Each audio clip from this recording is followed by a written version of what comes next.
You're unmuted. Shoot. Okay, welcome everybody. It is the Town of Telluride Town Council meeting. Calling it to order. It is Tuesday, May 14th, 2024. It is 10:01 in the AM and we are in person here in Rebecca Hall and hybrid as well. First thing I'd like to do, starting with my right, is roll call. Ellen 11. Geneva Shawnette. Me and Fee. Dan Enright. And Teddy Erico. Agenda item number 1 for our work sessions. 1A, discussion of community benefits, impacts, and cost recovery associated with special events. Oh, Ashley, sorry. Sorry, Ashley. I didn't see you up there. Hopefully you're healing well. And cost recovery associated with special events on town property. And we have Stephanie GK already sitting in the hot seat.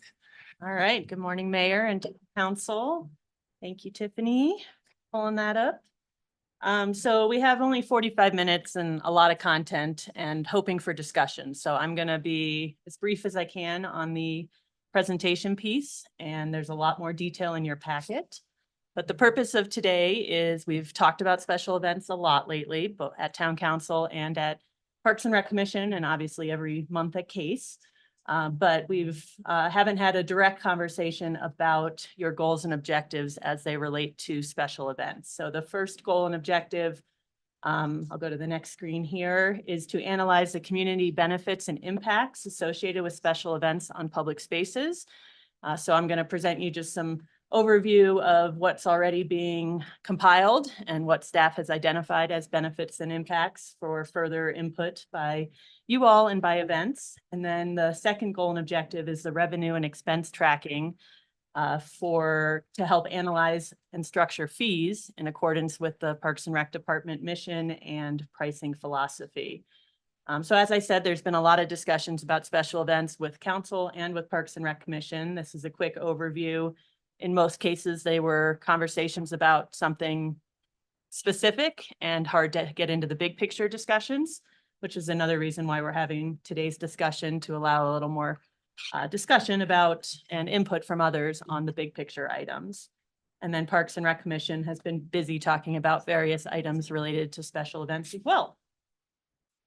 So I'm going to dive first into the first goal and objective, which is analyzing the community benefits and impacts. This is a short list, but this is what staff put out there as a starting point for benefits to both the town of Telluride and the region and destination. The benefits include economic sustainability, cultural, social, marketing, tourism, capital improvement contributions for town park facilities. You have some public comment from 2 of the largest festivals explaining how they've contributed to town park facilities in the past. Nonprofit organization support, and then Parks and Rec Department funding for administration, operations, and improvements. And this is through the admission fee revenue that fully funds the O&M account for town park. So I'm going to come back to some of these, but I'm looking for input from you all on this slide specifically, what we're missing in terms of benefits. And then impacts, once again, a short list. There's probably a lot more, but as a starting point, impacts of events on both the town and the region and the destination. Obviously, use of town property and facilities, parking, traffic, transportation, water and wastewater, sound, and quality of life. It is, as you've heard me say before, the expectation that event organizers mitigate these impacts to the best of their ability, and that's a requirement through their contract. There's a lot of data being collected. Some of this has already been collected. Others are new things that we're collecting per previous discussions with Town Council. But on the left side is what town staff is currently analyzing and collecting on a regular basis, both direct revenue, direct expense, sales tax, facility usage, event attendance, camping, cars parked on town property, info booth visits, and then a community survey, which was a new thing that the town launched just a few months ago or a month ago. And then the tourism board, you had a presentation from Kira Skinner in April, and they've got their economic dashboard that is reporting monthly on a lot of these metrics for the region and destination. And they also have developed and updated an economic impact template, which Kira showed to you as well, which is being utilized by events for looking at their economic impact, both for the previous year and forecasting it for the future. One piece that we haven't talked much about that is happening is event organizers are always collecting their own data, and that isn't necessarily circling back to town staff and town council. So that's a process that we can formalize in the future. But obviously events have a lot of information about their attendee demographics. Some of them do surveys for their attendees. They also have actual attendance counts. Their production expenses is something that they haven't shared or been asked to share. Sometimes they have their own third-party economic analysis. And then a new thing that we're rolling out this year with our new permitting software is a post-event survey, which will go back to event organizers. And we have the ability to add questions to that survey if we're looking to collect more data as well from event organizers. So all this is already in process, and a lot of data is being collected. This is just a repeat of what Kira Skinner presented in April on the metrics that they're collecting. It is a month snapshot. It's not just the festival dates that can be drilled into, but it is good data that can be looked at. And then these are the economic impact reporting templates. And this is specifically for Bluegrass, but I know that they've been working with other events as well to come up with a similar format. So that's goal and objective 1. I can pause there, or I can keep going through the second one. Is there any preference, Mayor, on? I think we can, unless anyone on council has a pressing question for what you've presented so far, I think we can press on. Okay. And we'll circle back to some of those slides so that we get input on those items. So discussion or goal and objective number 2 is the revenue and expense tracking and analysis to structure fees. So this has come up during the budget process the last few years, and staff has been really taking it seriously and tracking a lot more both expense and revenue. I'm going to give a lot of that credit to Ryan McGovern, who loves spreadsheets and has a lot of them related to events now and facility usage. So we have a lot more data and process in place than we had a year ago. So thank you, council, for urging us in that direction as well. So once again, we have a list of direct revenue and expenses that the town is physically collecting or expending. So I'm not looking at all the ancillary revenues and expenses. And then we also have detailed summary of our fees that we had collected in 2023. So those are in your packet. But in general, what we're tracking currently is the admission fee, which comes into the town. And that's only assessed to events that are charging a fee for the right to attend their event. So if an event is free to the public, the admission fee model does not match that. And the admission fee is also a per person per day. So a larger fee for larger events, for longer events, that's how it's structured. There's licensing fees, which cross many departments, business licenses, liquor license, and then we implemented a new permit fee for all special events. So even those small free to the public, i.e. Balloon Festival, is now there's a small permit fee that has been implemented, and you all approved that as part of the 2024 budget and fee resolution. And that's a graduated scale, $50 for minor, $100 for medium, $250 for major.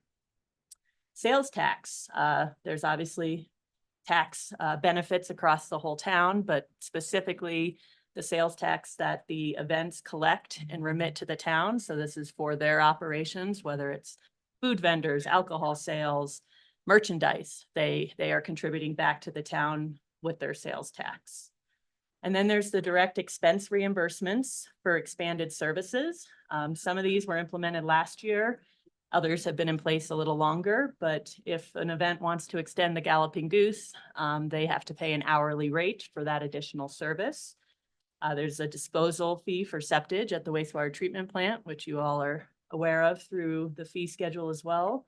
Something new this year is that Parks and Rec is tracking our utilities above our baseline amount and is going to bill multi-day events the amount over our baseline for certain facilities. So we'll be collecting some of that utility money directly. And then the stage alarm for some events, we have to activate and deactivate some aspects of it. And that's something we're going to directly bill events for this year as well. Facility rentals is an area where there's room for improvement. Currently, the admission fee is seen as an all-inclusive for event or facility use, with the exception of the pavilion, because that was a newer facility. So for events that pay the admission fee, we are not collecting much in terms of facility revenues. And that is a discussion topic at tomorrow's Parks and Rec Commission meeting related to a pricing philosophy. I would encourage you all to participate or listen in on that. But we do have rental structures for the pavilion, the stage, the catering facility, and we are collecting direct lost revenue for the campground for major events, which is new this year as well. So how each of those get applied is complicated because of the admission fee, but we do have fee structures in place for all those. And then in terms of expenses, we're tracking expenses very detailed. When I say we, Ryan McGovern's doing that. Town park facilities, the list that's shown is what we currently are tracking in great detail. There's obviously more facilities that add to that list in the future. We're tracking our utilities. We're tracking operations and maintenance expenses, both in terms of supplies and maintenance costs, but also staff time that's directly related to facility expenses. And then we have done very rough estimating of general town staff time. Special events cross almost every department, whether it's the contracting process with legal or public works supporting with equipment or staffing. So these are all the different steps of an event. We do not have detailed staff time tracking, but we are broadly estimating it at this point based on the departments that we know are involved. But this is an area that is hard to really pinpoint direct expenses on. I think a lot of town staff's job is to do normal business, and normal business means supporting events to some level. And obviously that's different for each event. This is a very small picture of the 2023 fees, which are in your packet, and it's broken out in purple for the fees that are more directly recouped by Parks and Rec Department, because that was information that the Parks and Rec Commission asked for. And then blue are those more general fees like sales tax collection, permitting, and so forth. But overall, 2023, over $400,000 was collected by the town related to special event operations on town property. So cost recovery, now that we're tracking our revenue, tracking our expenses, we've begun the analysis of cost recovery as it relates to specific events. I gave council a snapshot of that a few meetings ago to show that in the large events that we are not losing money, we are recovering our direct costs. And in a lot of cases, we're actually covering some indirect costs because we're doing better than break even. And then our smaller events, the town is definitely subsidizing to some level currently because our cost recovery is less than the fees that we're collecting. So there is a fancy image that we put together to show kind of what's in the green, which is above 100% cost recovery, and what is in the red, which just means that there's a town subsidy being provided. This is in your packet so that you can see it better. But that black line in the middle is break even, 100% cost recovery. So you'll see that we've got, for the events that we've currently analyzed, and we have not analyzed all, we've got Jazz Festival and Blues and Brews, over 20% cost, 120% and 125% cost recovery. So that means we're doing more than covering our direct costs. We're covering some of those indirect costs as well. Bluegrass is up at 188%, so approaching the top of that pyramid. And then on the bottom of the black line, these are the events where we're not fully recovering town costs as expenses as currently tracked. So Mountain Film is at about 41% subsidy. Shakespeare is at more like 79% subsidy. And then there's 13 events which are free and open to the public and are receiving 100% subsidy by the town because the current process with the admission fee and our limited facility rentals is for the most part that if they're not charging a fee, the town isn't charging them a fee. So in that case, we're capturing zero cost recovery and providing 100% subsidy. There's 23 events who we haven't fully analyzed, but we would anticipate that the majority of them will be in that subsidy category as well, because they have free components associated with their event, or they're using some facilities that we don't currently have a fee structure for, like the streets or pocket parks or the core area. So all that is, I'd say, room for improvement in terms of developing fee structures and also applying those fee structures. And then this is just a narrative explaining what that diagram said, so I'm not going to repeat that.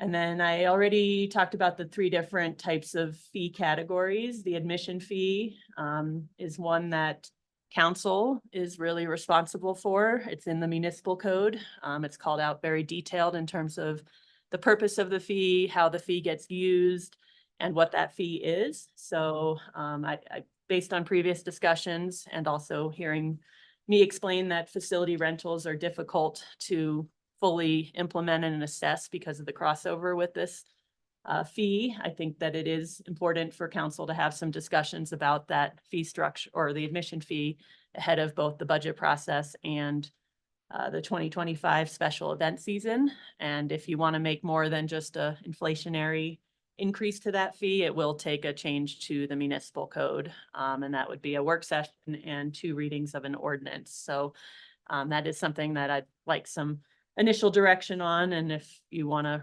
revisit that as a whole to try and remove some of that crossover with facility usage, then we can start preparing for future discussions.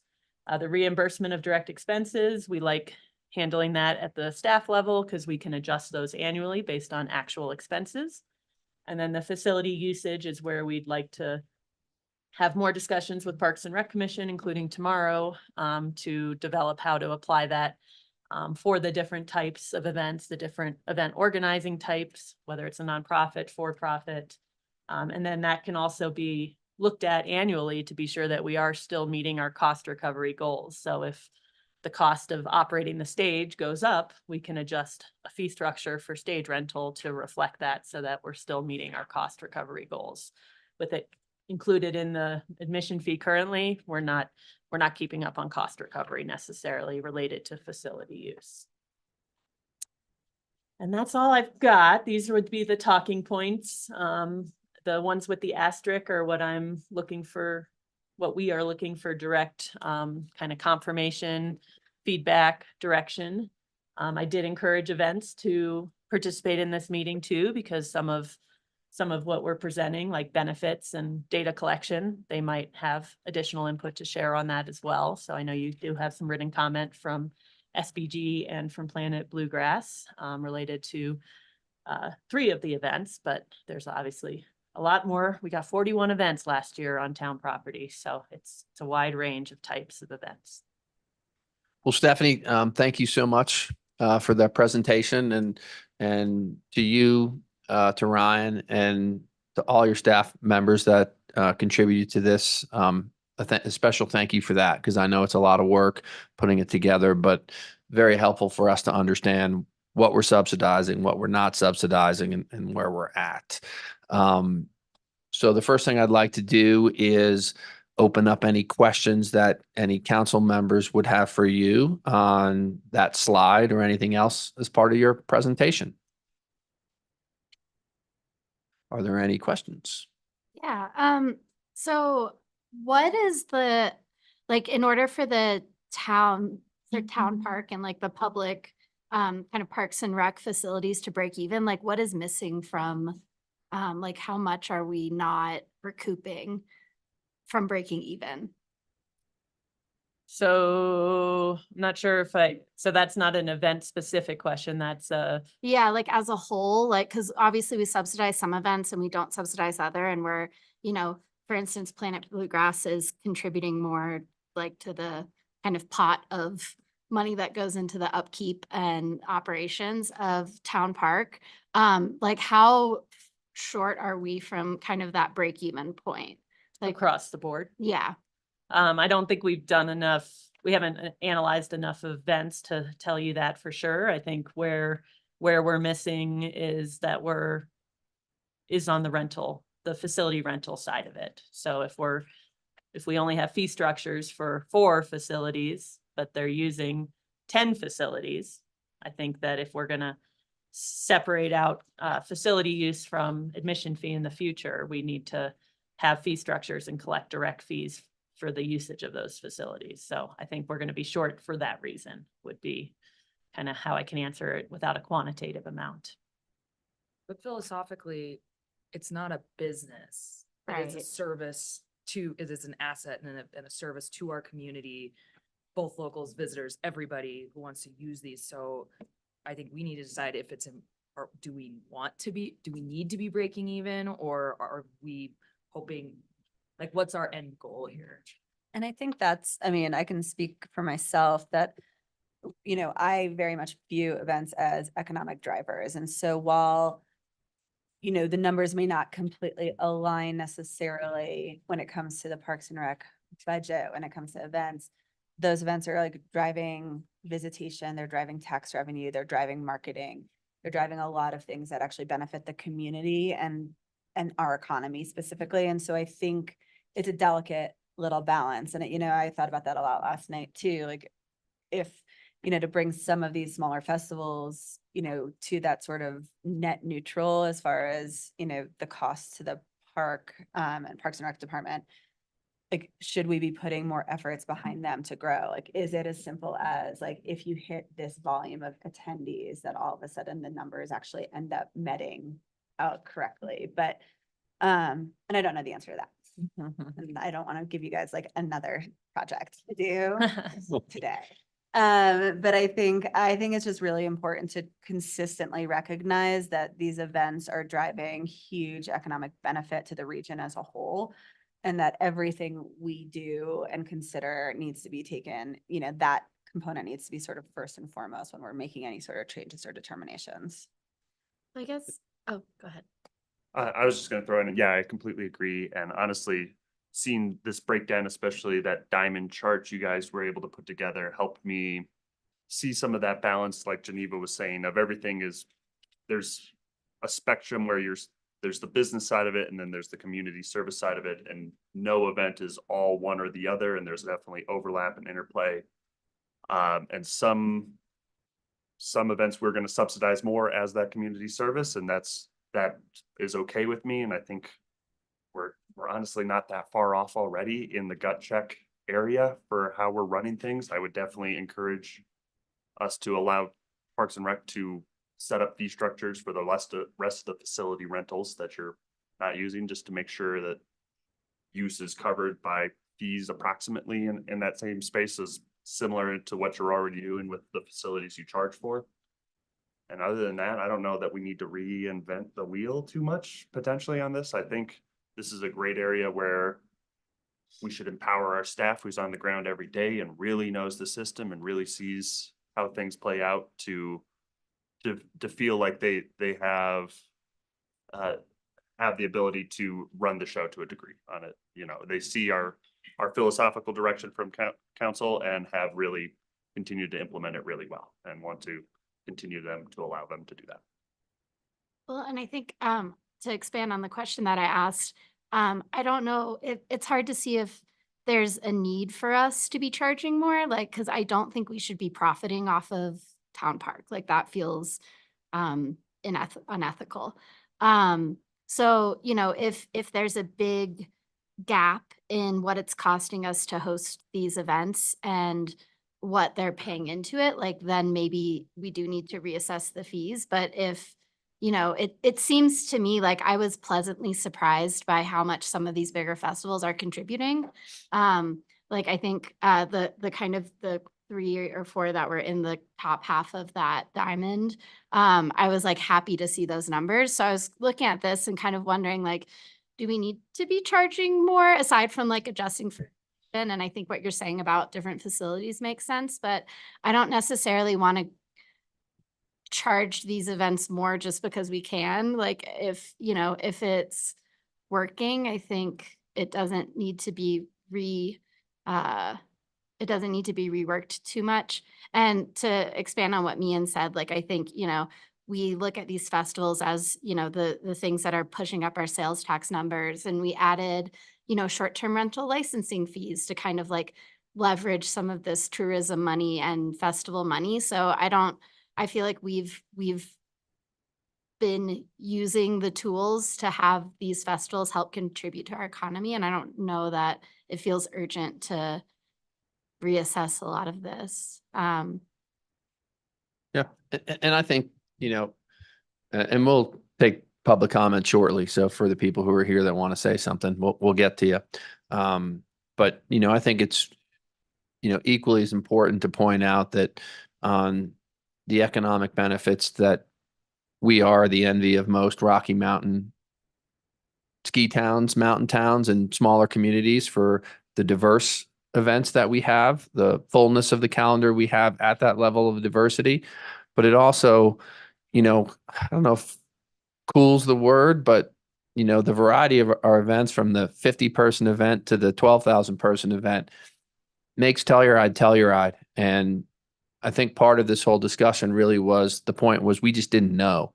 And so now we have an idea of where we're at, and we can continue to look at it. And if we think, you're only as strong as that weakest festival. So if we have to support those smaller festivals that are free, which is great for the public, or they're struggling to make it, which adds the character to our town, then I think we have to do it. And now that we have a good overview of the picture, I think it probably makes us more comfortable. And lastly, we can just eventually keep working towards, what that overall balance is. But because we're not in a situation of seeing bad numbers, I don't think it's anything that's urgent. Can I throw in one more thing? Absolutely. I just think, I have over the years been involved in putting on many of the smaller festivals, and I know that it's not easy to make money. So I think that as much as we can support small events that are really geared, many of them geared towards being accessible to locals and really owned and loved by locals, I think is what we should be doing. So I'm also comfortable with the, subsidy variance, I suppose. But as much as we can make it easy for small events to keep going, the better. And Ashley has her hand up. If we could make sure she's unmuted. Think I'm unmuted.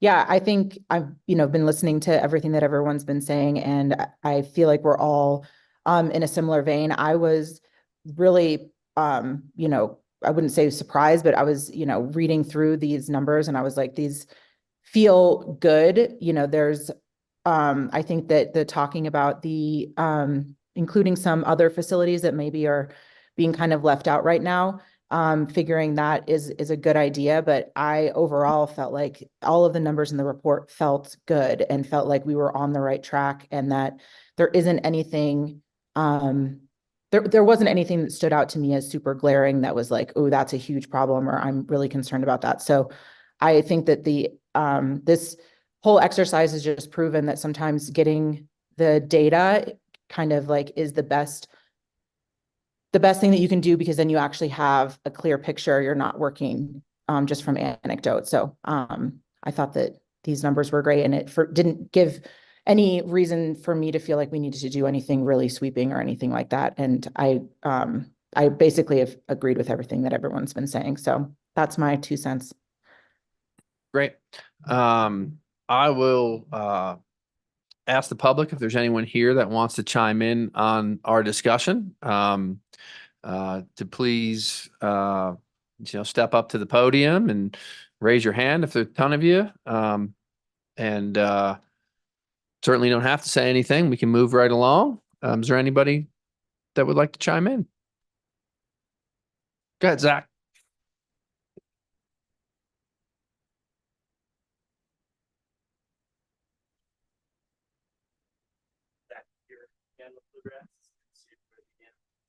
I mostly just wanted to hit on a couple things. I thought this was a really good exercise from our perspective too. It was so cool to see all this data that Brian set together, and and, you know, corroborate what we felt as a festival. And I think it really showed a cool symbiotic relationship between all of the festivals. But, you know, I speak for Bluegrass, so for Bluegrass in the town. And I just, you know, it's easy to maybe miss a lot of the more intangible benefits because it's hard to sometimes draw a line to the dollar signs on those. But I think the mayor made a great point about how Telluride is the envy of a lot of ski towns from a number of events and type of events and an economic perspective for what they can drive during the summer. But I think it's also important to note, you know, from a cultural and community perspective, it brings a personality to Telluride, all of these events and you know, from Bluegrass to Shakespeare and everything that we do, I think brings a cool community to Telluride that you don't see in any other mountain towns that I can think of. So I think, you know, just because there's not dollar signs with that, it's important to not forget that. And then as we're moving kind of into these fee discussions, I just wanted to throw out there that I think it's important to think about how facility fees would interact with the admission fee. And Stephanie and I have talked about this, but yeah, I want to make sure that we kind of look at how double dipping would work on something like that, just because, you know, it's this cost recovery currently factors in, you know, what it's costing to run a lot of these facilities. So if we're going to start adding facility specific fees, it'd be my hope that's kind of contemplated as the admission fee gets addressed. And so, you know, we're currently supportive of the campground fee and things like that. That's real lost revenue that us being in there is costing. And even the pavilion it has its own management fee to be used during Bluegrass. So there's real, you know, tangible lost revenue there. But for things that don't have that same approach, such as catering or the stage or some of the festival field, things like that, I just would want to make sure that's part of the conversation. So not to get this too deep in the weeds, right? I appreciate it. Great. Thank you, Zach. Anybody else in the room for public comment on this item? Step on up, George. I really admire what the town has done over the years with festivals, becoming what we've become. And one thing that I'm always a little nervous about is the campground fees. Hey, Tiffany, we can't hear anything online. I know Antonio, the interpreter, has his hand up. Just want to let you know.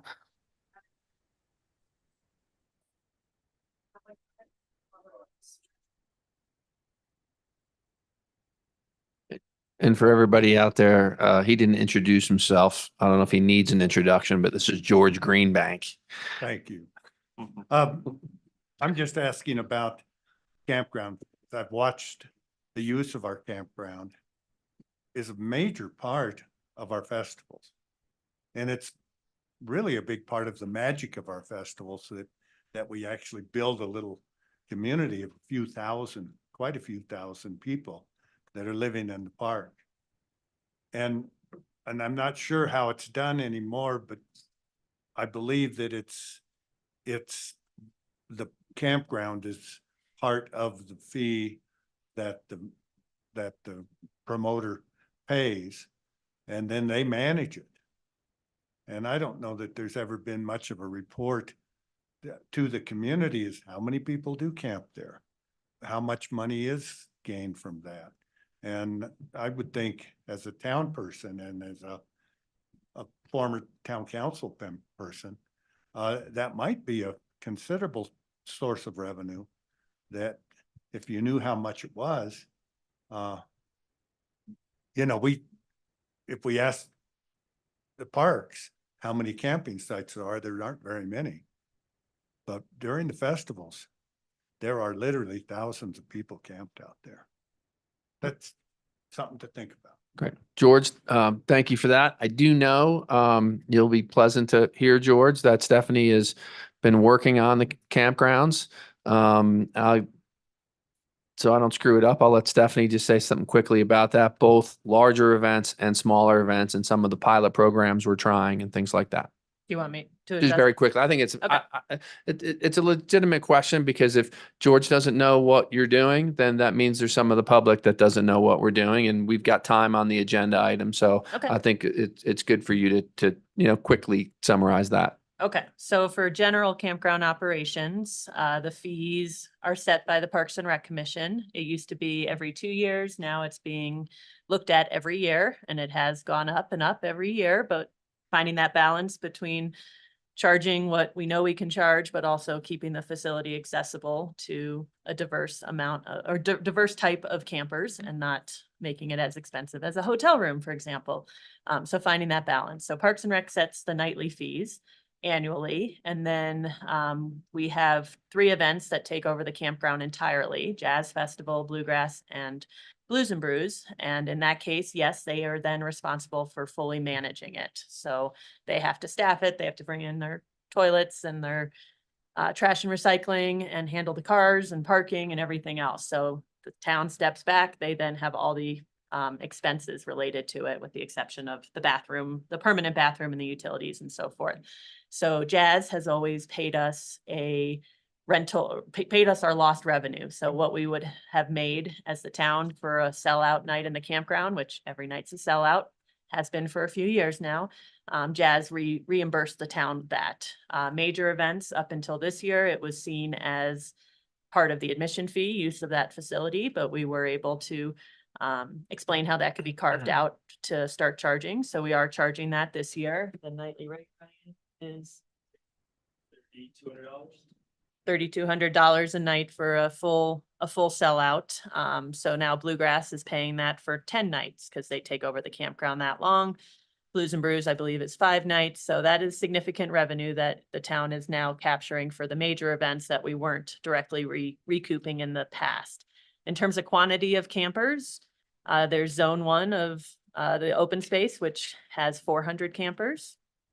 Then there is the main campground, which is where the traditional vehicle sites are, plus the primitive area on the east side of Bear Creek that can hold 600 campers.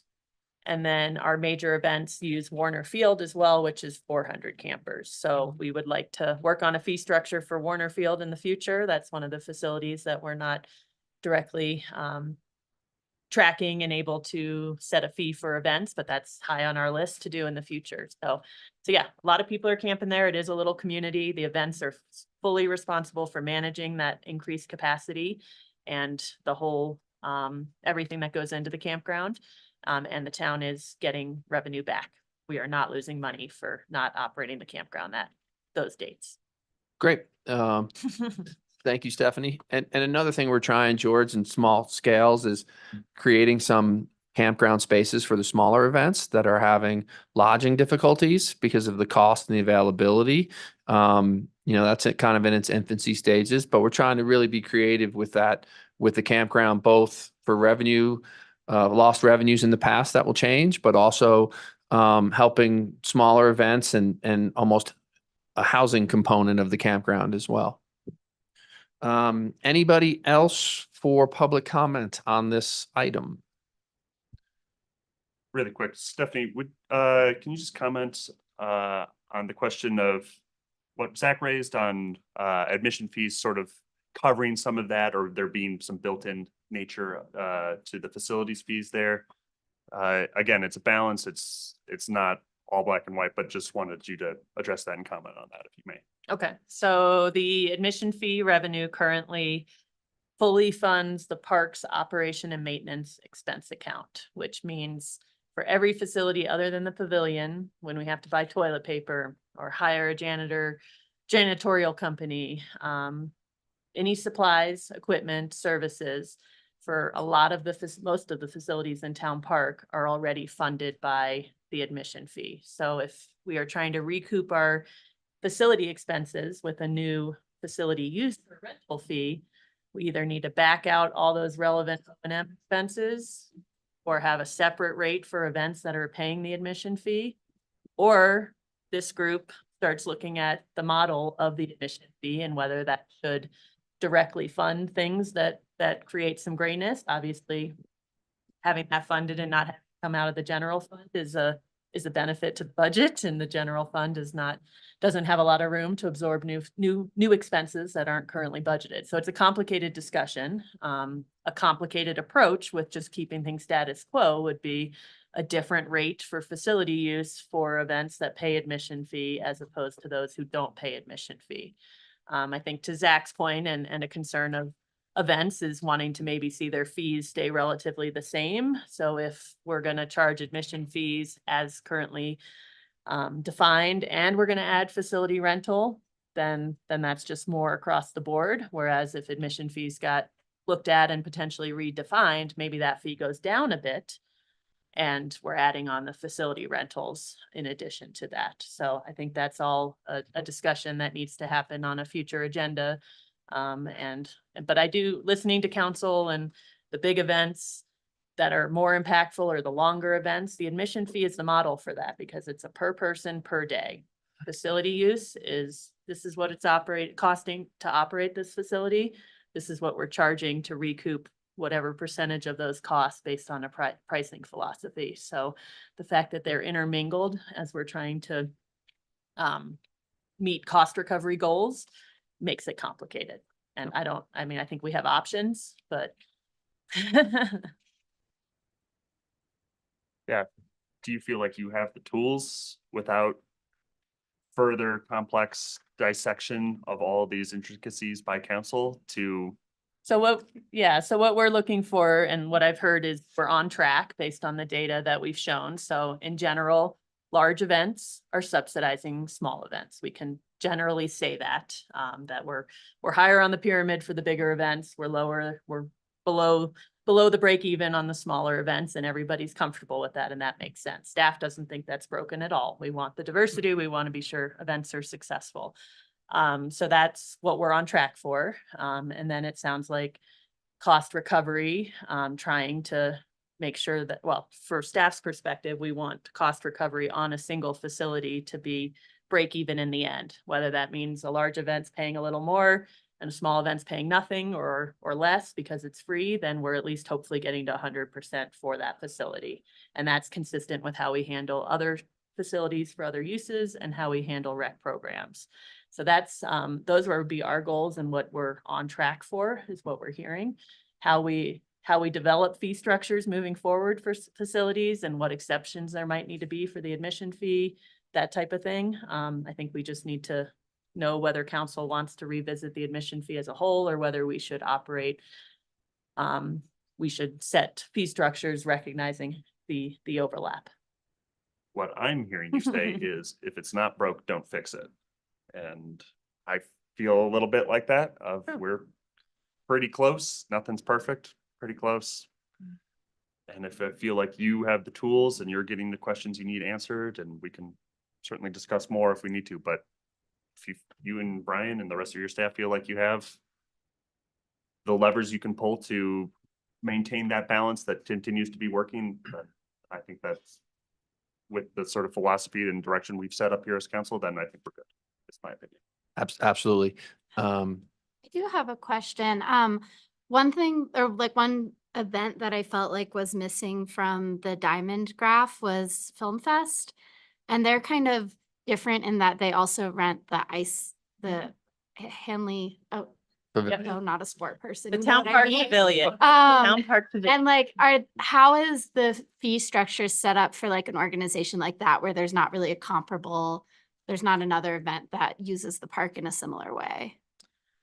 So it's complicated, and it always has been complicated, Would which expect is nothing part less. of what the goal was of trying to simplify. I know Adrienne's in the room, and she definitely commented frequently on how complicated how we assess fees are. So Film Fest is kind of checks all the boxes. So admission fee only applies to their closing picnic, because that's the only thing that they're directly charging a fee to enter a facility. They pay the pavilion rental rates. There is a set daily rate that was agreed to by the town manager at the time when they did a significant capital improvement, but they do have to pay daily. So they're paying a rental rate that's locked in for the use of the pavilion. And then when they use facilities for free events like Elks Park and the stage in the past for free films, there's no fee assessed. And then they pay a daily rate for the catering building, which they're operating out of as well. So, and they reimburse for some of the direct expenses as well. So we're pulling from all three fee types for them, depending on each event component. And film's a great example because they have some free events. They have some exclusive ticket events. So that's where like one event might hit three different fee categories because of the event components and event type that they have. Same with Bluegrass. I mean, Bluegrass would pay for everything that's included in the admissions that you need your wristband to get into, but then they use Elks Park for free programming. So there would be no fee assessed to that currently as well. So one event could have a lot of different fee models based on the type of event that they're offering. Great. Before we wrap this up, Tiffany, is there anyone with their hand up? Great. Well, Stephanie, thank you so much. Appreciate once again, you and your staff and Ryan's efforts for this. Great work, and I think really helps clarify a lot of our thoughts, and we appreciate you. No, And that took thank a you lot all. of time to put together. Yeah, thank you guys so much. Next item on the agenda, 1B, discussion regarding the commercial space at the Voodoo Affordable Housing Project. And we have Zoe and Lance McDonald here to discuss this. Perfect. And Tiff, I'm going to ask you to allow me to share my screen.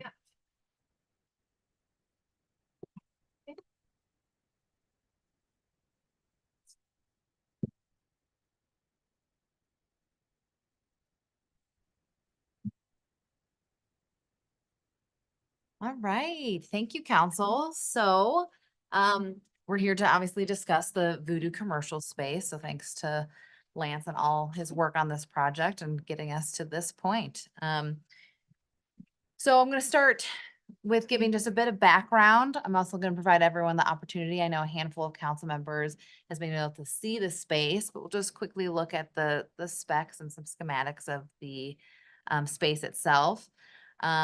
These floor plans and renderings. We also had the opportunity on May 9th to get some public feedback on the space, which we'll share.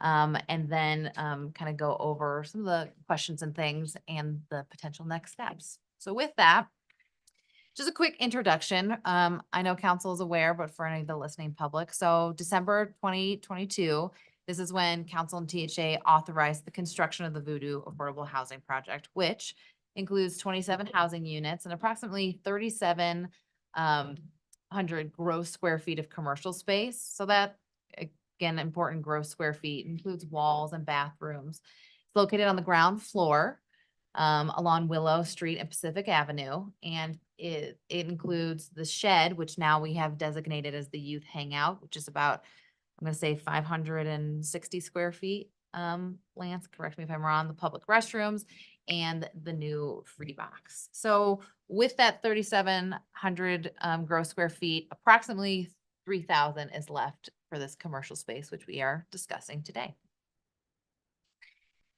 So what it looks like today or soon, it's built to be a white box standard. That is because the intent was for us to finish it out and then allow whoever the tenant would be to finish the tenant finish. So, and we'll kind of go into this piece as well from a financing perspective, but that's what the town was planning for. So the white box standard is strictly essential infrastructure that's needed for the tenants to customize their interiors. So we have the key utilities and mechanical systems like water, sewer, electricity, heating, ventilation, and the basic communication wiring like internet. And the drywall, but only what is required by building codes. So the tenants would be responsible for the final elements. Again, other than that was what required for code compliance. So flooring, ceiling, light fixtures, etc. Now, this space is not deed restricted for any specific uses. It could be suitable for office space, retail activity for public, nonprofit, or private tenants, or anything else of a community use. The commercial space was not designed to support a full restaurant. We do not have ventilation for a kitchen in it. So there is no commercial kitchen, any assembly like a venue or big event space. Again, that is just being considerate that it is below a residential area, or childcare, because there's very strict requirements for a childcare facility, including outdoor space and so forth, that this does not fit. And this commercial space is slated for completion in September of 24, so soon. So quickly, this is an overview. Again, seen in person gives you a little bit better of an idea, but you can kind of see the floor plan. So this is the ground level, and up here we have a loft area. Kind of see the 3D renderings here, the stairs up to the loft area. Again, this white box finish. We did, for fun, just throw in what it would look like if it was office space, just to kind of show how the space could be utilized and how much could fit into it. Again, open to various other uses. And then during the May 9th meeting, we asked 2 questions of the public. And it was strictly, how do you think the Voodoo commercial space should be utilized? And that's what this little word bubble portrays. Community obviously was the biggest one. So something to serve the community, along with a handful of other pieces. And we asked the pointed question if there was a business that they think would fit in the space. And there was a handful of businesses as well, which is in the packet. So another thing to touch on before we ask for council input, just to give an understanding of the finances of this project. So it was funded through a mix of town subsidies and a revenue bond. The Telluride Housing Authority is anticipated to manage and oversee the space. That's how it was originally discussed, although alternative approaches could be explored. During the planning, the project lease rate was estimated to be about $35 a square foot on a triple net basis. Again, this is just how we did our initial financing, and the rate was considered to be below the current market rate at the time. However, final lease rates will be based on actual operation projections and expenses. And these specific rental rates and occupancy policies will be developed and ultimately come to the town manager's office to present that to council. But that's how that was portrayed. So before I go into any recommendations, do you have any additional background you'd like to share, Lance, or anything along those lines? that I No, didn't touch thanks, on? Zoe. That was very complete. Okay, perfect. So here we are today, and what we wanted to touch base with council is, again, these conversations were quite some time ago. So we wanted to check in and see if council would still like staff to proceed with a development of a request for proposal for leasing the Voodoo commercial space.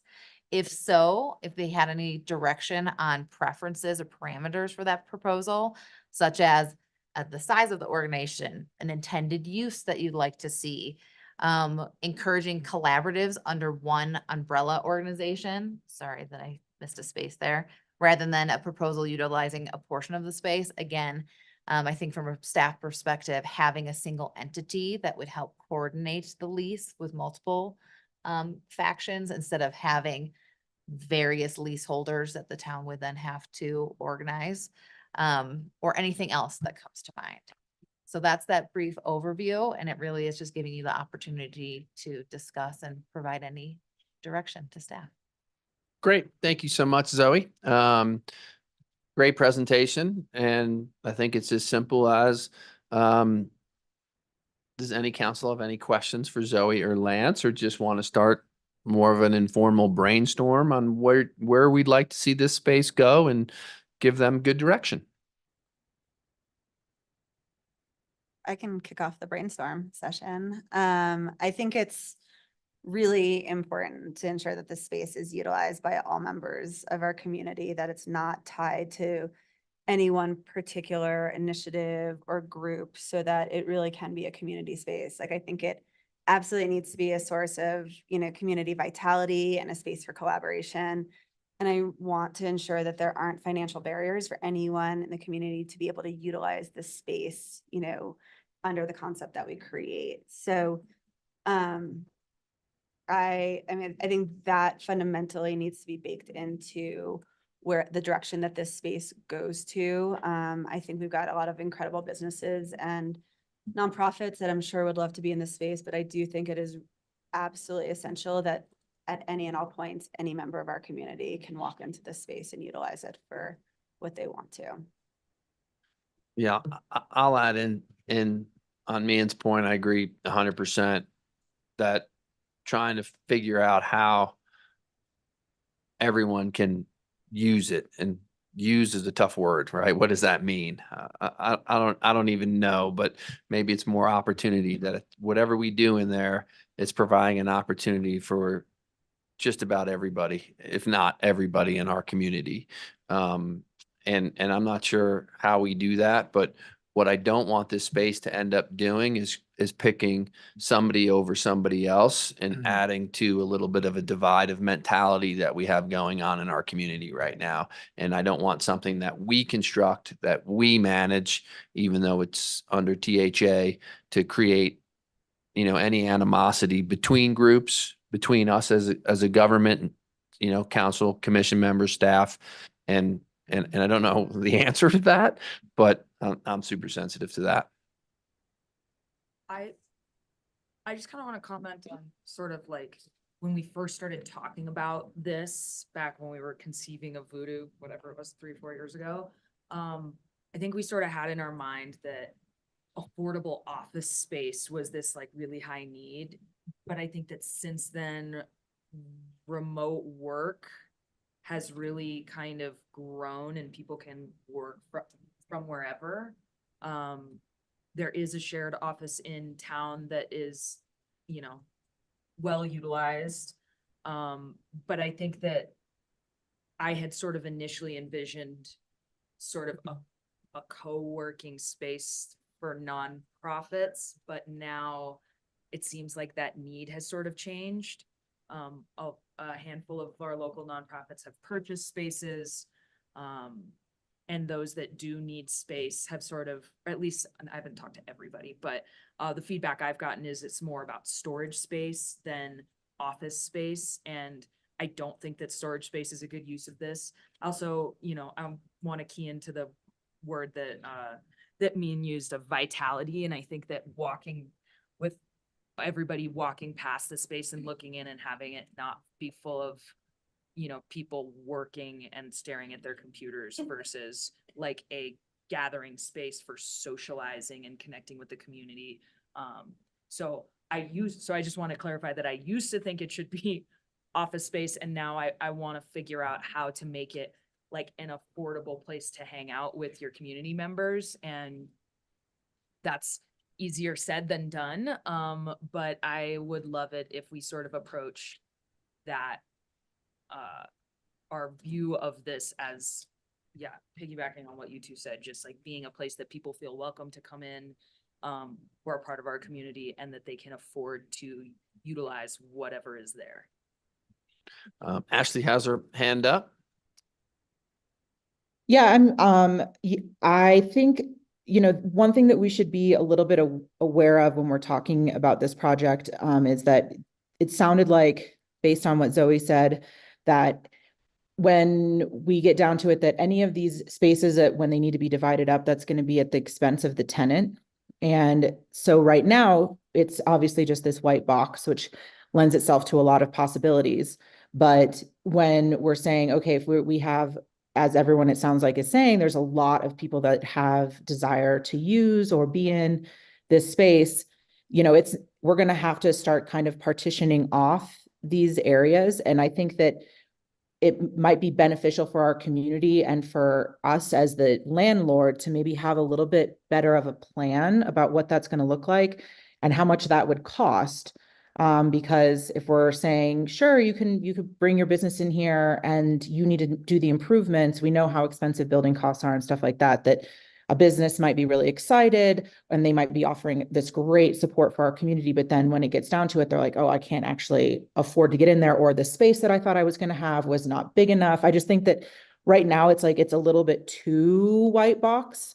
And I think that if we can kind of all at least get on the same page about like, okay, do we want there to be, X number of spaces that are created that are like, could be dedicated to an individual business that are this size. And then we're going to have maybe some co-working space that looks like this. I just feel like right now it's like, it's really mushy. And I think that that's going to be hard for us and for the community to start like getting the heads around like what it actually could be. Yeah, Ashley, I agree with what you're saying. And the way I'm sort of looking at it is I think from the very top level of this being a community space as our goal is pretty agreed upon, and that's the easy place to start. But then from there you go down, and I think there has to be a recognition of, well, there has to be something to do in this space, some sort of function there. It's not just going to be a whole bunch of couches. So there has to be some entity doing something to draw people in and have a shared gathered purpose within that. And that's where there's many different possibilities, and we have to pick some paths down there, whether it be loose social gathering, more kid-oriented activity, more sort of arts and culture activities. These seem like some pretty general buckets to start to narrow it down a little bit. I don't know if we're there yet at this exact moment to provide that sort of direction, but that's sort of how I view this. Because I agree, we want a community-oriented space, but it has to take some sort of shape in order for this to be a realistic outcome. But I don't know what that exactly looks like yet. Yeah, and kind of piggybacking on what a lot of people have already said, 3,000 square feet is a lot of retail space. And I think, the way that I look at it is this should serve more than one entity. I love like more open air style marketplaces. I think that's something that's happening in a lot of urban areas. And there is an economy of scale there when you're sort of being able to share the bathrooms, share the entryways, maybe even share the Wi-Fi bill. And so I think I see the best use of this space as being really intentional about businesses that can kind of like sort of overlap in what their needs are and set it up as something that's able to house more than like one or two organizations, and something that can sort of be a resource for more.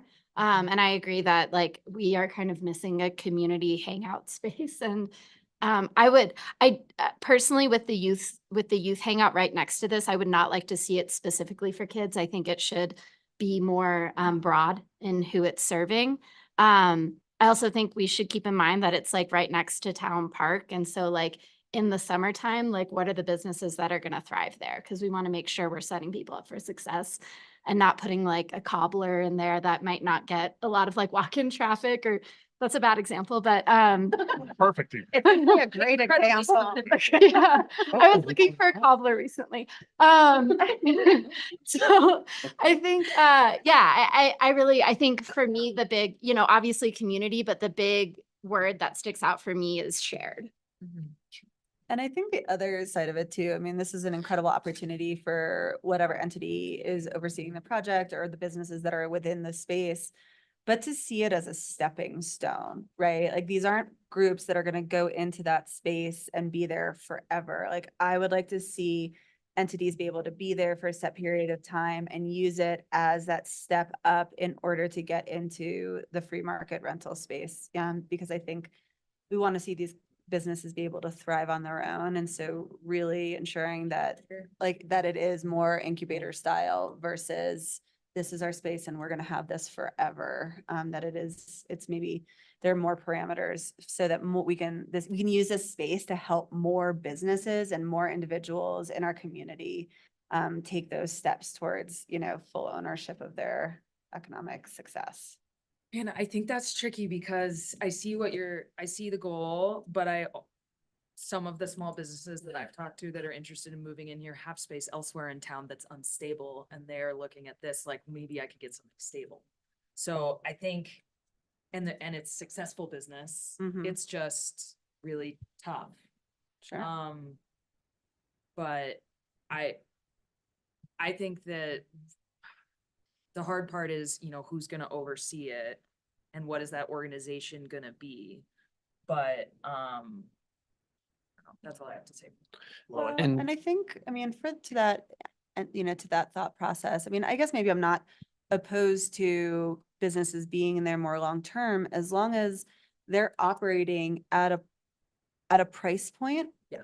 that actually serves our local community. So we're not paying, if it's something food and beverage related, like people are paying what would be a more appropriate for the income levels that we have here to be successful, to be able to utilize it. So I am not opposed to it being businesses that already exist in this community, just as long as those prices are reflective of what they're paying to be in the space. And I totally agree with that. I think Aspen does something similar with a couple of their restaurants where they have a deal with the lease with the business that, a cheeseburger and fries can't cost more than X. Yeah. Mountain Village does it with the market, Exactly. Yeah.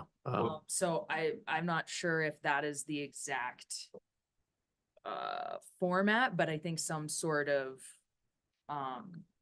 agreement that, being invited into this space and being able to pay less than market rent, the point is to have a community resource that is.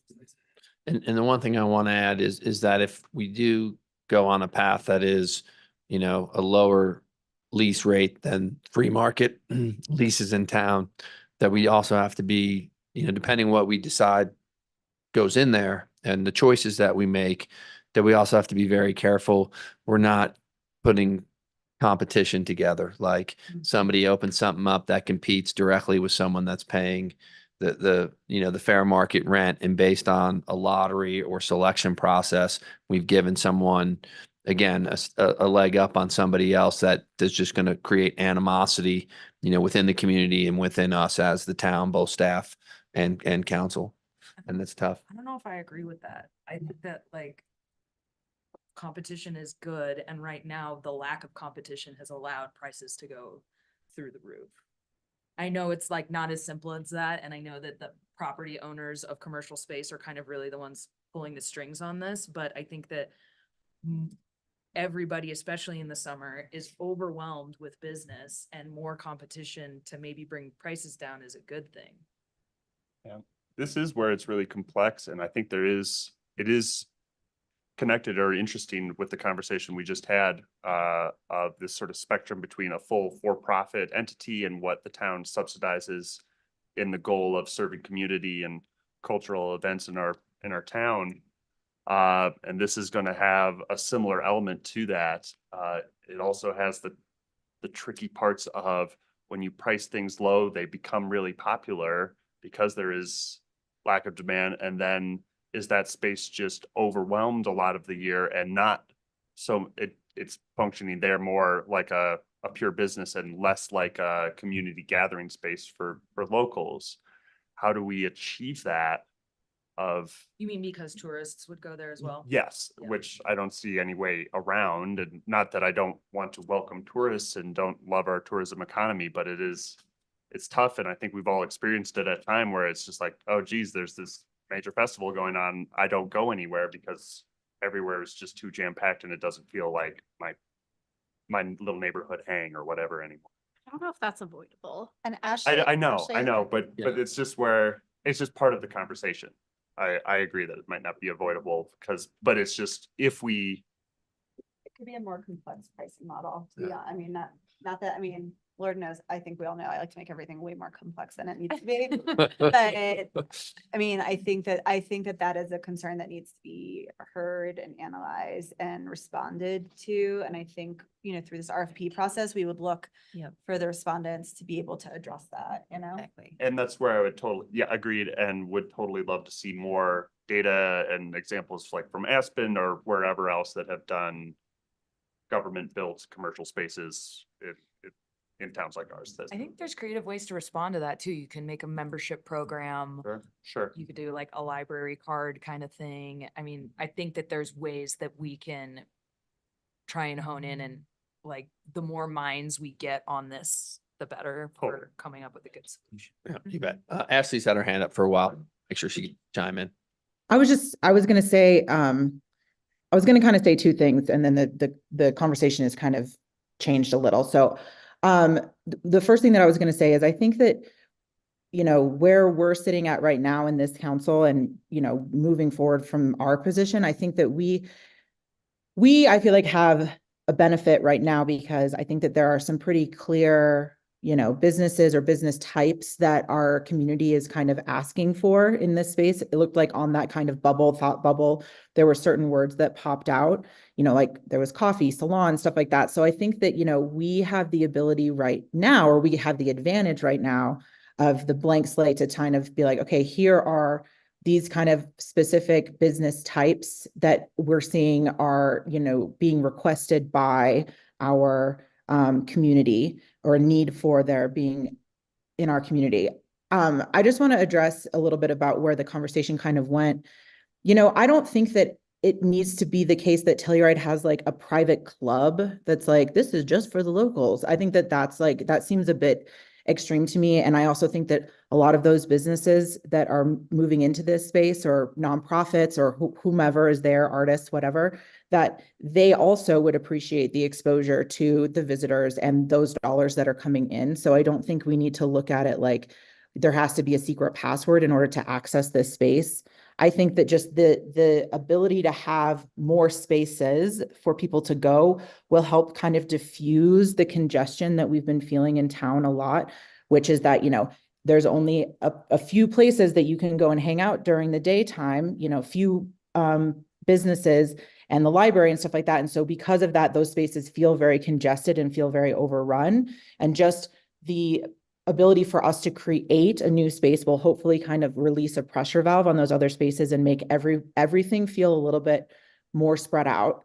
The other comment that I wanted to make too was I think that, you know, that if we can, you know, kind of, I know I keep saying like get a little bit more specific about like what we want these spaces to be like. Okay, we want like a co-working space that's open to everyone, that's like, you know, you can bring your laptop, there's no time limit, you can be here during the day working or, you know, surfing the internet or whatever. And then there's a coffee shop that services that space that can be there. There's an open market that's, you know, got some maybe affordable food or works with local farmers and stuff like that to present it in a way that's not expensive or isn't, you know, as competitive as say maybe like the farmers market spaces, something like that. And then looking at, you know, the Voodoo space before it was taken down was, you know, an artist space. So maybe we look at, hey, we're going to have a space that could be dedicated for, you know, as an art studio that could be rented for 6-month stints, something like that as well. So I think that we need to not worry so much about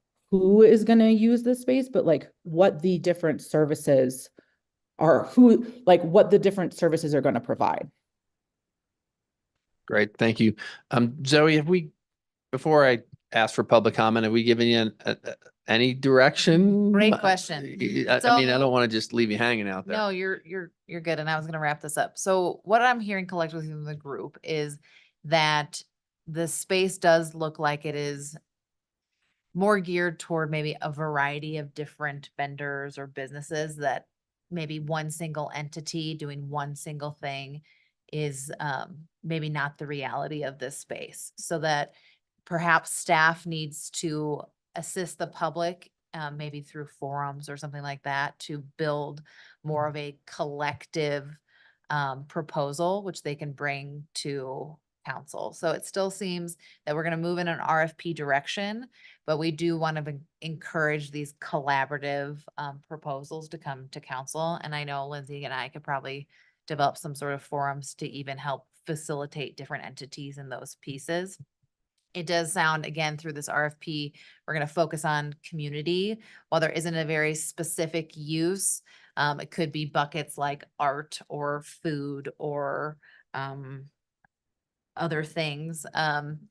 There isn't one in particular that council wants to see and stick with. You still want to keep the RFP open to those different uses as long as it fits that community need. And you can stop me at any point where I'm, yep. I think food and affordable food has been at the top of the list of requests from the public. I think that the last couple big buildings we've done that or PUDs that we've been involved in that had a public benefit of space have gone to arts organizations already. And that's feedback that I've gotten from, and I love these spaces and I use them and I've worked for them and all of these things. So I'm not saying I'm anti arts space, but I think that we have not done anything other than art in the last handful of years. So to me, art is lower on the list in terms of like creation space or something like that. But I think perhaps having vendors of local art in there makes sense as part of a marketplace. I think the word that keeps jumping out to me is marketplace. With a lot of loungy area in there as well. Okay. Personally. And I think, you know, using this space to tackle what I think we all have consistently heard is the greatest challenge for the people that live and work here, which is affordability, I think dovetails really nicely in that regard as well. You know, if we can bring down the affordability of living in this community through the use of this space, I think that's a win for us, because I think we're doing a lot of other things really, really well as a region, but I think that's something that we need to continue to really focus on until it's less of a challenge for the people that live here. I agree with everything you said, G. The one curveball on it is we didn't set ourselves up for that by having commercial kitchen space and be fully. So I want to look and understand, and I know there's ways to do food without that full commercial kitchen space, and it's not black and white, but it somewhat limits the options of what can go there. Yeah, when I hear marketplace and food, I kind of think of, I mean, it's an indoor farmer's market, you know, you don't prepare your food at a farmer's market, you kind of bring it there. So, I think, so when we have the RFP, again, I just want to formalize the direction. So it could be that we are only taking in consideration things that would fit into a marketplace concept, or we can still kind of open it up for a variety of uses with the understanding that council will be most likely prioritizing this kind of idea. So there's two directions there that I just kind of want to finalize with council on that. Sure. And this is an aside, so there's another question, so. Okay, I do want to ask, because the town itself also has a lot of capital project needs currently, not least of which is some of our own office space. I mean, correct me if I'm wrong, Town Hall is the oldest still in use building in the town of Telluride. And I know is in need of some pretty substantial renovations. This is an opportunity for a short-term landing space, and as we would look at some of those remodels, is that an option that we can consider? And that, Yeah. Yeah, We- so- did I just? miss No, that? no, that's a great question, Dan, and I'll just, when we brought to council at the facilities master plan, the Voodoo space and the use of the Voodoo space for those exact reasons were proposed in different scenarios. The scenario that council encouraged staff to pursue does not require us to use the Voodoo space. Thanks for reminding. However, who knows what will happen in the future with that scenario.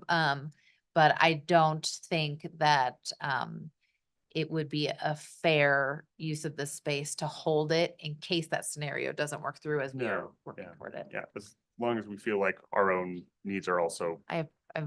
I know we all very much appreciate that. We just got just a step, a step further on that conversation. It was our direction was to pursue the new construction with the San Miguel County on that lot and try to do something there. And then I have like one more idea that I just like to throw in the mix, Throw. you know, I'm like already on board with like the marketplace. But it might be cool to have like a dedicated spot for like pop-up activities for local creators or artists or artisans, or even like you know, like vintage sellers, like stuff like that wouldn't necessarily, you know, be something that, you know, if depending on what direction we go in, it might be nice to have a space that is a little bit more flexible. And I know we don't want to get into like a ton of management, but it could be cool. And then with that, it could kind of be used, you know, for retail, or similarly to the kiosk table across from Brown Dog. Like if, you know, Pinhead wanted to do like a pop-up for an event, like it might be nice to have one little corner of it stay a little flexible. And then I think it could be cool. I'm like looking at people in the audience that could maybe use retail pop-up space that might just be like another creative way to sort of share the benefit of this space in a way that doesn't tie our hands to any one specific use. I love that. Yeah, I think all these ideas are great. So again, for the purpose of this work session, it feels like we're gonna go out for RFP. It seems like we do have a certain priority that we're gonna put on some of these activities, such as the marketplace concept and pop-up. The next step I think Lance and I need to kind of work on as well is, a pop-up concept is great, or the community space and lounges is perfect too, but we do have to meet the financing requirements of that space as well. So what is that threshold? And, we can kind of present that throughout the RFP as well. Okay, I'll take one last council comment from Ashley because she's had her hand up, and then we'll see if there's any public comment.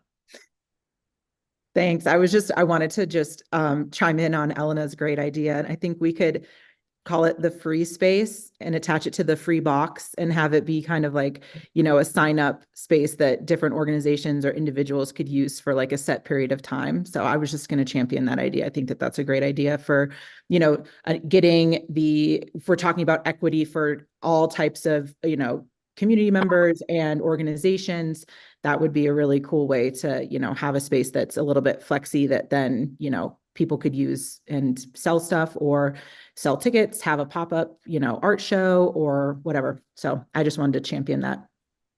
Kind of like the program room. Yeah, exactly. But it would be like, because I would think there's always a More demand for those retail. kind of Yeah, spaces. more retail. Yeah. Yeah, where it's like, hey, or Girl Scouts want to come and sell cookies there one day, or I don't know, just I'm kind of like thinking like how that space could be utilized by lots of different people that maybe need quick retail space, or quick, gallery space that, that would be, I think that could be really interesting. Great. Thank you. Is there anybody in the room that has public comment for this item? Adrian, step on up.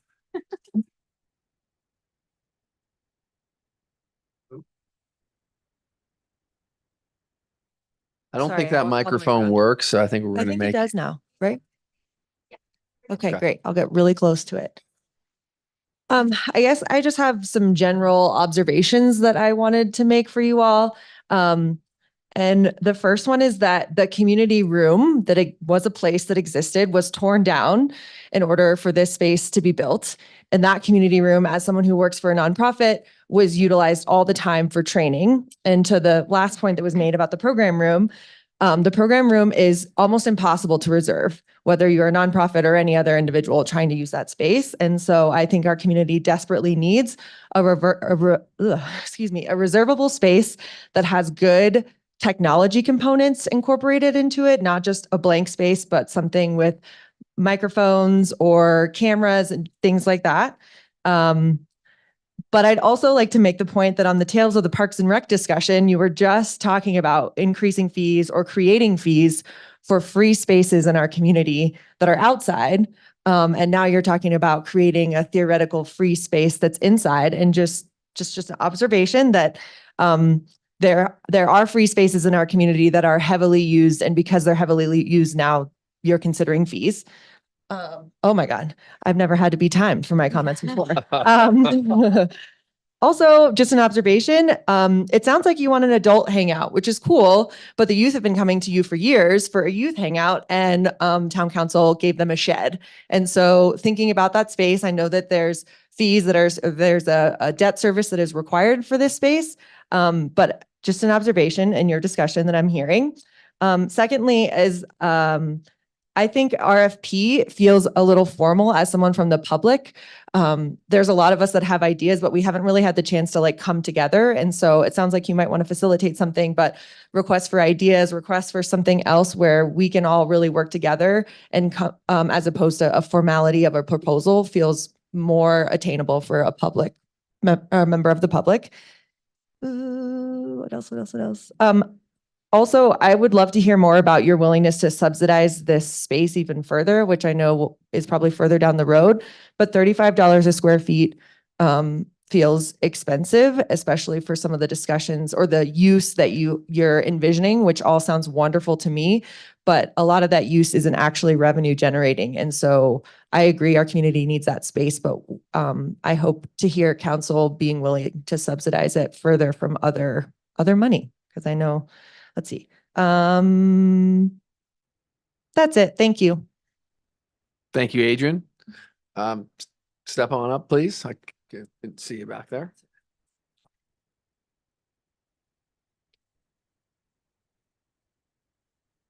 Whoa, I'm not as tall as you.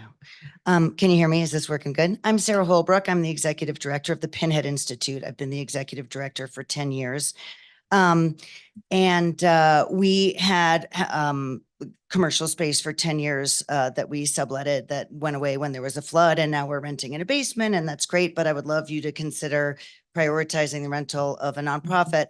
And I'm hoping that I could paint a word picture for you so you could maybe imagine what the future could look like if Pinhead were one of the renters of that space. Imagine that on the left-hand side, which has the 2 levels, it's Pinhead. And on the right-hand side, it's kind of a community hangout space or some kind of marketplace that you have to deal with like individual vendors, which we would not be. We're a longstanding public, nonprofit that's been here for 23 years now. Our budget is close to 700,000, so we would be able to afford to make the monthly payment and probably also do the build out that we would need to. We provide classes after school. We allow other institutes or organizations to use our space when we're not using it for kids. There's an adult bridge class that meets for free in our classroom right now. There's kids bridge classes that meet. There's all sorts of things that have no cost. We run a bunch of robotics teams that are at no cost to the community. All of our classes that are for pay are subsidized. And if you can't afford them, we just give you a code. We don't look at your tax returns or anything like that. So we're a vital public community service for the families whose kids are involved. I know not everybody in this community has kids, but many do, and they're working. And all summer long, we run summer camps. It would be really great to be so close to the park so we could walk kids over there safely. We've had some traffic incidents walking kids over to different areas. So it'd be nice to have just like one street to cross and not a very busy one once the construction is done. So painting a word picture, I could imagine that we could take over like one half of the space. You could still have the community part on the other side.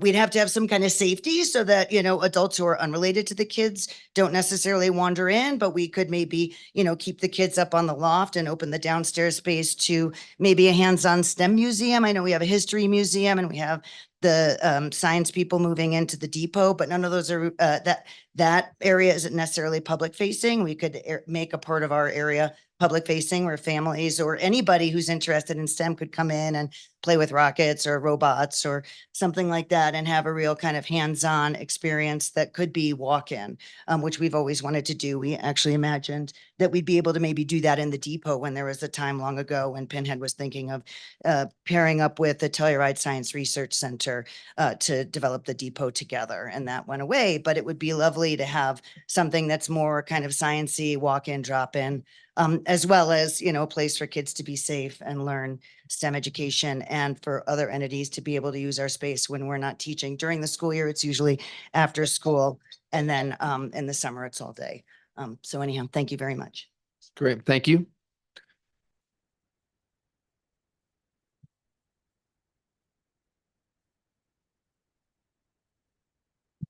Hi, my name is Jessica Tenenbaum, and I have been at Pinhead for 9 years.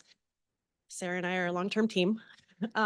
She just voiced a lot of what I already had to say, so I don't want to be too redundant, but I think just to even clarify a little bit more some of the comments she just made, which is that we had to move in October or November. We are currently a half a year into what is only a 2-year lease with no renewal options built into it. Not that we won't be able to renew, but we have no security. We're in a basement that costs more per square foot than that $35 that you just put up there. And we've been around, like she said, since 2001 as a long-term established nonprofit that has no housing security. We serve all of the students in the school district here because the ones that don't come to us after school, we serve in school. We get to know them, we invite them in. Like Sarah said, we have a ton of free programming, so we're not just paid. And as she already mentioned, if you want to come, we do not turn you away. So it would be open to all students. We don't do a ton in the mornings, like she mentioned. So definitely there's a lot of opportunity for synergies as a community space in the mornings. Our main concern would be, like she said, making sure it was a child-safe space when we held classes after school. I heard a couple comments about, well, we already have the teen hangout.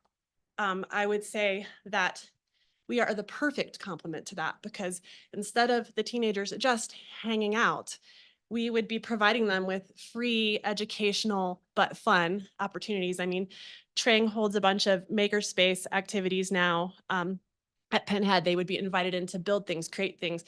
We do a lot of STEAM. They could design jewelry, make laser cut objects, use 3D printers, and also learn robotics. We do run FTC, which is First Tech Robotics at Penn Head, as well as FLL, both completely free, super beneficial programs that keep kids engaged in competitive robotics. We go to competitions and in Fruita and Grand Junction, and sometimes we make it to states and take the kids to Denver. I know Sarah said so much, but I just wanted to be a second voice saying we really need a home. And we've been here a long time and we don't know what will happen at the end of our current lease. I had a couple questions, I don't have time to go with, for council that could be addressed later, just about the timing and when you would need commitments, because obviously as a nonprofit, we would need time to line up our finances for a build out, for a signing of a lease, for anybody in this room probably who's a nonprofit needs time to terminate their current lease. So I'd be looking for a little bit more input as the bookkeeper at Penn Head as to what your timing for that looks like and when you would be making decisions and when we would have to commit after that point. And I really, thanks for the opportunity to speak. Great, thank you. Any other public comment? No, you No. can. I hope I get. Probably run out. Oh gosh, I'm nervous. Okay, I can't see the timer, so I'm gonna, okay. Hi. I'm Caitlin, Disco Swell Custom Hats, and I mainly I loved the dialogue. I just had some ideas I wanted to share based on the feedback that you guys had. So for the RFP process, I would suggest asking vendors how they will contribute to creating the community hang space. I think collectively we can all contribute to that. And I also think we could benefit from a communal hang, collaborative, shared area space within the building. But I do think that businesses can also think about that when they're planning out their area space, how they can contribute to that. Also, how small businesses will consider affordability for the community. For instance, I do have a pay sliding scale for locals and based on if you work for nonprofit, et cetera. I love the idea of a flex space pop-up, balancing startup opportunities because I am a startup and I will say a need. Incubator space. I had nowhere to go. I've operated my business out of the car, out of farmers markets. I'm doing a 4-month pop-up this summer. But I think that a 1 to 2 year incubator space where startups can apply to be in that designated area. So there's the pop-up shared space, community can reserve that on a weekend to week-long basis. And then there's an area where if you're a startup and you're trying to get to that next step, there's something for maybe you to apply for. I also think as a small business to where I am now, I am looking for stability. So factoring in what those finishing costs are, I am looking for a little bit of that balance of a longer term security. If I'm going to put up that investment, I just want to make sure I do have a home for a couple of years. So just things that I think that everything can coexist. Those are some things that I've really loved seeing in communities. I do think a co-working office space can also be there with nonprofits. Just consider if we're going to have retail or a community hang space, you probably don't want to listen to someone on a Zoom call. So phone booths are private, maybe conference area that can be reserved. Just thinking about the overall ambiance and environment.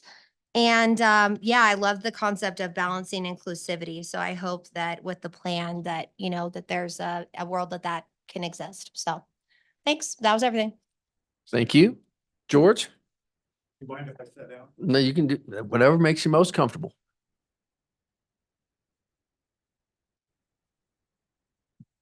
This project has been an embarrassment to our community since it started in the review process. And we need to heal that and go forward. I agree with the use ideas that popped out here at the end of helping with the art community, the startup community. I've been involved with buildings that have gone through this over the years. That space is needed, and it's gonna have to be a public space, and it should be kept that way. The Pinhead people were talked about back in the beginning as being the ones that were gonna buy the space or something, and nobody knew because it hasn't been a public process. It was worked out with the staff, the manager's office, and somewhat the council, and then it was jammed down us. And it's too bad. But what I'm really interested in that neighborhood is that it is a heart of Telluride. The post office is going to move. We all know that.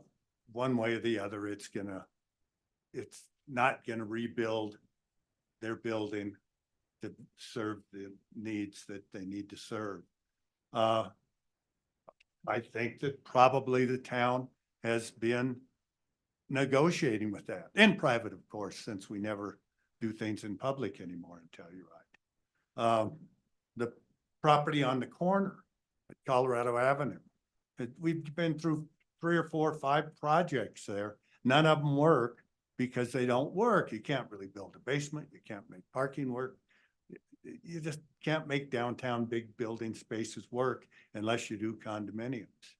We've got a river park that is incredible that Bill Ferguson helped us build 40 years ago.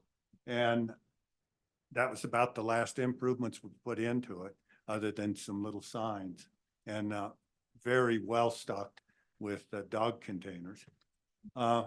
But we need to make it more. I did a plan, I hope that you all saw it, called the Beaver Dam Plan, that really looked at the area from Pine Street, Bear Creek, up to the confluence and really up to where the town boundary ends, as an area that really could be an incredible beaver area. I called it the Beaver Dam Plan. And I would ask you all to go back and take a look at that. Let's do some public planning. Let's get P&Z involved again. Let's get the neighborhood involved. I was at a meeting on the project when it first started. I asked for hands of who represented who in the group. There were about 15 neighborhood people and there were about 45 town people. So let's open up town again. And let's try to cure this mistake property. Thank you. Thank you, George. Please step on up.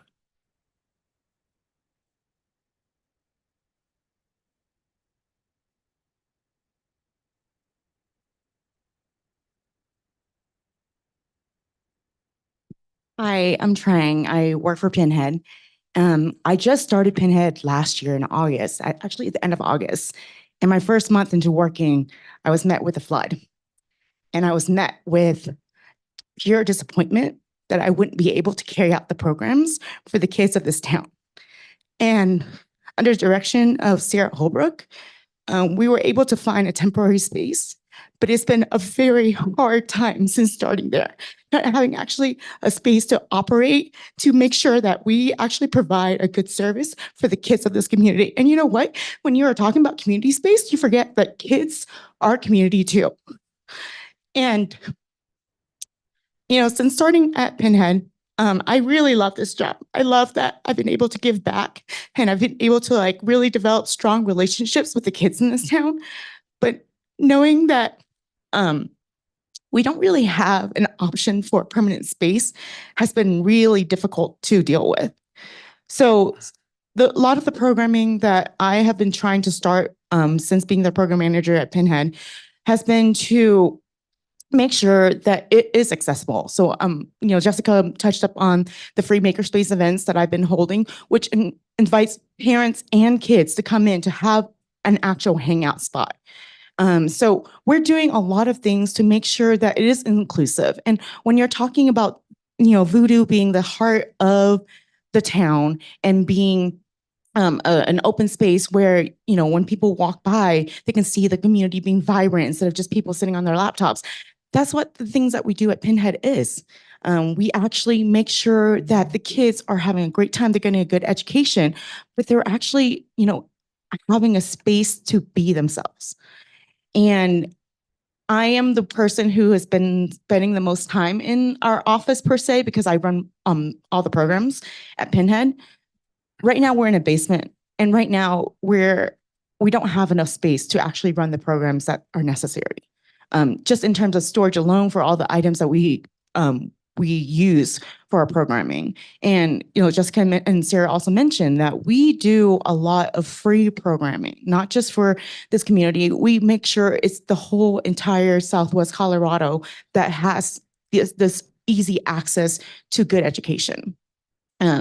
So we're not trying to say that we want to take the whole entire space. That's, you know, where the meeting that we had back when we had the community discussion, we talked to other community businesses. You know, we're open to partnering up when we don't have programming during the day. I mean, Adrian mentioned like having a workspace, a community workspace for nonprofits to come together and be able to plan events together. We're open to those kind of ideas. Like, we're not trying to say that we just want this space for ourselves. Great, thank you. Tiffany, do we have anyone online that's been patiently waiting? Okay, I'm gonna wrap this one up. We've gone over a little bit. My apologies to Karen, making you wait. And so, Zoe, do you have anything else to wrap up? Yeah, so one quick thing I was just asked to clarify. So on the projected lease rates, I just want to make a quick comment on that, and then I'm going to wrap up the direction. The projected lease rate for the commercial spaces was estimated to be approximately $35 a square foot. And that's on a triple net basis to cover the expected annual debt service and landlord maintenance costs. So that's an annual rate, just so everyone kind of understands that projection. However, there's still a lot of discussion before anything is set in stone. So I just want to make that clarity. So as far as next steps go, it's very obvious that the community, to everyone's point, maybe wants the opportunity to get together and come up with some more collaborative ideas. I think we can do this in parallel. So Lance and I can work on developing a draft RFP that we can bring to council for their review to make sure that we have honed in on the things that you wanted to look at and prioritize. While Lindsay and I can also work on community forums to bring together the community on some of these collaborative ideas, and maybe reach out to some of our other nonprofit partners that may be interested in programming and assisting with that kind of collaboration moving forward. So we can do both those things in tandem. So the next step would be to bring to council a draft RFP in the June meeting. I think just based on some comments that I heard, I also just want to kind of clarify the utilization of the word community. I think I choose that word really intentionally because I think it is all encompassing of families, of youth, of teens, of young adults, of, you know, our retired community. So I do just want to be clear to everyone that perhaps maybe in this discussion made assumptions that we were not considering anyone and everyone being able to utilize this space. I think that is actually our greatest priority, is that it does serve our community and all aspects and all facets of it in its, you know, in its most entirety. And the other thing I'll add, just for context for everybody, knowing that the $35 rate isn't set or finalized, but if you would look on average for a comparable space in a comparable condition, you're probably somewhere in the neighborhood of between $60 and $70 a square foot if it was free market. So that just gives some context to everyone. I thought that might be helpful. Okay. And Zoe, thank you very much. Lance, thank you very much. And we're going to move on to item 1C, comprehensive overview of the town's water system. Karen, we're going to make you squeeze 5 pounds of dirt and of water and That's what we do. and 5 pounds of water in a 1 pound bag. So You just, thank you. You just described the talk. Looking at the 2 work sessions. Hello, Karen Guglielmone, Telluride Public Works Department. Given a very broad title for this work session, but I'm going to say after 24 years working for the town and giving presentations, I looked at the work sessions before me and I was like, I need to have a work session presentation that can stretch or be condensed. And I'm going to try to do that so everyone gets to You did a learn. great job in the package, by the way. It was, the amount of information there was unbelievable. There's a lot. I was a little overwhelmed when I started to think about what this what I might talk about. And so what I'd like to do is start, I guess this is mine, with a quiz. You don't have to make decisions. You just have to draw from whether or not you read the materials or your experience being in town. I think everyone in town should know a little bit about our water system. And as I explained in the memo, I mean, it's essential. This is an essential service. It's equity at its best. Everyone gets the water we provide, and we try to make sure it meets well, and we 99.9% of the time, it works really well to get really clean, fresh water from our water sources to people's faucets. And then if you want to go even broader to One Water is the new term of art in engineering circles, talking about water from water treatment for drinking all the way to wastewater, which that's where our water goes once it goes down our faucets. But today, especially because I'm giving the condensed version, we're just going to talk about the water system. So quiz. Okay, raise your hand. Okay. Yes, Ms. Chouinette. Ding, ding, ding. Three. We have three. Can you name them?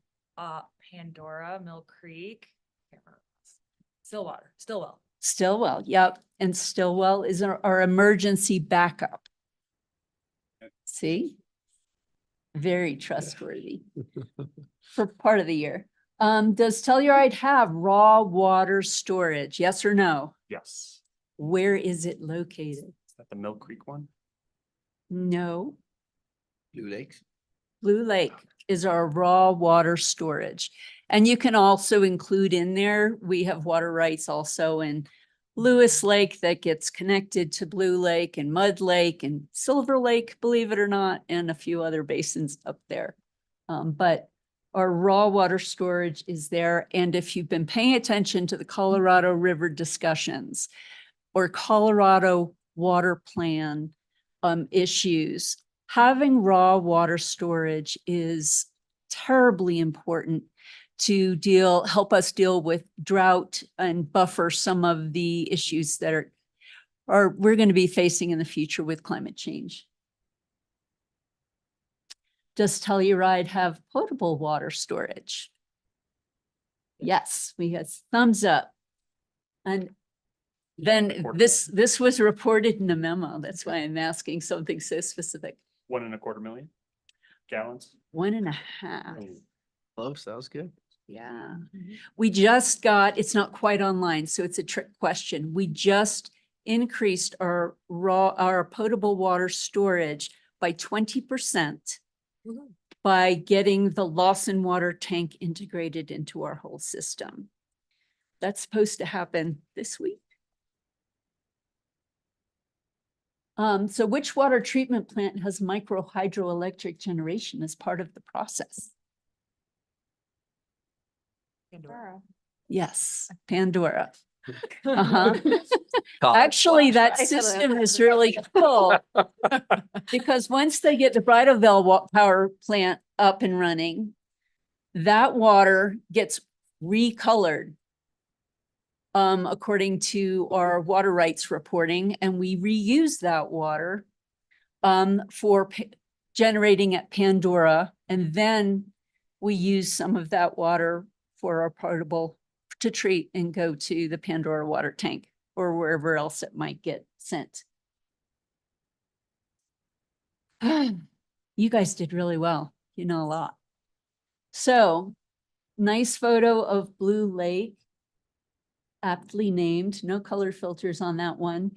But our goal for water is stated in our water efficiency plan is to actively conserve, develop, protect and manage water resources for present and future generations. That's a lot of directives. And the goal of the water plan, which was included in the packet, is to kind of take a look at our entire water system, including not just the infrastructure, but the management that we have in place, to make sure we can meet these goals. And then it creates milestones to help us assess whether or not we're actually meeting this goal. A big thing when we had the water efficiency plan, and we'll talk about it a little later, is how well we were using the water that we were taking from the watershed. So it's a balancing act. This is an actual photo of when they were produced, when our AIM, I think it was working on putting new water pipes down the cliff face next to the Bridalveil Power Station. And they had a lot of fun. No injuries took place, but Juju took this photo and gave it to us. He loved to take photos of what was going on, but it gives you an idea of some of the challenges we face here in Telluride that other municipalities may not face. Our water infrastructure is old and new, so we have a variety. It's subject to, especially in the Bridalveil Basin, avalanches, rockfall, high winds we've discovered when we tried to put solar panels along with Idorado up in the basin to help us measure some of the parameters we need to measure up there. They simply blew off, not just once, but twice. And so there are challenges that we face. It's not just the infrastructure, however, just like the wastewater discussion, water treatment is a changing landscape. You may have heard of PFAS, I'm not going to remember. Forever chemicals. Forever chemicals that we're testing for now. We're lucky because our source water is at the headwaters. We haven't measured PFAS yet I believe it's all soluble, so it's not going to be airborne and falling on our watershed. You mean we have measured for them and the results have been negative? Correct. Not we have never measured. Correct. Thank Great. you. No, that's very good, important clarification. So in addition, we are trying to maneuver since Stillwell, for example, has a discharge permit. And the permits for water treatment are starting to look more and more like the permits for wastewater treatment, and more parameters need to be measured more and more regularly, so they're becoming more expensive. And we need more skills to be able to do those measurements and et cetera. So there's a whole host of things. This was, George, this one was for you, an old photo of the construction of the tanks at Stillwell. Very old. And then some of our newest, that's the Pandora treatment plant. Early on, the trees are bigger now and it's a bit more camouflaged. Excuse me. Where's the black brick? Black brick. The standard town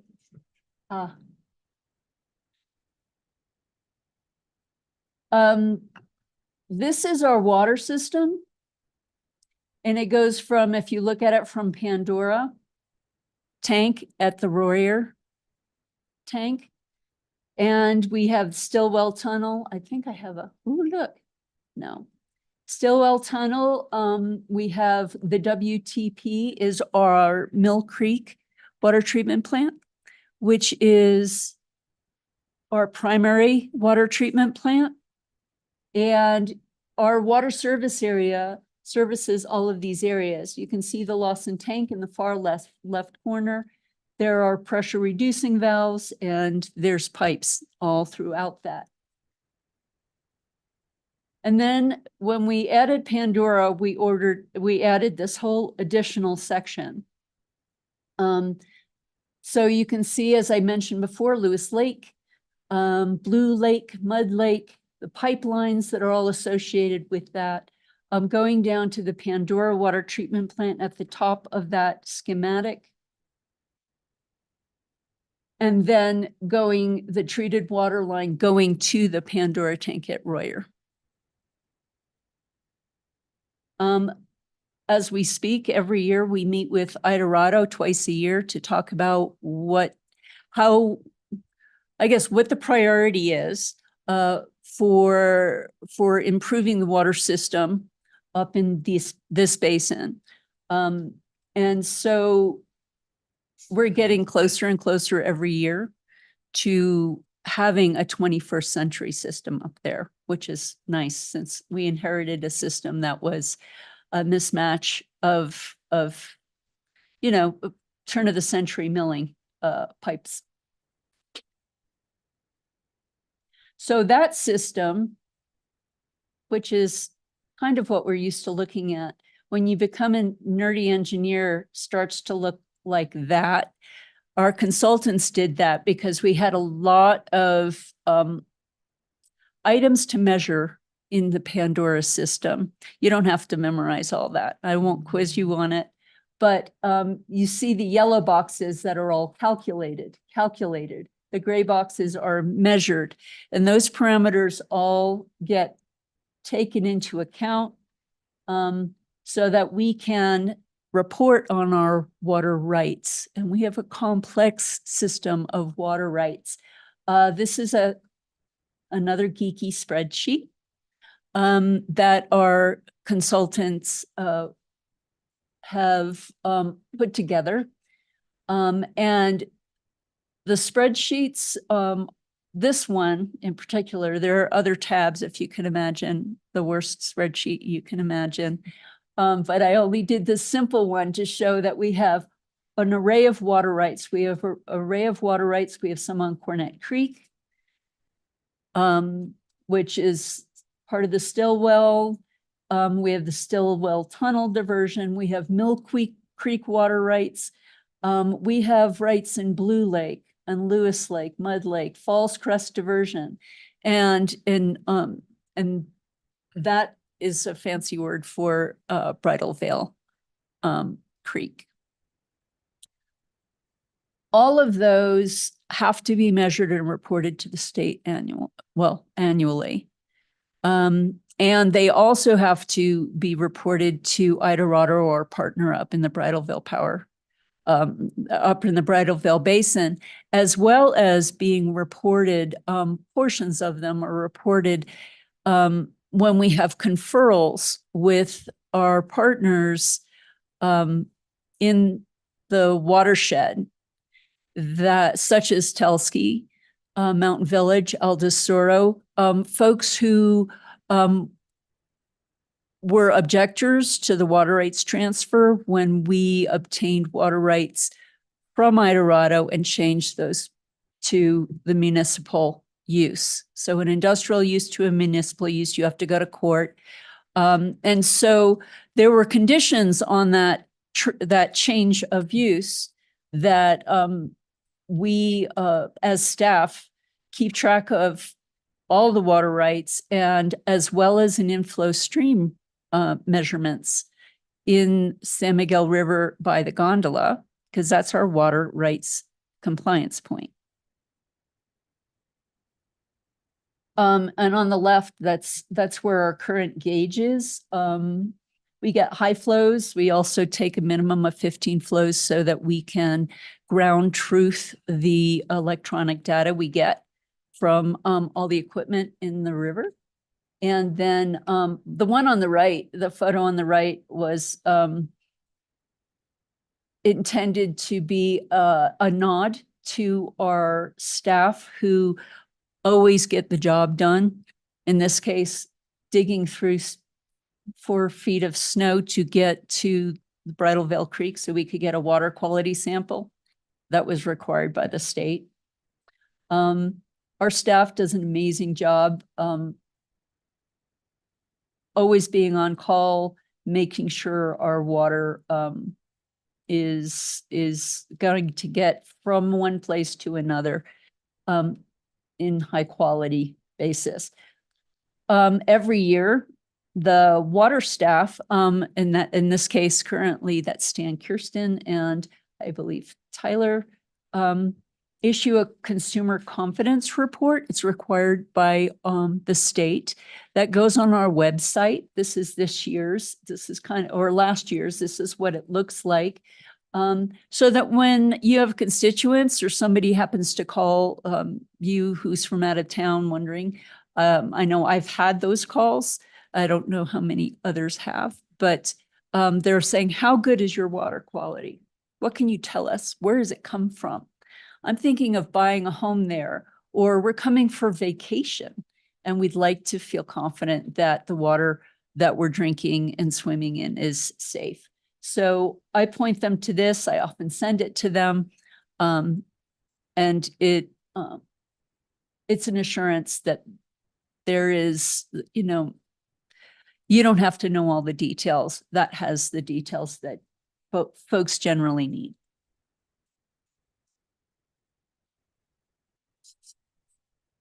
So the annual water usage.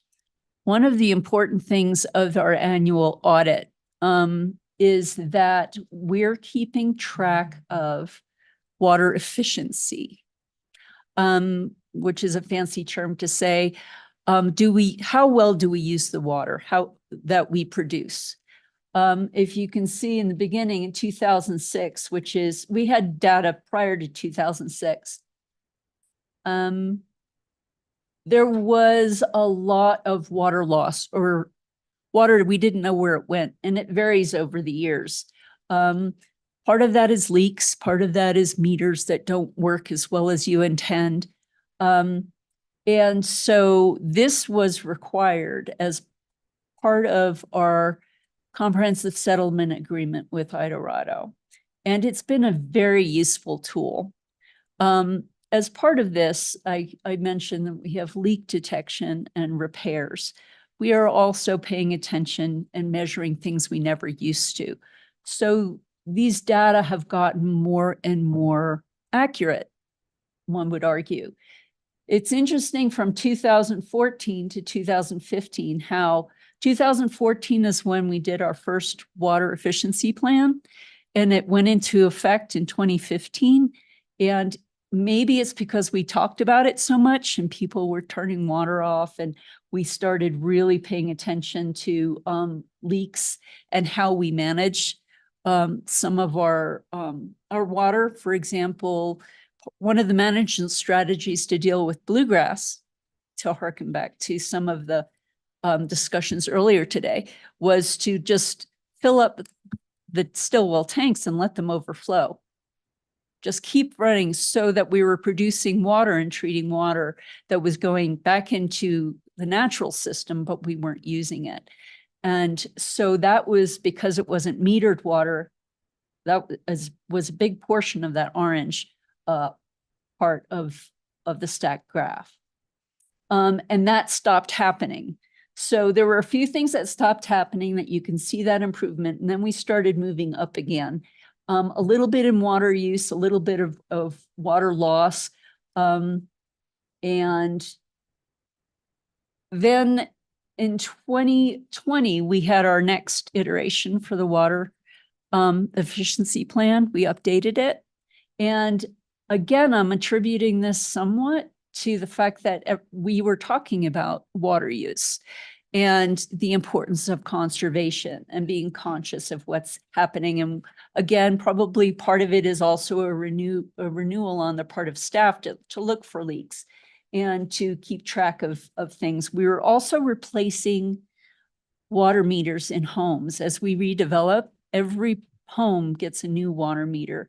and we have a new water metering system. We're still on the old one. We're trying to get through that, but you can see that the green line is kind of marching up through 2021. And then suddenly we're going down again. And I'm not sure what that is. We're having far fewer leaks is what we're finding. I'm not sure I believe that data. Kind of when we hit the 2015 mark, I was like, I'll believe it if it stays a trend, if it's not just 1 year. But in 2023, that was remarkable. The fact that there's so little water loss, that we really operated very tightly on what we produced and took out of the watershed. Remember, when we take it out of the watershed, at the head of the watershed, that means the San Miguel River through town gets less water from its tributaries. And then it gets it back, a good portion of it, at the wastewater plant down past the valley floor. But the goal is to have it look like that. To say that we produced water and we used water and it was that tight, that there's only 1 or 2% that is lost or unknown. And so I'd love to see what next year is going to produce, to see if we're going to be as good next year. So I know you've got lunch coming, but I didn't know if I do have time for questions. This was part of the projects. This is the revegetation that was done on the pipeline in Bridalveil Basin after the 2000. The town replaced about a mile of pipe up there, and staff collected wildflower seeds from the basin and went up there and pickaxed it in and tried, and literally, this was maybe last year. This is how it's come in. It's lovely. And those are the kinds of details that are kind of important for us and what we take pride in. So that was the quick and dirty overview. I Karen? could get into budgets. Those aren't fun. Thank you for that presentation again. But between what was in our pack was a lot and really helpful. And so I would like to open up any questions that council may have for Karen. I had one. I had a couple, but I'm gonna ask my most important one for the sake of time. I saw that the Lone Cones or the Lone Tree Cemetery was one of, kind of over the past handful of years, was one of our highest water users. And that really surprised me. And I am wondering if, I know that we have some like landscaping guidelines to help with water use, but is there some way that we can work to kind of revegetate sort of slowly over time Lone Cone to not be as big of a water user? Because I think if the public realize, I don't know if that feels like the best use of our water resources. It was recognized early on when we started using water, looking at our water users and who was using how much water. That rose to the top. It was Telluride High School, believe it or not, and the cemetery. And we've been working with the cemetery ever since then. Yeah. They've got a very old irrigation system, which does not help. I think that early on, I'm not sure if you were on council at that point. Last year, we started metering them, and then they didn't believe, none of us were really comfortable that the meter was reading accurately. And yet they replaced the meter last year, and it kind of doubled down that the water use in that area is as much as we thought. But the challenge, I guess, was that when the board makes a decision about how to irrigate and how to landscape the cemetery, But the town, all the town can do is, originally it was free water. And starting this year, it's not all free water. And there's a gradated system that's going to take place over 4 years to help them prepare for, and maybe give them some incentives to find grants, et cetera, to replace some of their irrigated areas, to find a solution, because it's going to be very expensive. When we priced out at our bulk rates, which is not what you or I pay at the tap, but it's a bulk rate, you know, it was still $20,000 a year, $30,000 a year for water at bulk rates. And that's not something they had previously budgeted for. Yeah, I know there's like a lot of, I've been hearing a lot about like white clover and some different, I don't know if that fits in our climate, but some different ground covers that don't take as much water. And I think that really jumped out at me as like sort of the biggest question mark of like, is this a good use of our limited resource that's going to continue to become more limited? And yeah, I mean, we're hoping that we could also find raw water for them instead of treated water, because Yeah. treated water is more expensive than raw water ultimately. And it's not as good for your greenery, as you probably know, with, you know, the final disinfecting treatments intended to, you know, kill any pathogens. When that reaches, it's not great for our plants. They do better on raw water, for sure. There's a variety of solutions. Given staff time, we have not volunteered to solve this problem for the board. And I think I haven't recently spoken with them. Last time I spoke with them was, I think, last fall, to find out what they're thinking on how they want to move forward to decrease their water use. Great. Ashley has her hand up, so we'll. Thank you. Thanks for the presentation. It's super interesting. I guess I have just a question that's maybe a little too broad, and I recognize that asking it, but you know, there's a lot of discussion, certainly at the national level and at the state level, about water rights and the fact that there are more water rights that exist than actual water. I know that obviously Telluride has been around for a long time, and there's probably some very senior water rights, but I'm just curious, looking at our future and with potential changes to those rights, you know, being mandated by the federal government down to the states, if we have any concerns or anything like that looking forward at water rights. That's a really interesting question, a difficult question to answer at this point. I sit on the Southwest Basin Roundtable, which is one of 9 basins that I guess serves to distribute monies from the Colorado Water Conservation Board. And the board has been working very closely with the Colorado River Joint Task Force. I'm not sure I'm using the right terms. They've changed over the years.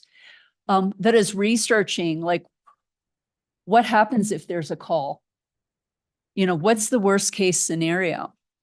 When they talk Colorado, well, let's take a step back. We have very senior water rights that are very well documented. We also have junior water rights and an array of basins. So if there's a call, for example, when there's a call, very often the kids' fishing pond gets shut down, or the irrigation on the valley floor gets shut down because those are junior water rights. And when folks down valley in, you know, Nuclear Natarita want that water, they are allowed to call, but we still get Cornet Creek and Bridal Veil Basin water because we're still senior enough. what they've been studying is worst case scenario for the water rights. It's, for example, one scenario is they go through in Colorado and junior people, whoever's most junior doesn't get any water, which is kind of a challenge in many ways, and is, as you can imagine, politically, folks are very resistant to that. The other question is if there was across the board, doesn't matter if you have junior or senior water rights, everyone's cut 20% or even 5%. What might that look like?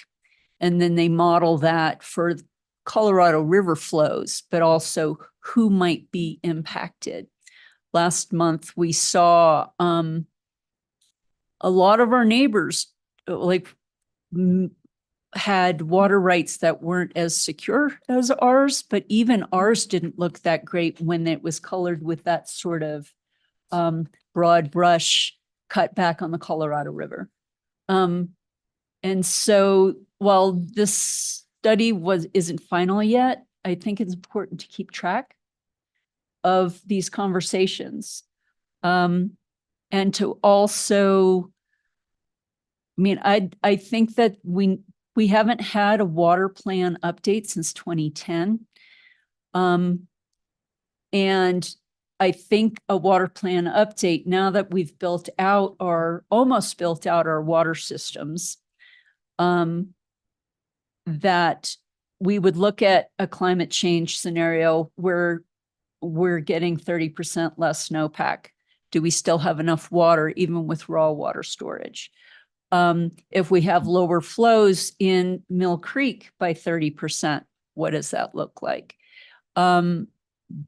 Those are questions that can be answered and would help, I think, both staff and management to come up with a strategy to beyond don't serve water, unless someone asks for it in a restaurant. We're going to have more profound conversations. But the current water system we have, if there's any comfort, has prepared us to operate 3 different watersheds. We have raw water storage to Kushinash, and we have, barring another, BIT situation burning down, which used 1 million gallons of water, by the way. We have potable water storage that is very robust as well. And so that helps us when there's a drought or if there's going to be a prolonged shift in our water supply, it helps.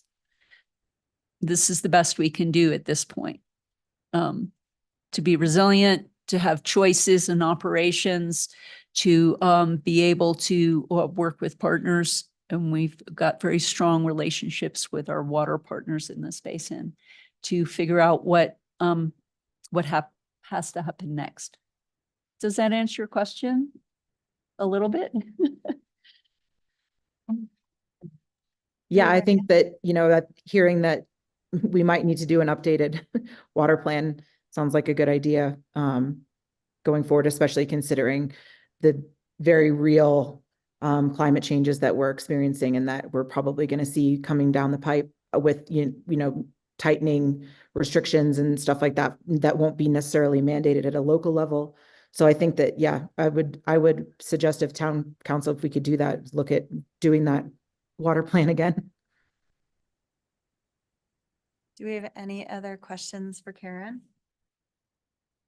I just have the comment that I think it's really cool to see that the closing of the orange bar in the bar graph, because we had a lot of questions about that a few years ago, and it's great to see all the leak fixes and the improvements and measurement improvements and everything. So really understanding what we have and what's moving through is awesome. So great job to everybody who worked on that the last few years. Yeah, they've got a very good staff. And I'd like to give kudos to them because they work really hard and are always on call when there's an issue. And And they're very knowledgeable. And you have to be considering the level of regulation. Karen, thank you very much. We appreciate that update on the water systems. Great information for us. Bon appetit. And Thank you. and I'm going to adjourn for lunch.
unmuted.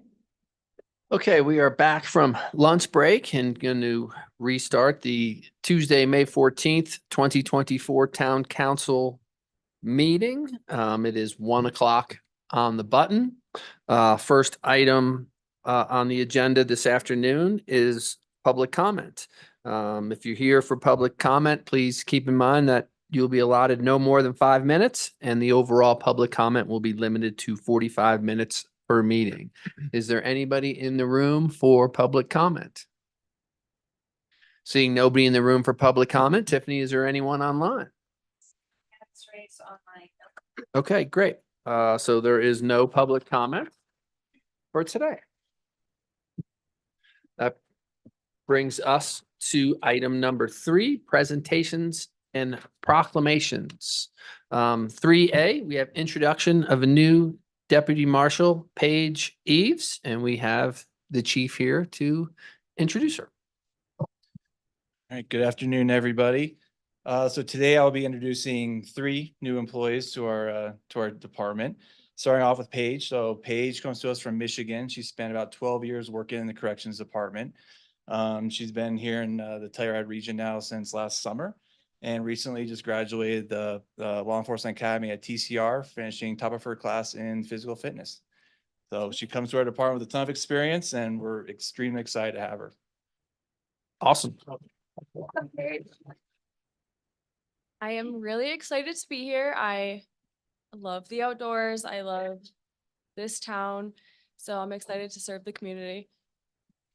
Thank you so much, and thank you for joining the team.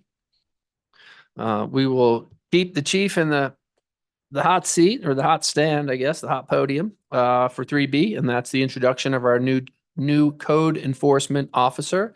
And we have Erica Morales. Did I pronounce that right? Am I close? Okay. All right.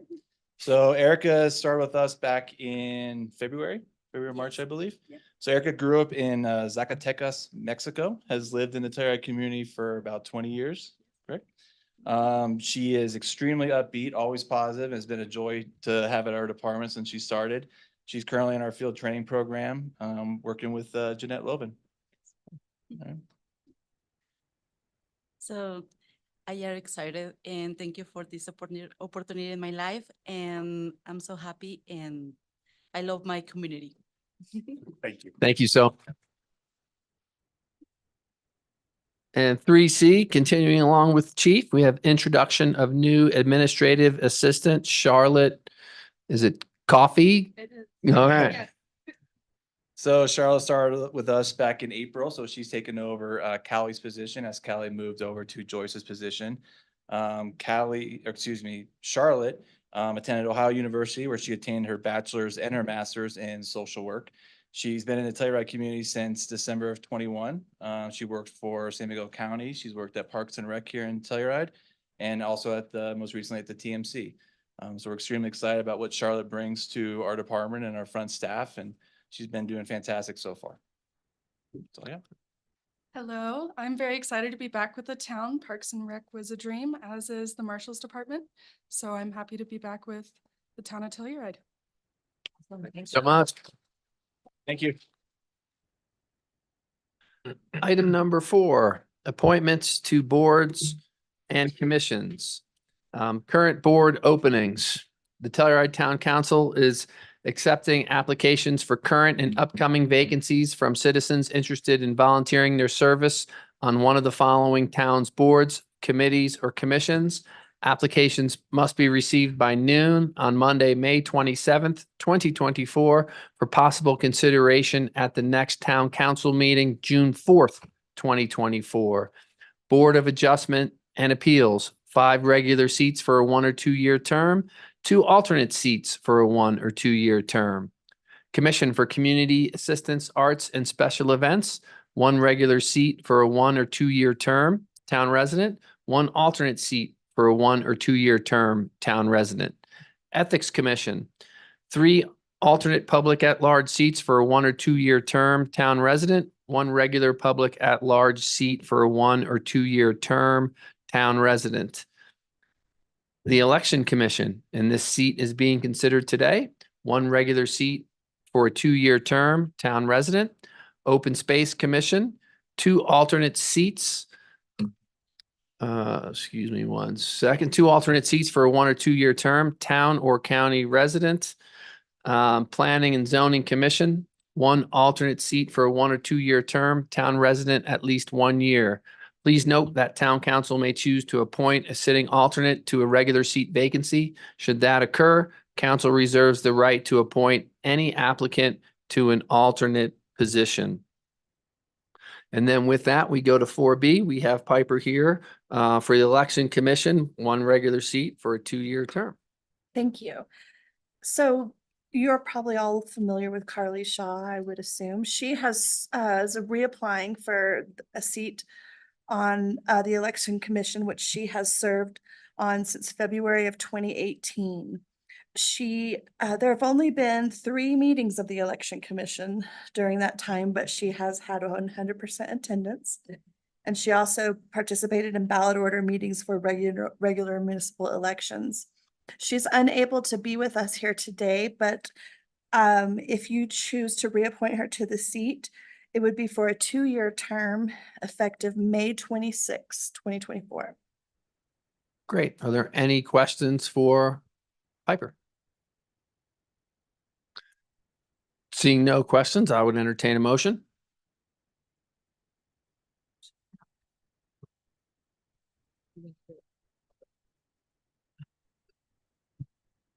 Yeah. All right, I move to reappoint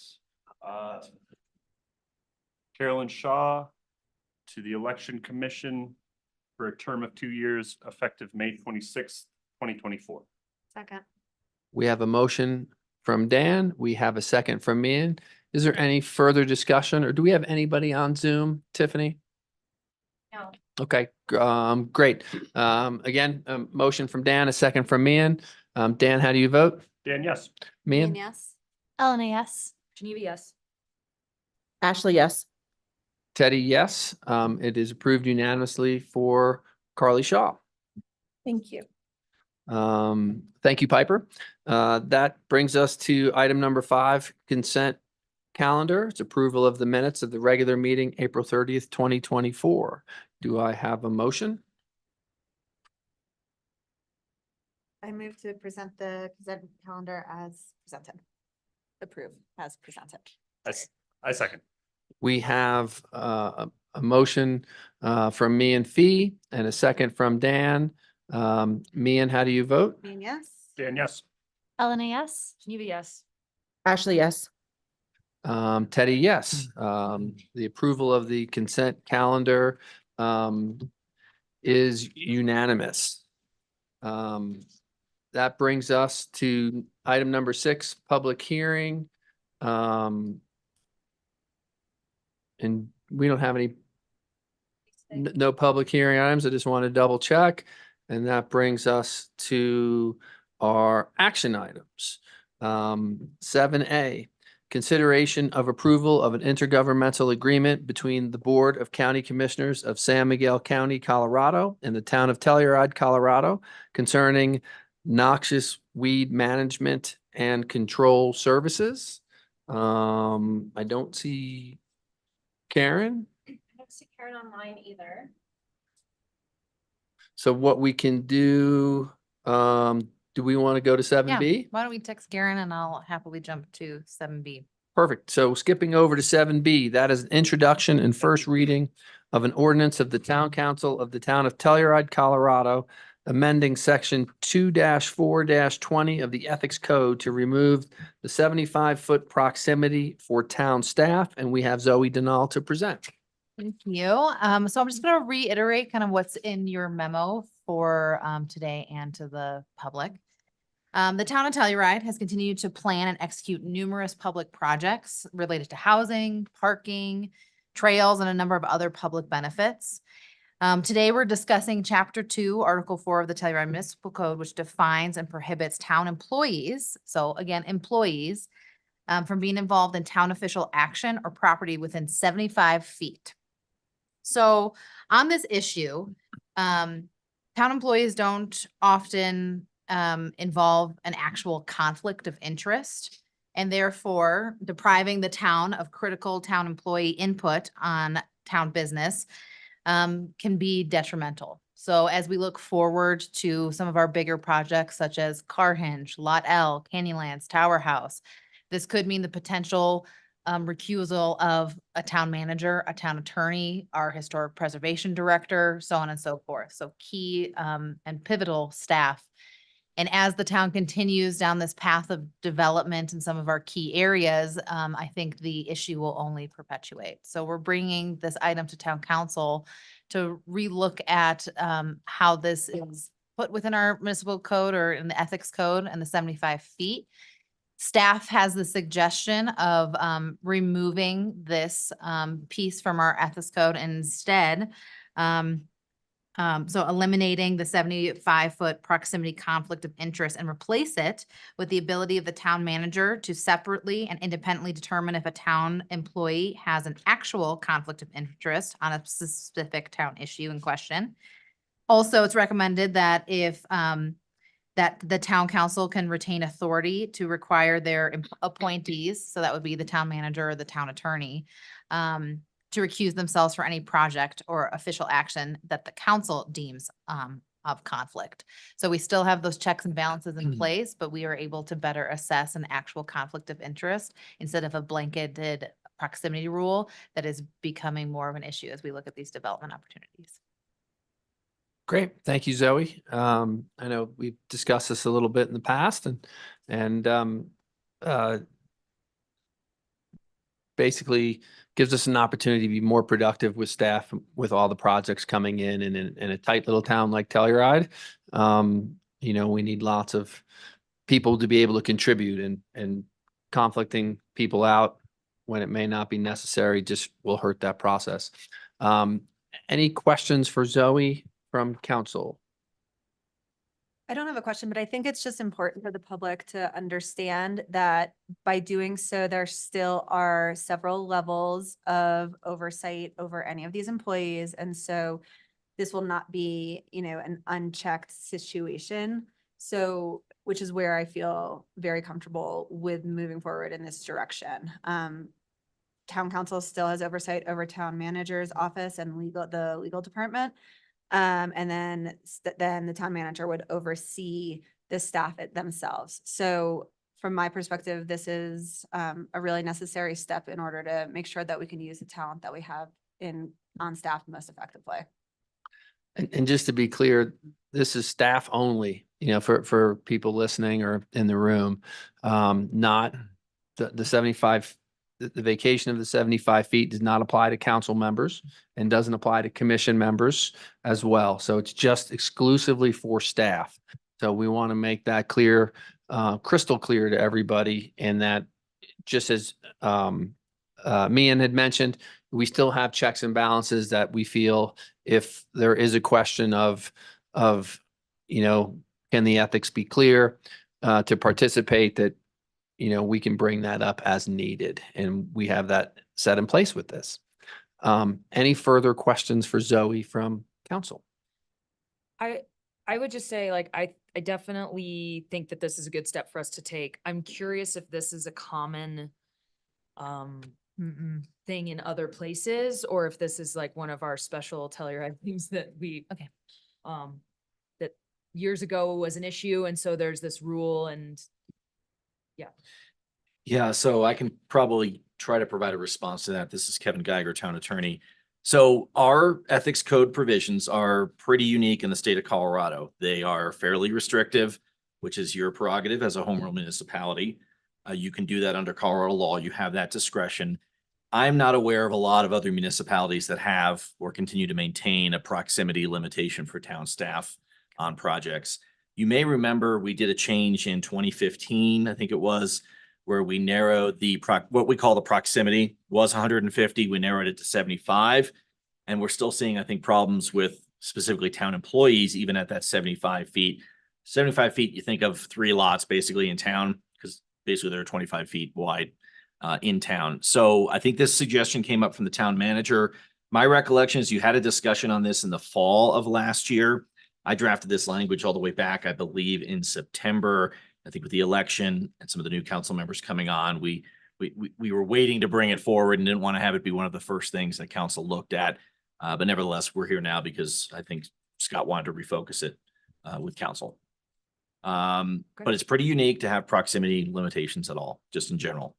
The default under Colorado law is what they call direct financial interest in the outcome of the proceeding. I haven't done a full analysis, but I know when I tell other attorneys at CML events about our proximity, they're kind of surprised. That's kind of what I expected you to say, which also makes me even more supportive of approving this change. Yep. And I think that, you know, for us, the key with all the things coming down the pike is to be able to operate with efficiency, and this will help us be more efficient. And without it, I think you'll see less efficient. Ashley. Thank you. I just had a quick question about maybe since, you know, we are shifting our, you know, what our ethics code has been and making it less restrictive. Maybe we would still want some sort of like a disclosure about like where properties are, and just so that when we enter into these projects and we're working, people are aware of people that have property within the close proximity, just so that way it doesn't feel like there's not like, you know, back deals that are happening and people are unaware of who owns property where. So maybe that's one of the stipulations, that there's still a disclosure of, you know, property owners within 75 feet. That would probably be really easy to do at the accounting level. But yeah, I totally understand where this came from, and I can see, you know, why going from, I heard originally it was 150 feet, and then that was too restrictive at that level. So then it's now been brought down to 75 feet, that as we, you know, are doing projects in more condensed areas where it tends to be cheaper for people to live, that it is a struggle to make sure that we have the staff, and not having an abundance of staff. I can understand the need to loosen this restriction, knowing that staff still has quite a bit of oversight, and that any issues that arise could be called up, and that person could be recused ultimately if there was a conflict to be found. Great. Thank you, Ashley. Any other questions from council for Zoe or Kevin? This is an action item. Yep. Is there anybody in the audience that is here to chime in on this item? And just to double check, Tiffany, is there anybody on Zoom with their hand up? Okay. Seeing nobody else wanting to speak, do we have someone? Do we want to discuss at what Ashley's state, like, do we want to have that in the motion, that we still want to require that staff release that information, the proximity information, or? I'm not sure I think that that's necessary personally. I think that nobody else does this, and staff ultimately doesn't get to make decisions about the outcome of these projects. So I'm not as concerned about it. I think just stepping in from the manager's perspective, from a disclosure standpoint, I mean, we do have open communications with our staff and ask them exactly, you know, what their proximity is to things. We're very aware of everyone's different real estate or home. We don't have a formalized document, nor do I see us doing that for every staff, only when it comes up. So I would say from a process perspective, we are doing something very similar. It's just not formally documented. So it just depends on council's level of comfortability with that. But I feel pretty confident from the manager's office that we are accomplishing what Ashley is getting at. Ashley, how do you feel about that? Well, I guess, you know, I guess for me, it's like, it's difficult for us as the decision makers. We wouldn't necessarily know, you know, we're talking about, oh, well, if somebody has a conflict or then we could deal with it then. But if we don't know who the property owners are in that vicinity, then it would make it harder for us to determine if somebody had a conflict. If you know what I'm saying, it's like we're taking a rule that says this person cannot participate at all because we've deemed that proximity creates a conflict. We're completely removing that and then saying, well, we'll just have the discretion to determine if there's a conflict without having the same pieces of information, was what I was referring to. So you know, like I said, it seems pretty easy to like find out through noticing, you know, parameters and stuff like that to see who the property owners are around a project. But I don't know. And maybe it's something that we just, you know, are told here are all the property owners within 75 feet of a project when we're going forward. It doesn't, I don't know. It just seemed like the fact that it's being removed from our code now, we're just kind of like, well, we thought that there was a reason that this was important before, and now we're just saying it's not important at all. So How that about was we, my idea. how about we do this? If we entrust that town manager and or the town attorney are, you know, in charge of supervising, making sure the disclosures are done correctly, to make sure that there is no conflict with this removal, that we leave that as it is, but in any discussion that council needs to be more privy to, if it involves the town attorney or the town manager, then they have to disclose that to us so we would know. I mean, it's splitting hairs a little bit, but since council is making that decision over a town manager and over the town attorney, maybe it would be helpful for council to know just in that circumstance only. And everything else, we just entrust our town manager and town attorney to be able to make those decisions for the staff below them. I feel like philosophically, if we're saying 75-foot proximity for staff is no longer a conflict, why are we then bringing up this would have been a conflict if this law was still in place, just so we know? It doesn't, Yeah. to me, it doesn't make sense because the town staff are not there at, you know, operating under the direction of the town manager, the town attorney, and by extension, us. I think that maybe, I don't know, to Ashley's point, I don't know why this was put into place. I imagine that there were some personalities a long time ago and that this was a law that was created about specific people.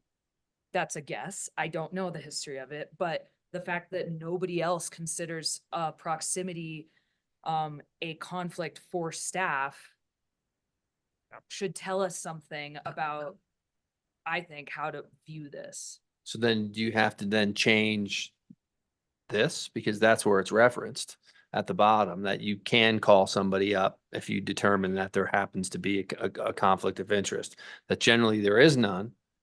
But if all of a sudden there's Well, something, this is quoting like the personal interest. Correct. I think, The proximity. yeah. Okay, Kevin wants to. okay. Yeah, maybe I can try to provide some context to this. So what you have as the red line is 3 definitions: financial interest, interested party, and personal interest. That's where all 3 of those sections have some reference to the proximity limitation. Some is when you reside, some are where you have a leasehold interest in excess of 3 years, some is where you own property. So that was the original trigger. Again, 150 feet went down to 75 feet. It's still in there and it does apply for town employees. I think maybe it might be helpful to kind of understand, I think, how we would envision this practice happening. And I think it's pretty consistent with what happens right now. A project comes up and we're talking about it at a staff level and we say, Kevin, you live right next to this. I don't live in town, so I'm just using a hypothetical. You live right next to this property that we're going to be talking about on this issue. You have a conflict of interest. You step aside. I think the way this would happen in the future is you would still recognize where those town employees might have that conflict. And then it would be incumbent either on the town manager or, in the case of the 2 direct reports to council, the manager and the attorney, for town council to understand, hey, council members, we know where town manager Scott Robson lives. We're talking right now about an issue that borders the property that he lives in. Should he be involved in that discussion? I think that's practically how it works. You could have a requirement and you could put it into this code provision that, you know, almost 100 employees would have to fill out an annual disclosure of where they live, where they have a leasehold interest in excess of 3 years, where they own property in the town of Telluride.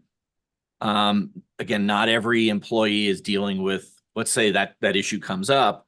There's probably only a handful of town employees that are actually working on a discrete issue at one point in time. It's not everyone in public works who's going to have a conflict of interest if it's something dealing with, you know, a maintenance issue or something like that. So I'm hoping that is providing a little context. Look, we're at your pleasure. If you want to put this in as a requirement, I mean, from my point of view, filling out a simple disclosure form wouldn't be troublesome. Again, I don't live in town, but other people do. Dan? I think it's, yeah, to Kevin's last point there, it doesn't feel like that big of a burden, but I also agree with Geneva that if the whole premise of this is that 75 feet for staff is not a conflict, to me, the bigger issue would be if an employee is receiving direction from the manager's office or the attorney's office and then not following their job, what they were instructed to do, even if they have thoughts or disagreements with it, well, you know, sometimes that's what a job is. We all have to do some things we don't always like, and that's the realm of policy lies in our hands here at council, and that's what we're doing. We set that, and that's why we should still have and do have very strong ethics rules for council, and I don't think anyone's suggesting we do anything to that. But for staff, that they are the very useful, very skilled tools that execute the policies that we direct as council. And so I think that part of this whole exercise is recognizing that differentiation between council and staff, where without staff, we are nothing, but that we have to be the ones who set the policy and set the direction, and it's their jobs to execute it. Ashley? I would just say, I hear what you're saying, Geneva, and Dan echoing it about if we're just getting rid of it, then we need to get rid of it. But we still, we hold that there is something valid in it, because if we didn't think there was any validity in a proximity rule, then we would get rid of it across the entire ethics code.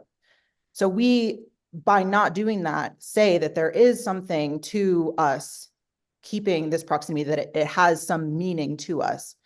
I think what Teddy said was the perfect in between of, I don't think that we need to get disclosures from everyone on staff, because they have people that are overseeing them. And if, you know, the town manager or the town attorney feels like they're, you know, not doing their job, as Dan said, then that has repercussions. And then that could be identified as, you know, they foresee some project is going to be detrimental to their home values, or, you know, their view corridors or something like that. And then that could be addressed by the town manager or the town attorney. But I still think that for us, if we still feel like it's valid for council, which I do, to keep this proximity rule for us, then it doesn't seem like a huge deal. And Kevin just said to have the town manager and the town attorney, who are direct reports, just so that we understand and have more knowledge about what, you know, what all the pieces are at play. So I would recommend that we do that, the town manager and the town attorney, who are the ones that we are overseeing,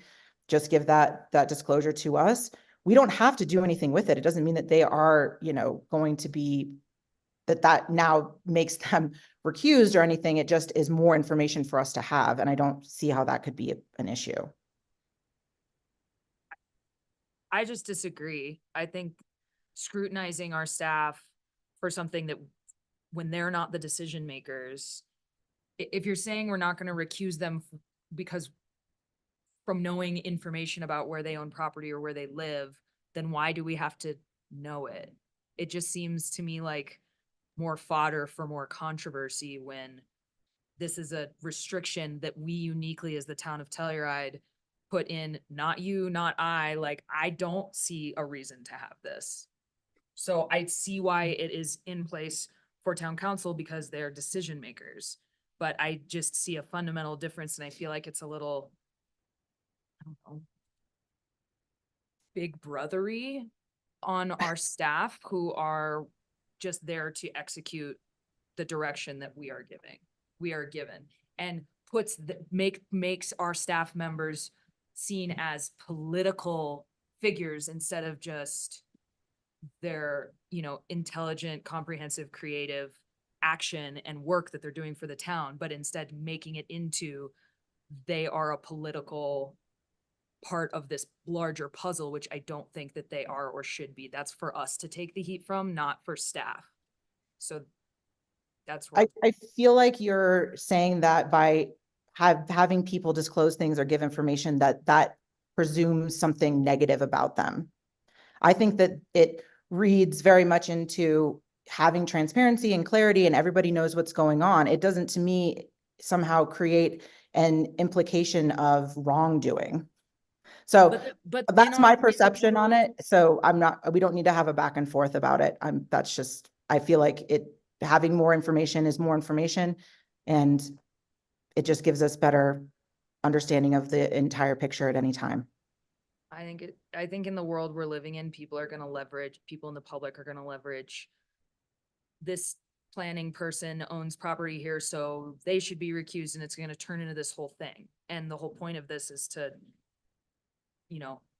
keep feedback about decisions on the town as opposed to staff. And I feel like it's a way to sort of protect our staff from some of the really kind of nasty feedback that's been going around about them just doing their jobs. And it's really hard to be in municipal government these days. And I just feel like this is not a political issue personally. Well, I wonder though, if it actually makes it less of a political issue, because I agree with you. And I think that we have seen proximity and our staff weaponized by members of the public, and it's unfortunate and it's not appropriate, I think, and never has been appropriate. But I do think in a community this small, that knowledge will be there regardless. And for whether it's the town manager or whether it's council to be aware that that might be a discussion point that will divert from the true matter at hand.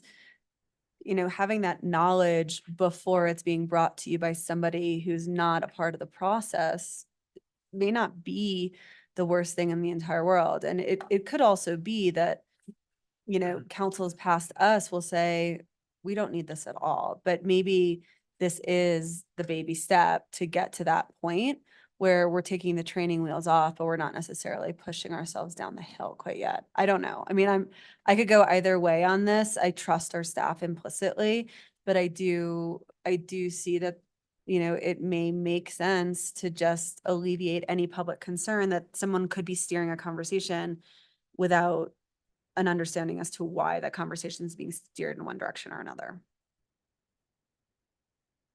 So there's another idea, maybe a possible solution. I actually agree more with Geneva, Meehan, and Dan. I trust my staff, and maybe there's a simple way of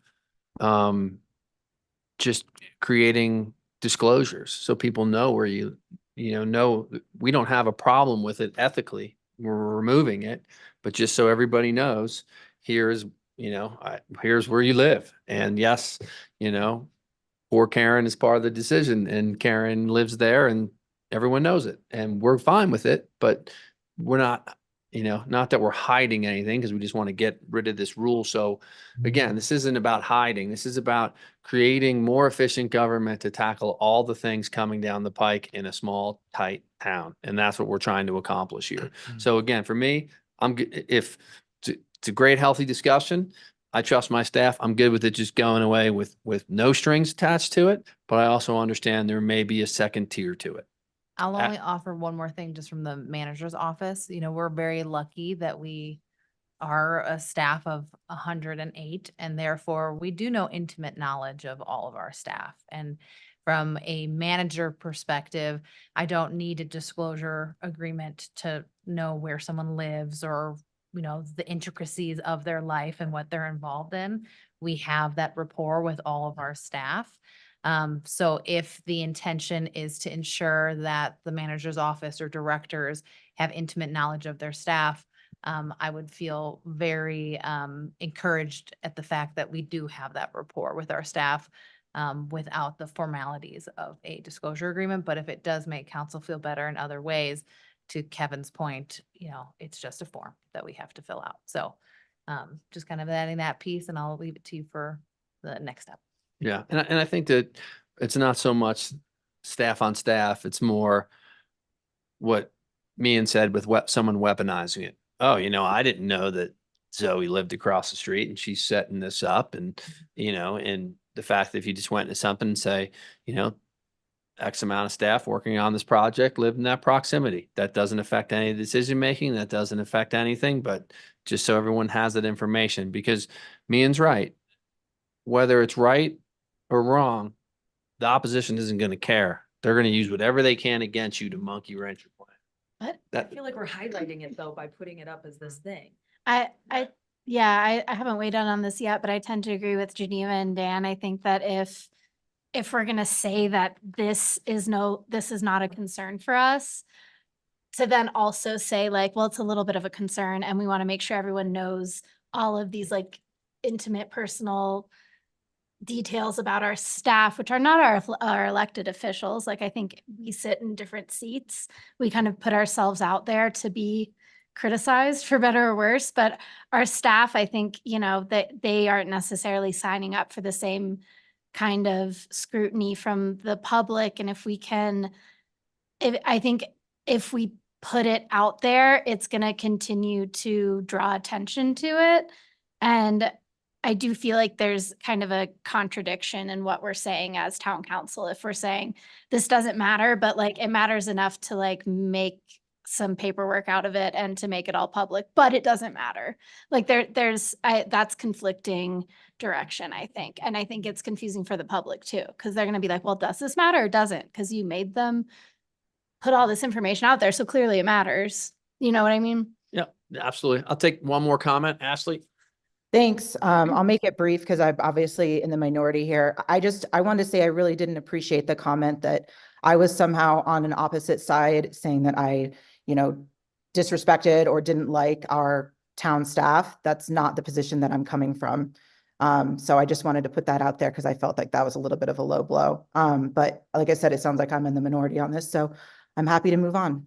I don't know what comment you're And who made addressing, it, but that was certainly not my intention if it was me or responding to and if it was me, it wasn't my intention either. I'm not sure who you're referencing, but, all right. We have no public comment. I still am ready to hear a motion based on the discussion we've had. If someone is willing to make one. I move to approve on first reading of an ordinance of the town council of the town of Telluride, Colorado, amending section 2-4-20 of the ethics code to remove the 75-foot proximity for staff.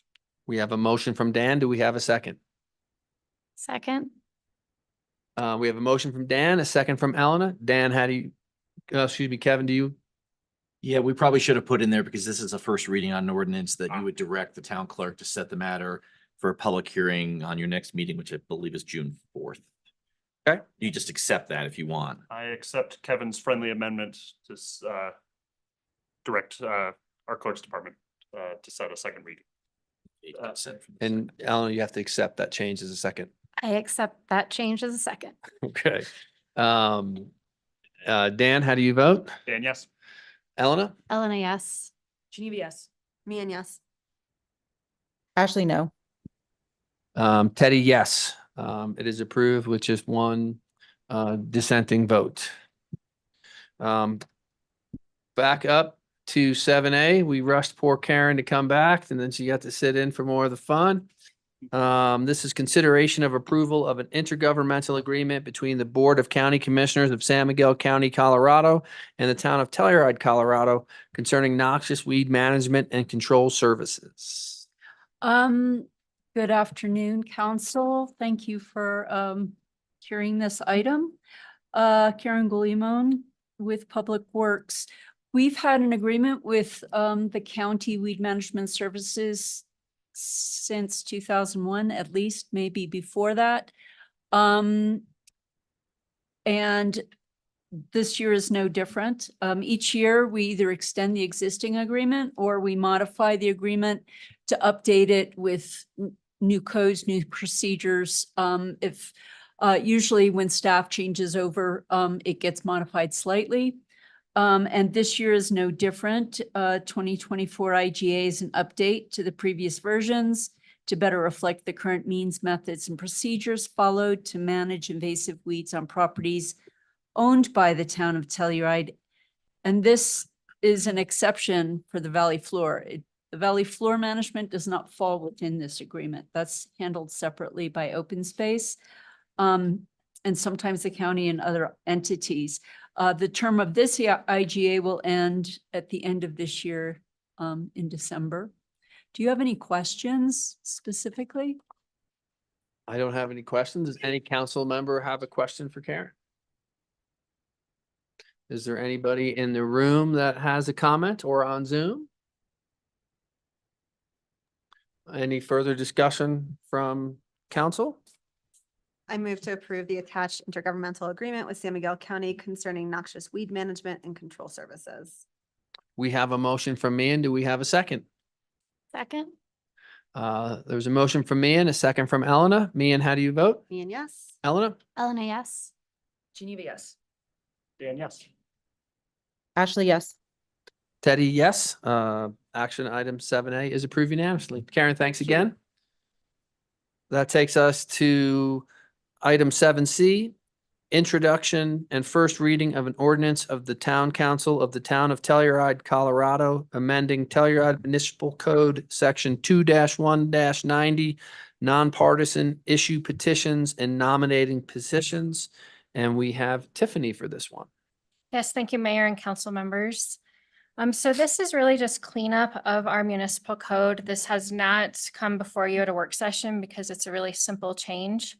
I did just want to take a moment to explain the difference between a referendum petition and a referred measure, because I think that those get mixed up a lot in the community. I always hear referendum referred to or used incorrectly. So a referendum petition, which is what we're talking about, this section of our municipal code, is when town council adopts an ordinance, the electorate of the town of Telluride has the power and the right to file a referendum petition in response to that if they don't agree with an ordinance that has been adopted. The Title 31 Municipal Election Code allows for a referendum petition to be filed within 30 days of the final publication of that ordinance. Someone can file a referendum petition asking that that ordinance be completely revoked, a portion of it to be amended or suspended, as our code refers to. A referred measure by town council is you have the authority to refer anything to the ballot, and that's what a referred measure is. This is a referendum petition specifically in our code. So in our municipal code, it specifically states that the timing for filing a referendum petition must be filed within 30 days of publication of such ordinance, which is in line with the state code. But then it also says if the ordinance to be referred is also to be suspended. This could be interpreted a few different ways. This could say that someone could file a referendum petition 100 days after, an ordinance has been published, which we would never process a referendum petition 100 days after publication. Or this could say, unless, if someone wants to revoke the whole ordinance or just a portion of it, we wouldn't go forward with it, which we really need to just get this cleaned up and have it say referendum petitions must be filed within 30 days period. So that's what this is. The motion in the packet also did not include the language to direct the town clerk to set the matter for second reading for June 4th. So if you approve this amendment to the municipal code, I would just ask that you add that to the motion as well, please. Great. Thank you, Tiffany. Does any council member have any question for Tiffany on this matter? Seeing no questions, is there anybody in the public that wants to chat about this one? Seeing none, doesn't look like anyone's on Zoom. Any further discussion from council? I would entertain a motion. I move to approve on first reading an ordinance of the Town Council of the Town of Telluride, Colorado, amending Telluride Municipal Code, Section 2-1-90, nonpartisan issues, petition and nominating petitions, and direct the clerk's office to set this item for a second reading on June 4th, 2024. Second. We have a motion from Dan. We have a second from Mian. Dan, how do you vote? Dan, yes. Me and yes. Elena, yes. Geneva, yes. Ashley, yes. Teddy, yes. It passes unanimously. Thank you. That brings us to action item 7D, consideration of first reading of an ordinance of the Town Council of the Town of Telluride, Colorado, to approve a license agreement between the town and the National Film Preserve Limited for micropile shoring in the West Colorado Avenue and North Fir Street rights-of-way to support renovation and preservation of the Nugget Building at Lot 39R, Block 3, Town of Telluride. And once again, we have Karen in the hot seat. Good afternoon, everyone. Hello again. I'm going to rely on Kevin probably to jump in here on a good portion of this, but I think the title says it all. We've been meeting with the folks representing the Nugget Building, which is one of the iconic historic structures within Telluride's historic district. And after a lot of back and forth and consideration, it's obvious that to proceed in a safe and responsible manner, it's necessary to put micropiles that underpinning the existing masonry footers, micropiles and micropile cap to support a certain wall of the historic boiler room, micropiles to support structural scaffolding during demolition and construction that are too close to the historic masonry foundation to be removed following construction activities. And those micropiles would extend into the sidewalk area a bit, as depicted in the preliminary exhibit. I think this exhibit, I looked at the exhibit, I was uncomfortable with it, but it is a preliminary exhibit and an as-built will be recorded when this work is done. As with a lot of construction, it's hard to know exactly where on a survey to put this until the work is there and done. The town's legal department determined that while such below-grade encroachments into two rights-of-way are likely permanent, the town should still have the ability to terminate the license agreement by approval by resolution. The likelihood of this happening is very small considering what could be at stake, and it'd be very unusual for town, for example, to be going below grade to do the type of construction that would need to remove these entirely at that close proximity to an historic building. So our recommendation is, as staff, is for town council to approve the license agreement on first reading and recommend a second hearing for the June 4th town council meeting. Do you have additional, Kevin? I'll just add a couple things, Mayor and council members. So I wasn't involved in the initial discussions with the Film Preserve about this issue, but I came in when Karen kind of approached our office and said, well, how should we memorialize this? Typically, you would have this done as an encroachment permit, but because some of these elements are what we consider to be a little more permanent in nature, even though I'll mention how they're not completely permanent in just a minute, we felt that something probably more than just an encroachment permit should be warranted here. So we looked at a license agreement. We've done similar license agreements in the past where improvements were going to go into a right-of-way or town property with an ability of the town to perhaps still use that town property in the future, but with a right that's conveyed to the what's called the licensee as to their ability to use that property under certain conditions. We didn't feel an easement was appropriate. Easements are very permanent in their duration. And while it's unlikely that the town would probably need to go in there, at least on some of these narrow areas that are right adjacent to the building, to use and utilize the full public right of way, we did want to maintain that right. So you'll see that language has been inserted from the base template that we typically use, and that's in section 1.2.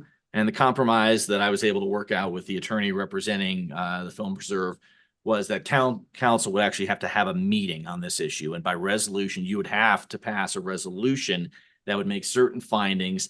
And that language is in the first paragraph of 1.2, that there's an actual physical impediment to the town's use of the property, that it destroys or materially impairs the town's use of the right of way or the public's use of that right of way. So fairly narrow, but also does give town council that discretion if you have to make that finding. You know, in the scenario here would be more like, let's say something catastrophic happened to that building and those footers are no longer required, but they're still on paper. And the town wants to use that right of way in that instance. That would be a finding that I think where you would meet that criteria. Or if there's a complete redevelopment of the block and you need that full right of way width, that would be another scenario where you might have something like that. Consider what occurred down at the parking structure associated with Silverjack, where we had to go down to the lot lines on town property. I think all of those are unlikely. I think there's very strong staff support for the work that the Nugget building will see in the near future. In fact, it's been decades in the making. So I think we're all happy to see it kind of come to fruition. But we did want to make sure that the town had some legal rights, of course, to look at a revocation of the license agreement in this case. And we're doing it by ordinance. Again, we feel this is, you're creating essentially a burden on town property. In order to do that, you normally need to have an ordinance to affect town property. So that was our recommendation, and I'm happy to answer any questions you might have on this issue. Great. Thank you, Karen. Thank you, Kevin. Council, any questions, either of these two?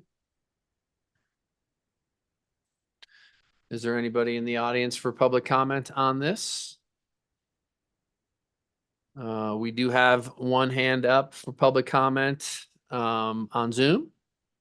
If Tiffany, you can unmute her. Hello, I just wanted to thank Kevin and Karen for their presentation. I have nothing to add, but I just wanted you all to know that I am out here if you had any questions. And that also in the audience, I believe, is Peter Garber and Reagan Elise to answer any technical or factual questions in regards to the microfiles if necessary. Great, thank you. Seeing that, are there any questions from council? Any comments, further discussion on this item? I would entertain a motion if we're ready. I make a motion to approve on first reading a license agreement between the town and the National Film Preserve Limited for micropile shoring in the West Colorado Avenue and North First Streets rights of way to support renovations and preservation of the Nugget building at lot 39R, block 3, town of Telluride, and direct the town clerk to set this matter for a public hearing on second reading and approval for June 4th, 2024. We have a motion from Dan. Do we have a second? Again? We have a second from Elena. Dan, how do you vote? Dan, yes. Elena? Elena, yes. Maybe yes. Man, yes. Ashley, yes. Teddy, yes. It is approved unanimously. Thank you. Thank you, Karen. Number 8 on the agenda, Telluride Liquor Licensing Authority. There are no items for the Telluride Liquor Licensing Authority today. That brings us to number 9, administrative reports. 9A is the manager's report. Thank you, Teddy. So I'm gonna pass this off to Stephanie, who's gonna give us a recap of the 2023-2024 temporary winter community housing program, and then we'll go from there. So Stephanie, if you're ready. All right. Hi again, council. I was mostly going to just answer questions. I helped compile this report with Delaney Tapson and Ryan McGovern. And I can highlight some of the changes compared to previous years or just answer questions. It is the 3rd season of this temporary program, so perhaps temporary will no longer be referenced in the future, but it was successful and well received and much needed, and some minor things that staff wants to work on for next year. But with that, I'll just answer any questions you might have. Great. Thank you, Stephanie. Does any council person have a question for Stephanie on this program? I would just say that, yeah, temporary maybe is more referencing the nature of the housing than the nature of the program. And that it's not a full year round. So I would say we could probably keep it. I think that you guys are doing a continued excellent job, and this project is a little bit of my baby in a certain way, and I love to see it continue to be successful. I would also love to see the day where we just don't need it anymore and have more housing options of a permanent nature for everybody, but that's another soapbox. I think your guys' fee structures are pretty spot on, as you highlighted in there. The total revenue is definitely a little over the expenditures, but then there's a few things not calculated, as you alluded to in the memo there. So I think just holding steady, and as long as there isn't anything that's wasn't in the memo about disruptions and seems to be operating pretty well that you just wanted to address, but if there isn't, that's great.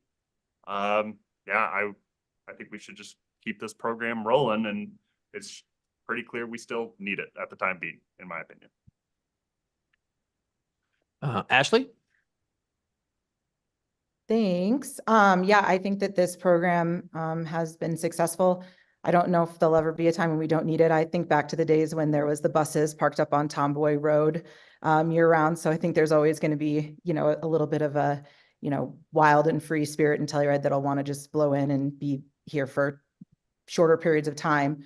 I would be remiss if I wouldn't mention some things that the citizens had talked to me about. One thing that I feel like I should bring up is that there has been, I've heard from several citizens, maybe a desire to see if this could become a year-round project. Obviously the parking lot at the park isn't the place for it year-round, but seeing if there is another town property that might be suitable for a summer option as well is something that I've heard, and I told those citizens that I would bring it up. So that's me bringing it up. Great. Thank you, Ashley. I had a quick question. You know, in the report, it says that you had 48 inquiries. How many of those converted into actual applications for the space or for the spaces?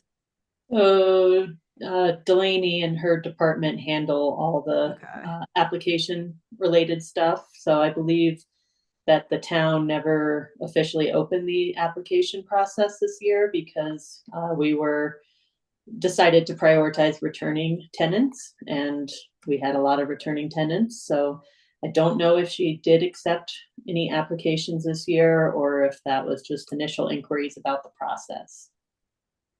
I mean, I think similar to what Ashley said, and also Dan, I would like to maybe see if there is a way that we could potentially expand this to support the people that need this housing.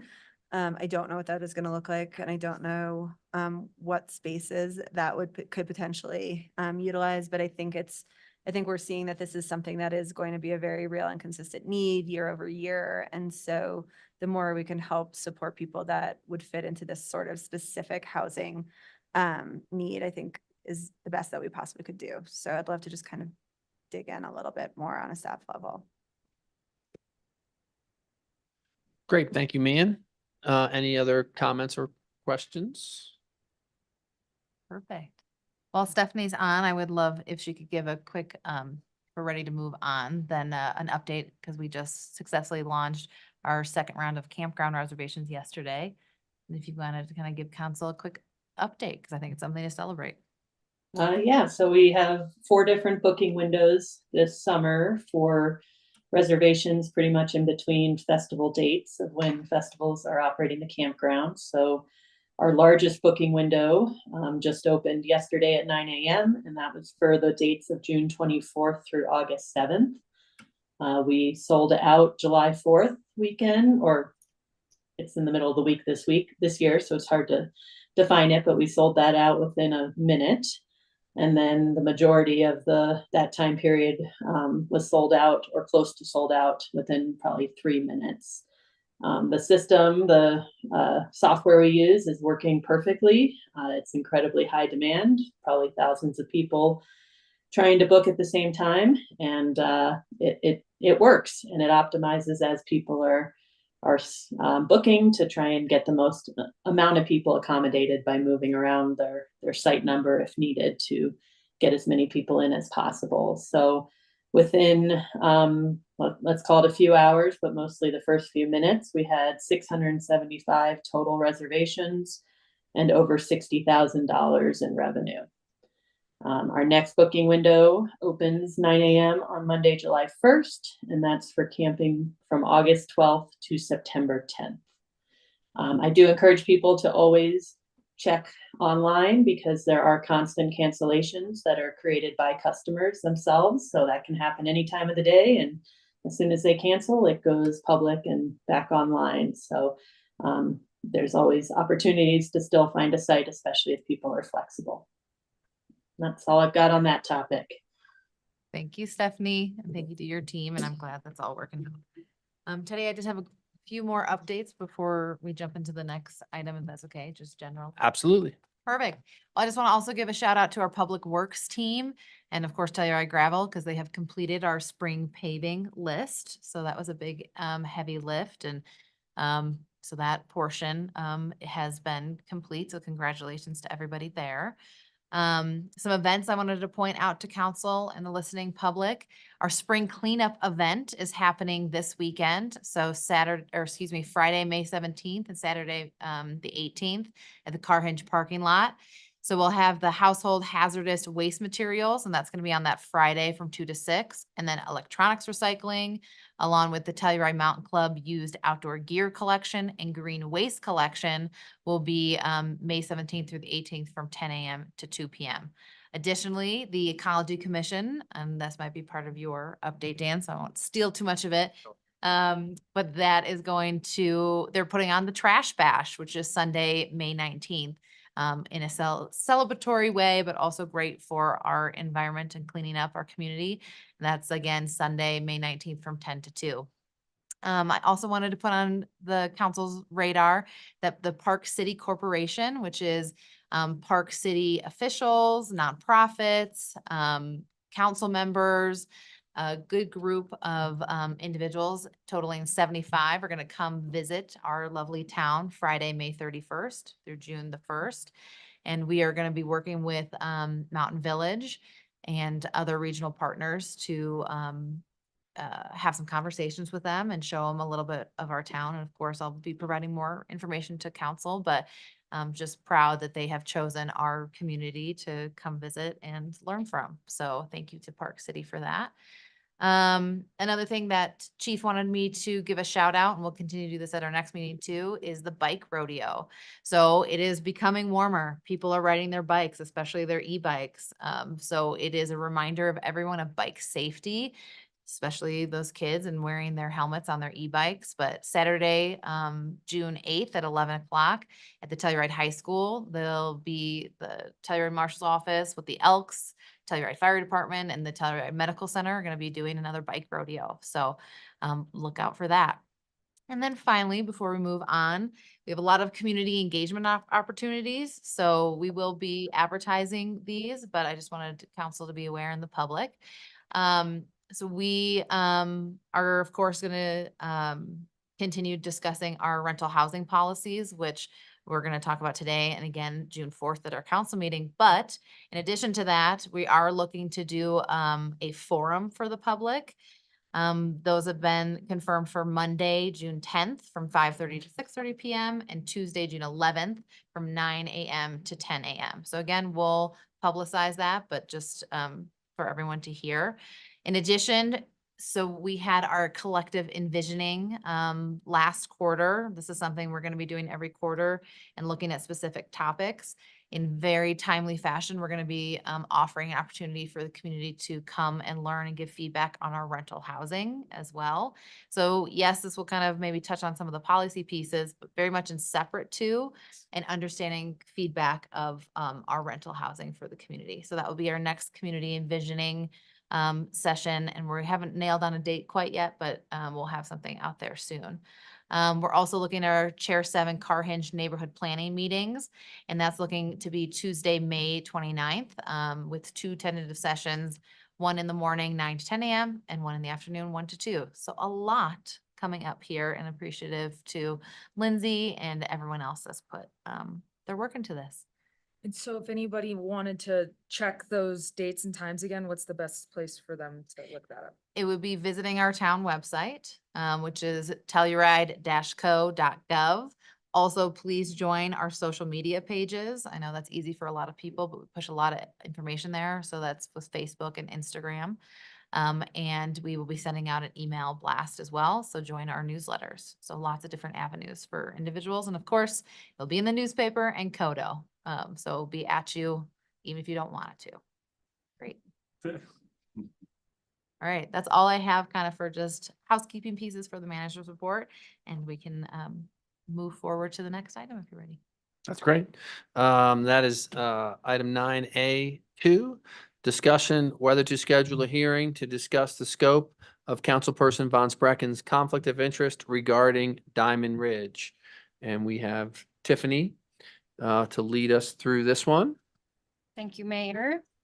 So we have outside counsel on this matter online with us. Mr. Jerry Dahl is on the Zoom meeting, but I'll just give a little introduction here. He did prepare a memo for the packet that's included in the packet materials. You may recall that on February 20th, Town Council had an executive session to discuss the Diamond Ridge litigation.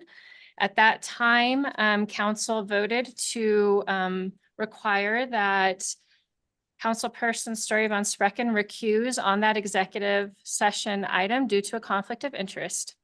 When the minutes came back for adoption at the March 12th meeting, another discussion, a brief discussion occurred where Ms. Von Sprecken asked to specify, be more specific as to the scope of her conflict of interest.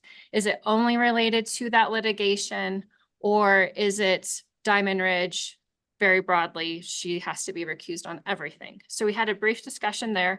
I don't know if council feels that it was resolved at that specific meeting or not, but you did receive a request from members of the public that a separate hearing gets scheduled on this to discuss that in detail. So that's why it is before you today to decide, do you think that the matter is resolved? Should we schedule a hearing on this? Yes or no?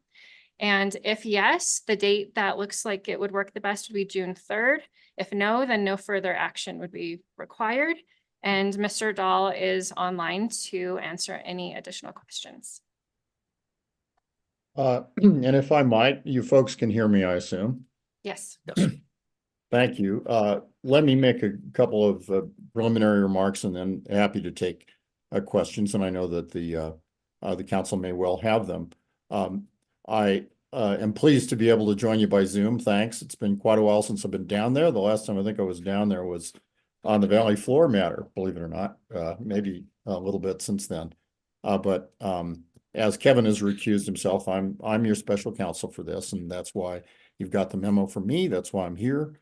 I do want to thank both Tiffany and Zoe for providing all sorts of materials.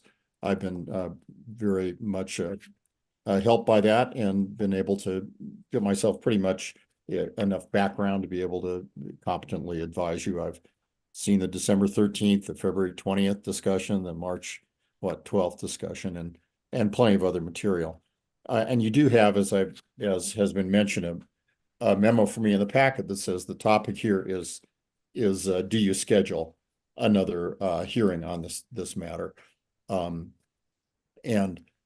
Obviously the substance of that, if you do want to schedule a hearing, and the details of whether and to what extent you want to refine the scope or change the determination you made back in February is for that separate meeting. But I get it that in order to figure out if you want to have another hearing, there may be some discussion. I'm perfectly fine with that. There ought to be up to a point.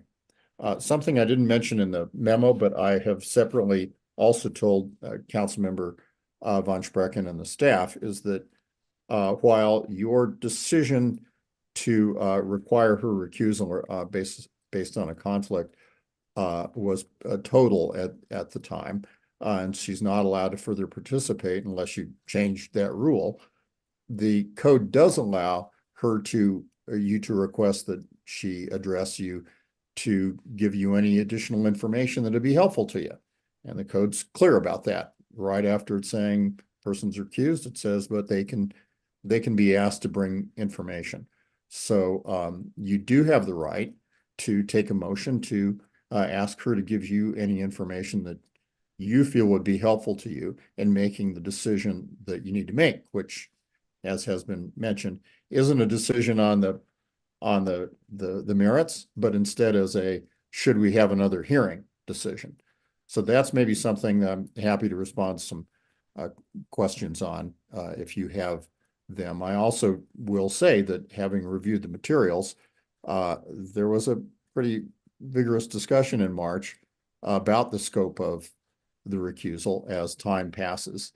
And I'll quit in just a minute, but I'll tell you that it's always fair for the council to look at the decisions it makes.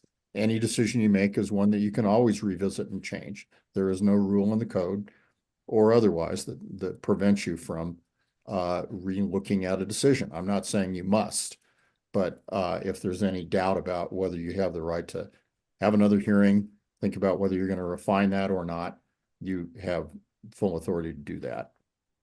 Thanks for your patience and listening to me.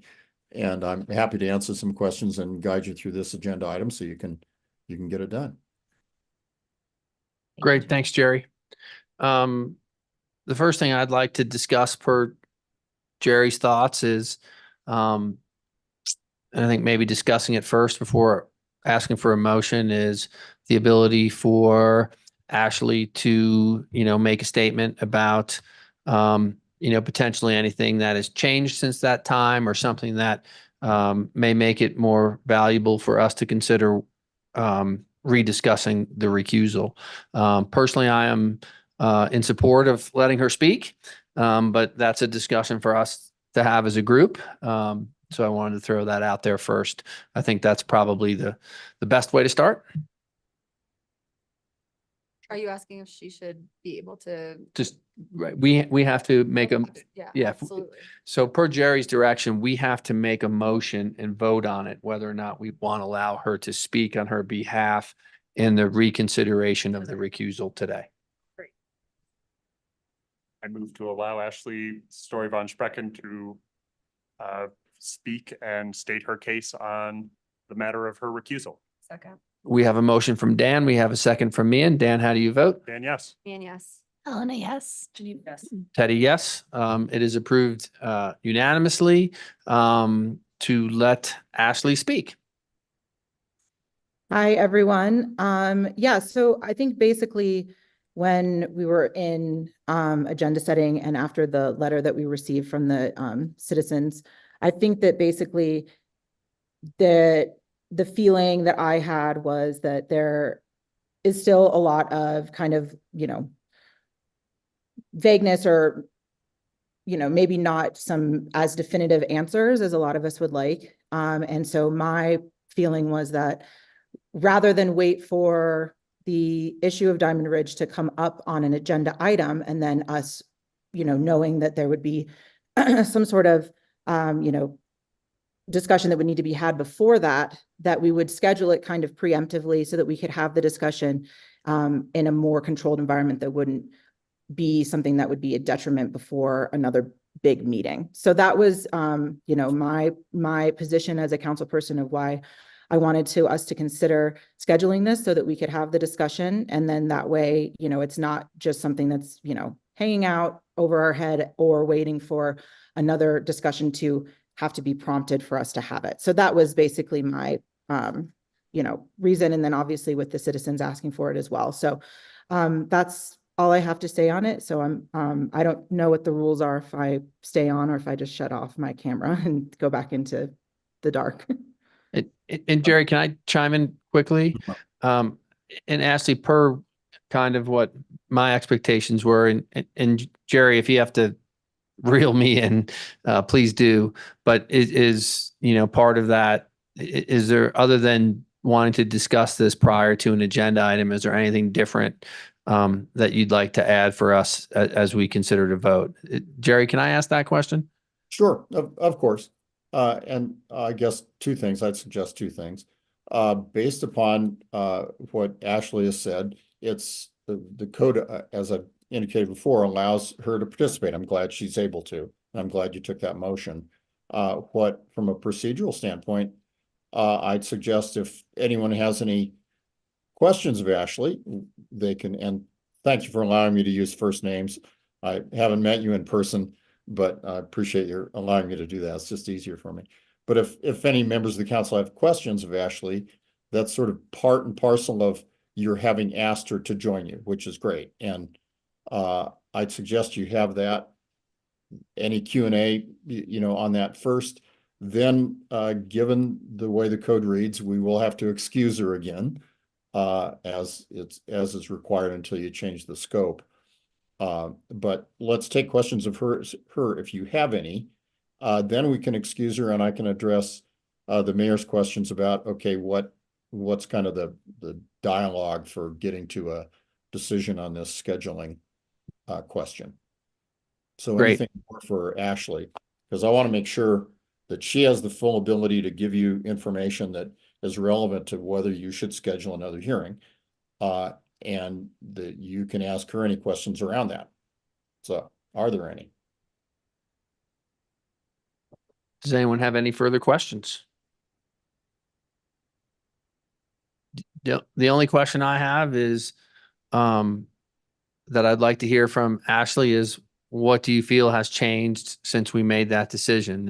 And this is more that maybe necessarily you didn't think our decision was concrete and there were some questions floating out there, or there's some new information out there that you'd like to suggest just to make sure we're all aware of it.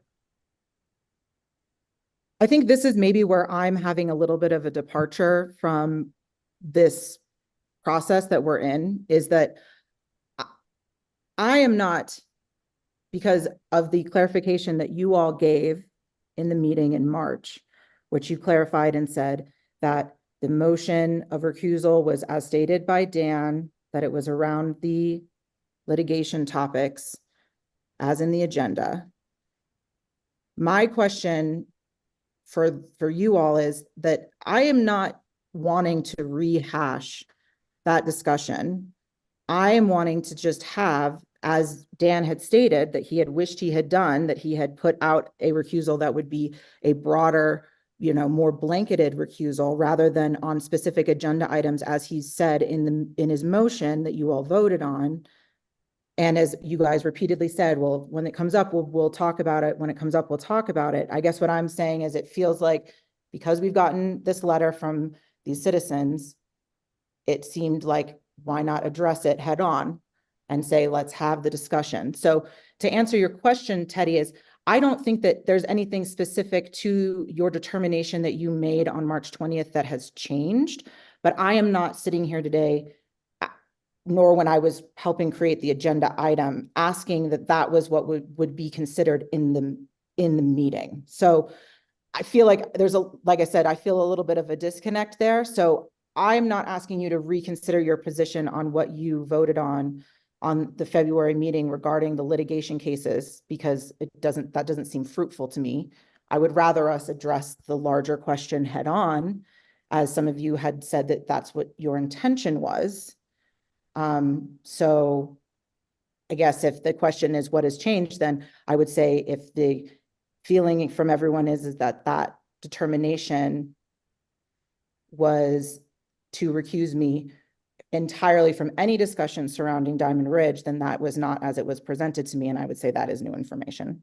But again, that's not what I'm trying to ask for. I'm asking for us to do this in a timely manner rather than waiting for the next item to come up. That was it. Great, thank you. Anybody else have any further questions?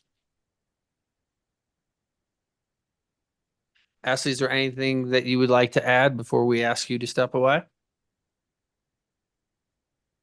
No, I think that this would be the most, straightforward, beneficial thing for everybody, because then I would be able to have my representation there and, plead my case to you in a little bit more of a, I think, dynamic and, clear way, as I'm not a lawyer. So it's to have that, support, I think would have been beneficial for my end. That wasn't something that I was afforded in that last meeting. So I would hope that all of you would consider this as like a way to move forward rather than as perceiving it as a wanting to rehash previous decisions. Got it. Shut my camera off and be quiet now. And so Jerry, I'll pass this back to you, maybe to help lead us for what we can discuss and what we can't discuss. Sure. And I'll let you lead that before I open my big mouth. Sure. Well, the dialogue you've had, I think, really expresses it. And I think it's compelling that a consideration for you is there's going to be Diamond Ridge matters that are going to come up in front of the council over time. And the real question is, do you want to be able to be clear on what Ashley's conflict is and whether she's prevented from participating in those? And presently you have a rule that appears to be blanket, but isn't fully understood about that. I watched carefully the March 12th discussion, which really kind of illuminated, I thought, some questions on council about what the scope of that recusal really needed to be. And I think it was left slightly unfinished, and understandably so. What you were looking at in that meeting was whether to amend the minutes. And I think you probably wisely said, well, the minutes are the minutes. You know, we're not gonna, the minutes say what they say. They may not give perfect clarity, but that's a result of the discussion, not the minutes. So let's not do anything with the minutes. I thought that was fair, but it did illuminate for me that there were questions about the scope of the recusal that left questions in some council members' minds and clearly in Ashley's mind.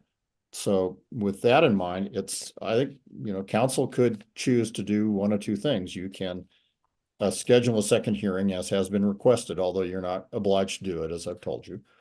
And then you're having that hearing separate from Diamond Ridge action items, or you can not.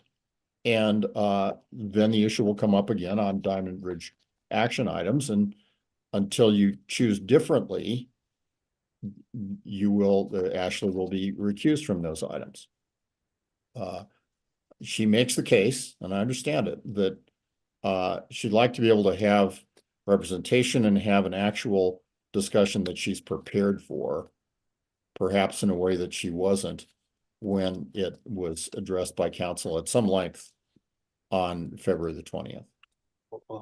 I'm deliberately not telling you, here's what I think you ought to do, but because it is in the end your decision, but I'm giving you some considerations around kind of where you've been and the potential lack of clarity on the scope of the recusal. So the first thing I want to ask before we chime in into discussion, just to make sure we're handling this appropriately, is does each council person, we can ask questions.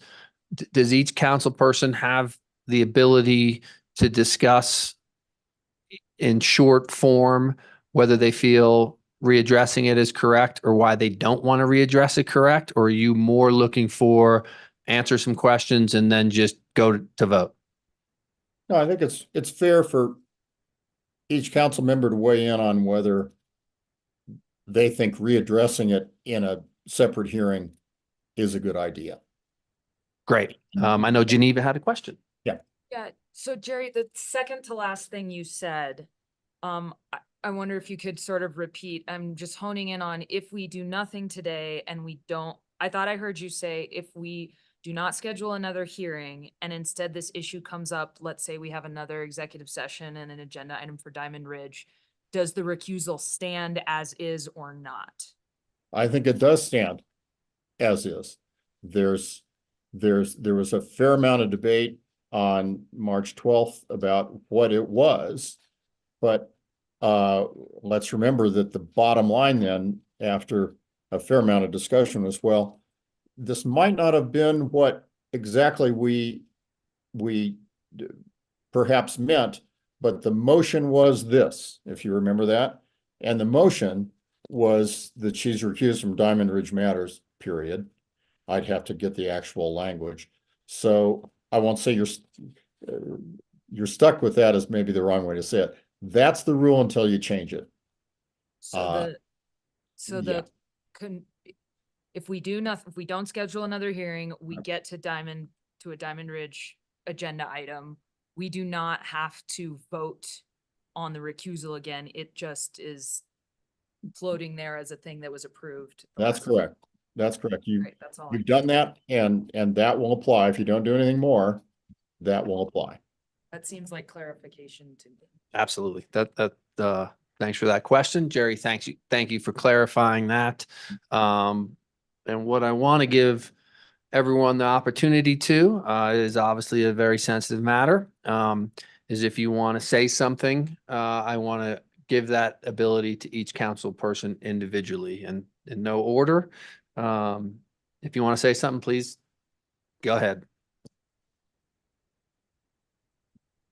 And if you don't, Jerry, are we basically taking a motion or is it a straw poll? What is the best way to proceed if we're ready to make a decision whether or not we want to readdress this recusal? I think probably it's just a straight up motion. It'd be a motion to set an additional hearing on, given, I think we said June the 3rd was the available date. That's when I'm available to readdress or to address the scope of Ashley Von Sprecken's required recusal from Diamond Ridge matters. That would be the positive motion. You can take a motion, to say, do not schedule, but I think it might be helpful to, you take the positive motion. If that motion fails, then you haven't scheduled any readdressing of it. And until you reschedule it again, it stays the way it was, as I answered. Fantastic. Thank you. Seeing if there's no comment further. Briefly, but I understand where Ashley's coming from and her desire to weigh in on these issues. If in previous discussions, I was not clear enough around the scope of what I think she should be recused around, I apologize for that. But I do wish to be clear now that I think there is sufficient grounds to call for her recusal around all matters related to Diamond Ridge. And that if that's, according to Jerry, our legal counsel's under our interpretation and understanding, I agree that we can, that not providing any new information, which Ashley admitted herself just now that there's no additional information or changes that she feels we need to be aware of. I think we can settle this matter and can continue to move forward. Thank you, Dan. Any further discussion or comments or questions for anybody from other council members? I would entertain a motion.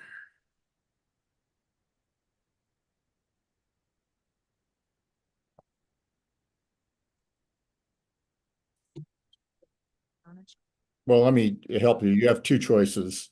A positive motion would be I move to schedule additional hearing on scope of Ashley Von Sprecken's conflict of interest on Diamond Ridge to June the 3rd.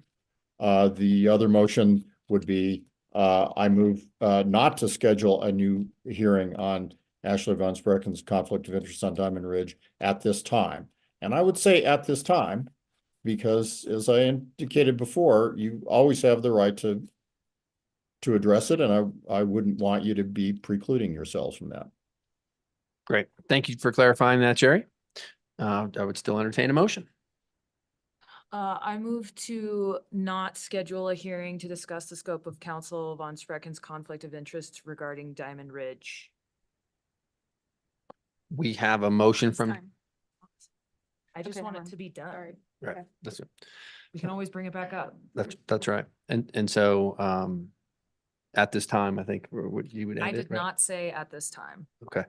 My motion does not include at this time. I think that we've discussed this a lot, and I think that this is the answer. And unless there's, I'm good with it. I just want to clarify. Yeah, that's I'm it. good. No, I'm good with it. I just want to clarify because it changed what Jerry suggested. Is everyone on council clear with Geneva's motion? We have a motion on the table. Do we have a second? I second. We have a motion from Geneva. We have a second from Dan. Geneva, how do you vote? Geneva, yes. Dan, yes. Elena, yes. And yes. Teddy, yes. The motion is approved unanimously to not further discuss this recusal item. And then so what's Jerry, what's next? Bring Ashley in and then we Did she hear the decision? Do we just move on to attorney's reports? What's the best way to? Now you move on. You've chosen not to, so you're done with this agenda item. Okay. I hope she was listening. She has the right to listen because not a quasi judicial, it's not quasi judicial, it's not a executive session. So she's now aware of the action that you've taken or really chosen not to take.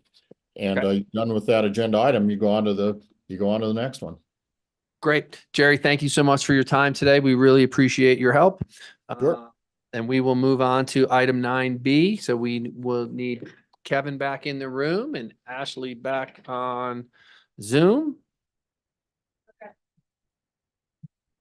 Your footsteps.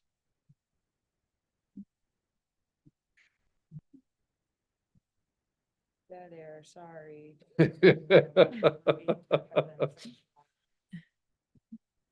It's like, I remember my dead air days at Coda. I'm like, I'm late. The autopilot. Do we have an autopilot? We could do council We could- reports. Kevin's back. Kevin's back. now, so it's coming back in for. Or someone can sing next time. You guys, there was a lot of options on the table. It's only 30 seconds.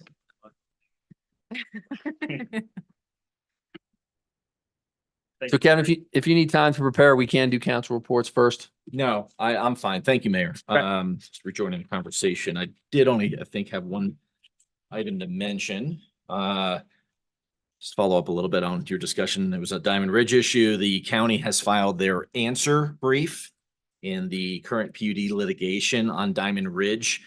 Town, of course, is a party to that, but since it's a challenge to the county's determination on the PUD status or the lack of PUD status at the Diamond Ridge property, the town simply just gave comments and advisement to the county, but it was the county's brief that was filed. So there is one more chance for the plaintiffs to assert a reply response pleading, and then the issue will be before the court, probably the next week to 2 weeks.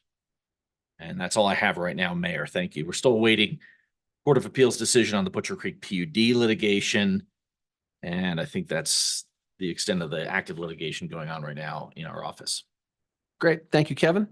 Item 9C, council reports. I will start off to my right.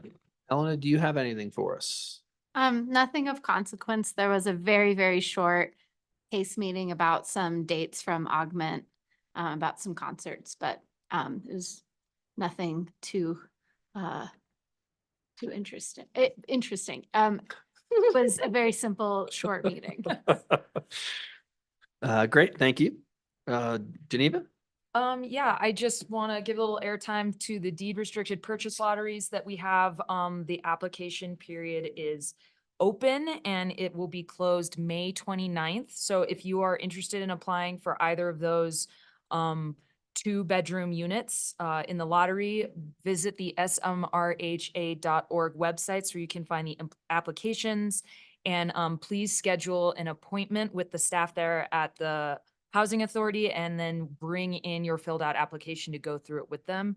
The application period is going to close May 29th again. So really important to schedule your appointments as soon as possible because everybody's tends to bring them in at the last minute and then it's hard to get to process all the applications. So good luck to everybody in those lotteries.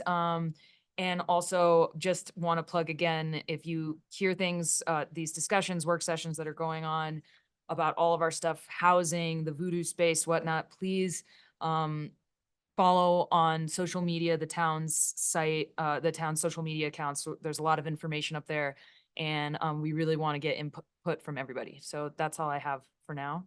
Thanks so much. Thank you, Geneva. Mia? I only had one board meeting between last council meeting and this one, and that was SMART.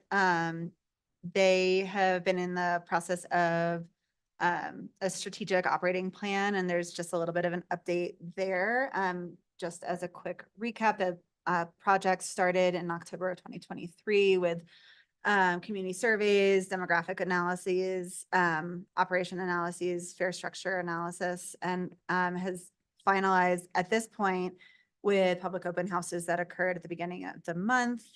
We've gotten a lot of really great feedback from the community in regards to what people that are riding our various legs of transportation would like to see moving forward in the future. All of that feedback is still being synthesized at this time. They're going to be doing some microtransit suitability analysis in July, and then finalizing the project list as to how we can move forward with the recommendations and suggestions. It's very exciting. It was actually really consistent across the board and across the different lines of transit coming in from outside of the community, and then also within Mountain Village and Telluride, which I think makes it a lot easier for the board to synthesize the information and make determinations that will help everybody at large, instead of picking and choosing different routes to benefit. We had a really robust conversation about off-season transit as well. There have been a couple little hiccups. I want to just quickly also plug that SMART has an app where you are able to track the bus that you will be riding. There are signs in all of the bus stations as well as on the website. So if at any point you are confused or concerned that a vehicle is not arriving when it should be, if you click on that link or if you go scan the QR code, you will be able to see your bus in real time where it is and if there are any service interruptions. But that's kind of about it right now. Great. Thank you, Mian. Dan? And I can sort of connect to that a little bit. A few updates here. One, from the CC4CA front, as you all know, Colorado just finished its legislative session, and as is typical, all the bills sort of get passed and signed within the last week of that session. So there was definitely a lot of movement last week in the statewide bills. One that's definitely notable that I know our staff is already aware of, but I'll tie in here on the topic of transportation. There is a new oil and gas producer fee that will be implemented next July. And this was worked on through some bipartisan compromise and work within the industry themselves in order to adopt this fee. That'll then be used primarily for public transportation and green transportation. So we definitely have those needs regionally and lots of grant funding coming down the pipeline for that. So we'll be applying, and fingers crossed. Also from that legislative session, the other one I'll just note, there's going to be reintroduction of wolverines in the high country of Colorado. Wolverines are different from wolves. Wolverines are primarily carrion eaters. They don't hunt livestock or that. So this was also a bipartisan bill. So just look for that. Mian's shaking her head at me. All right. And then Ecology Commission, Zoe already mentioned the trash bash. I'll reiterate this Sunday, 10 to 1:30 or 2 at Town Park. Please come. There'll be food, prizes, good music, good times. Please show up, help clean up the town, take care of the town you love. You'll see me there on Sunday. And I feel like I have one other thing. Oh, and also met with Eco Action Partners this week, along with some of our staff, and just talking about climate action plan implementation and tracking some of that, and collaborating both with Eco Action Partners and other regional governments, and making sure not only are we all continuing to work on our climate action goals, as we definitely are here in the town of Telluride, and thanks to our new staff member, Darren Graber, for his hard work helping with that front, as well as Zoe. But making sure that we can continue to focus our efforts regionally and collaborate with our other partners to make sure that we can get to our goals together, because we won't be able to accomplish them just on ourselves. So nice to have Eco Action helping work on that front of just bringing together the multiple different entities who can sometimes be siloed, and making sure they're able to just get in unison and collaborate on that front. Thank you. That's all I have. Thank you, Dan. Ashley, do you have anything for council reports? No council reports. Okay, thank you. I don't have anything, so we'll go to 9D, related organization reports. We don't have any of those. And please provide any comments by email for comment on payments. That brings us to agenda item number 10, Telluride Housing Authority. I will make a motion, I will ask for a motion to move into THA. So moved. Second. We have a motion from Dan, a second from me, and Dan, how do you vote? Dan, yes? Ian? Elena, yes. Ashley, yes. Teddy, yes. Oh, Geneva, yes. I took the thumbs up, yeah. Pull up mine. Okay, we will hand it off to Geneva. Okay, great. Thank you. I am calling to order the special meeting of the Telluride Housing Authority board. It is 2:40 PM. We have Dan Enright, me and Fee, Teddy Erico, Ellen 11 here in council chambers, and Ashley Von Sprecken on Zoom. And I am Geneva Shawnette, presiding officer. I'm really sorry because I'm not able to pull up my agenda right here to see the. Can I just look at yours? Yeah, you bet. Thanks. Okay, the item 1, approval of minutes. Does anybody have any comments on the minutes? Just having a situation. I move to approve the minutes as presented. A second. Okay, great. We have a motion from Dan and a second from Mian. And how do you vote? Dan, yes? Me and yes. Elena, yes. Teddy, yes. Ashley, yes. And Geneva, yes. Motion passes unanimously. Item number 2, we have for new business A, creation of Telluride employee rental housing policies, which Ally Slayton is going to take us through the discussion today. Before we get started, I just want to do a quick recap because this is a really big complex issue, and I'm sure that Ally will do some in her presentation as well, but I just wanted to sort of state a few things before we get started. This is the second meeting we're having with the full Telluride Housing Authority to discuss the creation of our employee rental housing policies. Every 2 years, we review and update the Telluride Affordable Housing Guidelines, which is for our ownership program.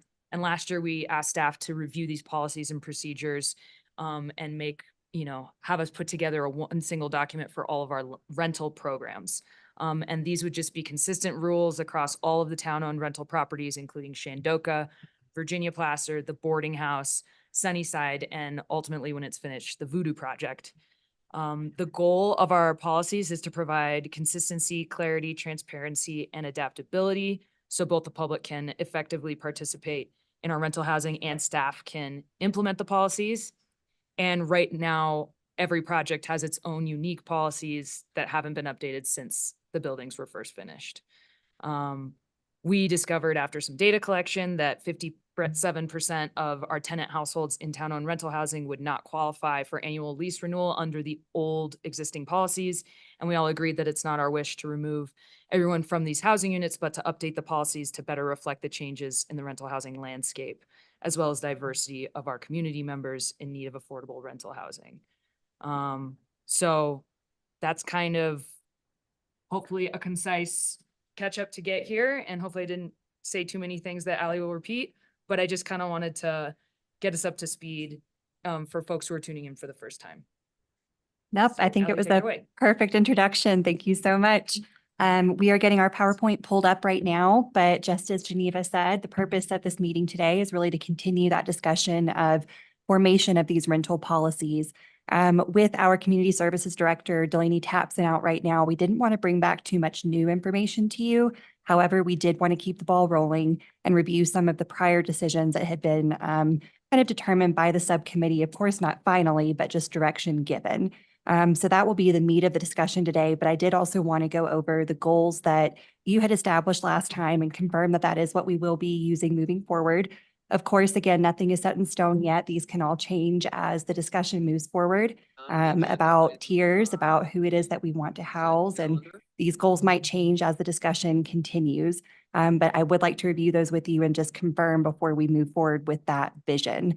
So until we get the PowerPoint set up, I think what we can probably do is go into the staff memo, which as usual, I include a chart there updated for a timeline, but then also under the analysis section, questions for the board that I'd like to see answered today.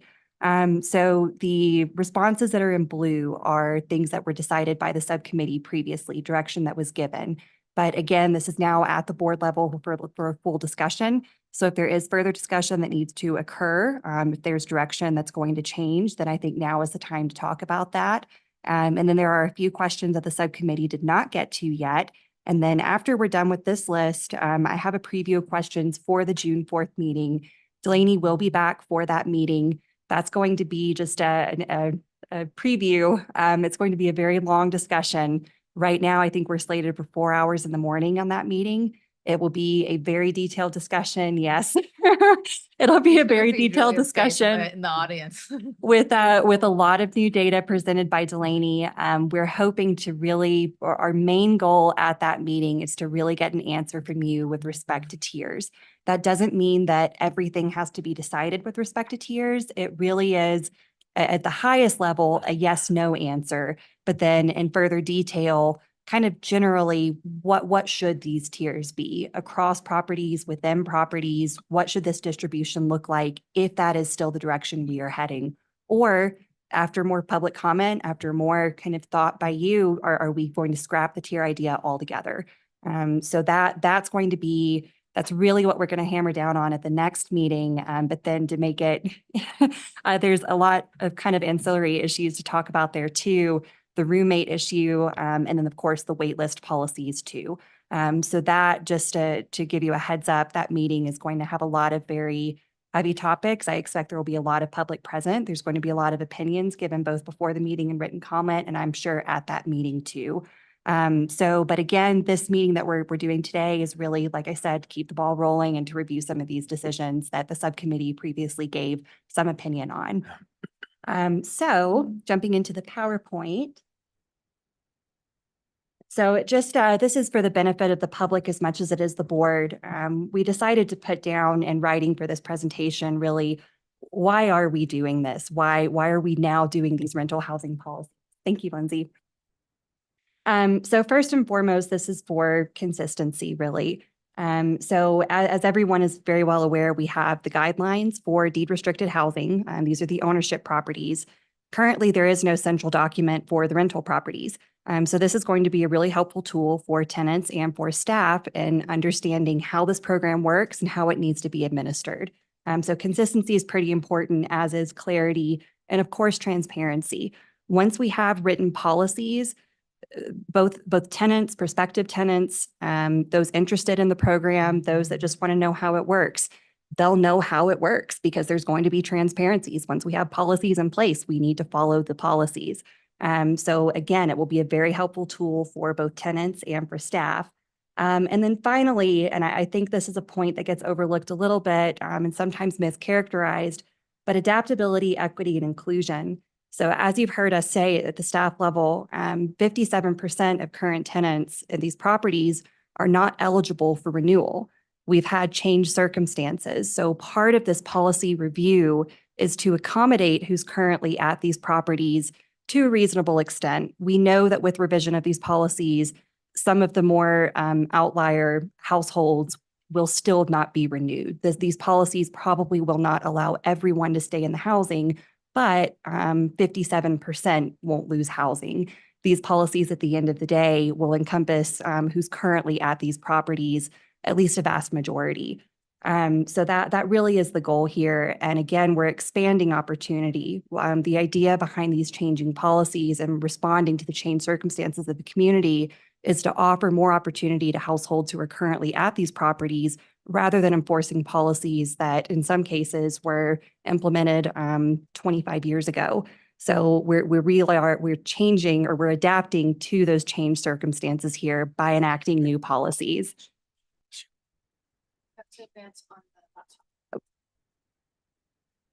Okay, so just very briefly, going through the rental housing program goals.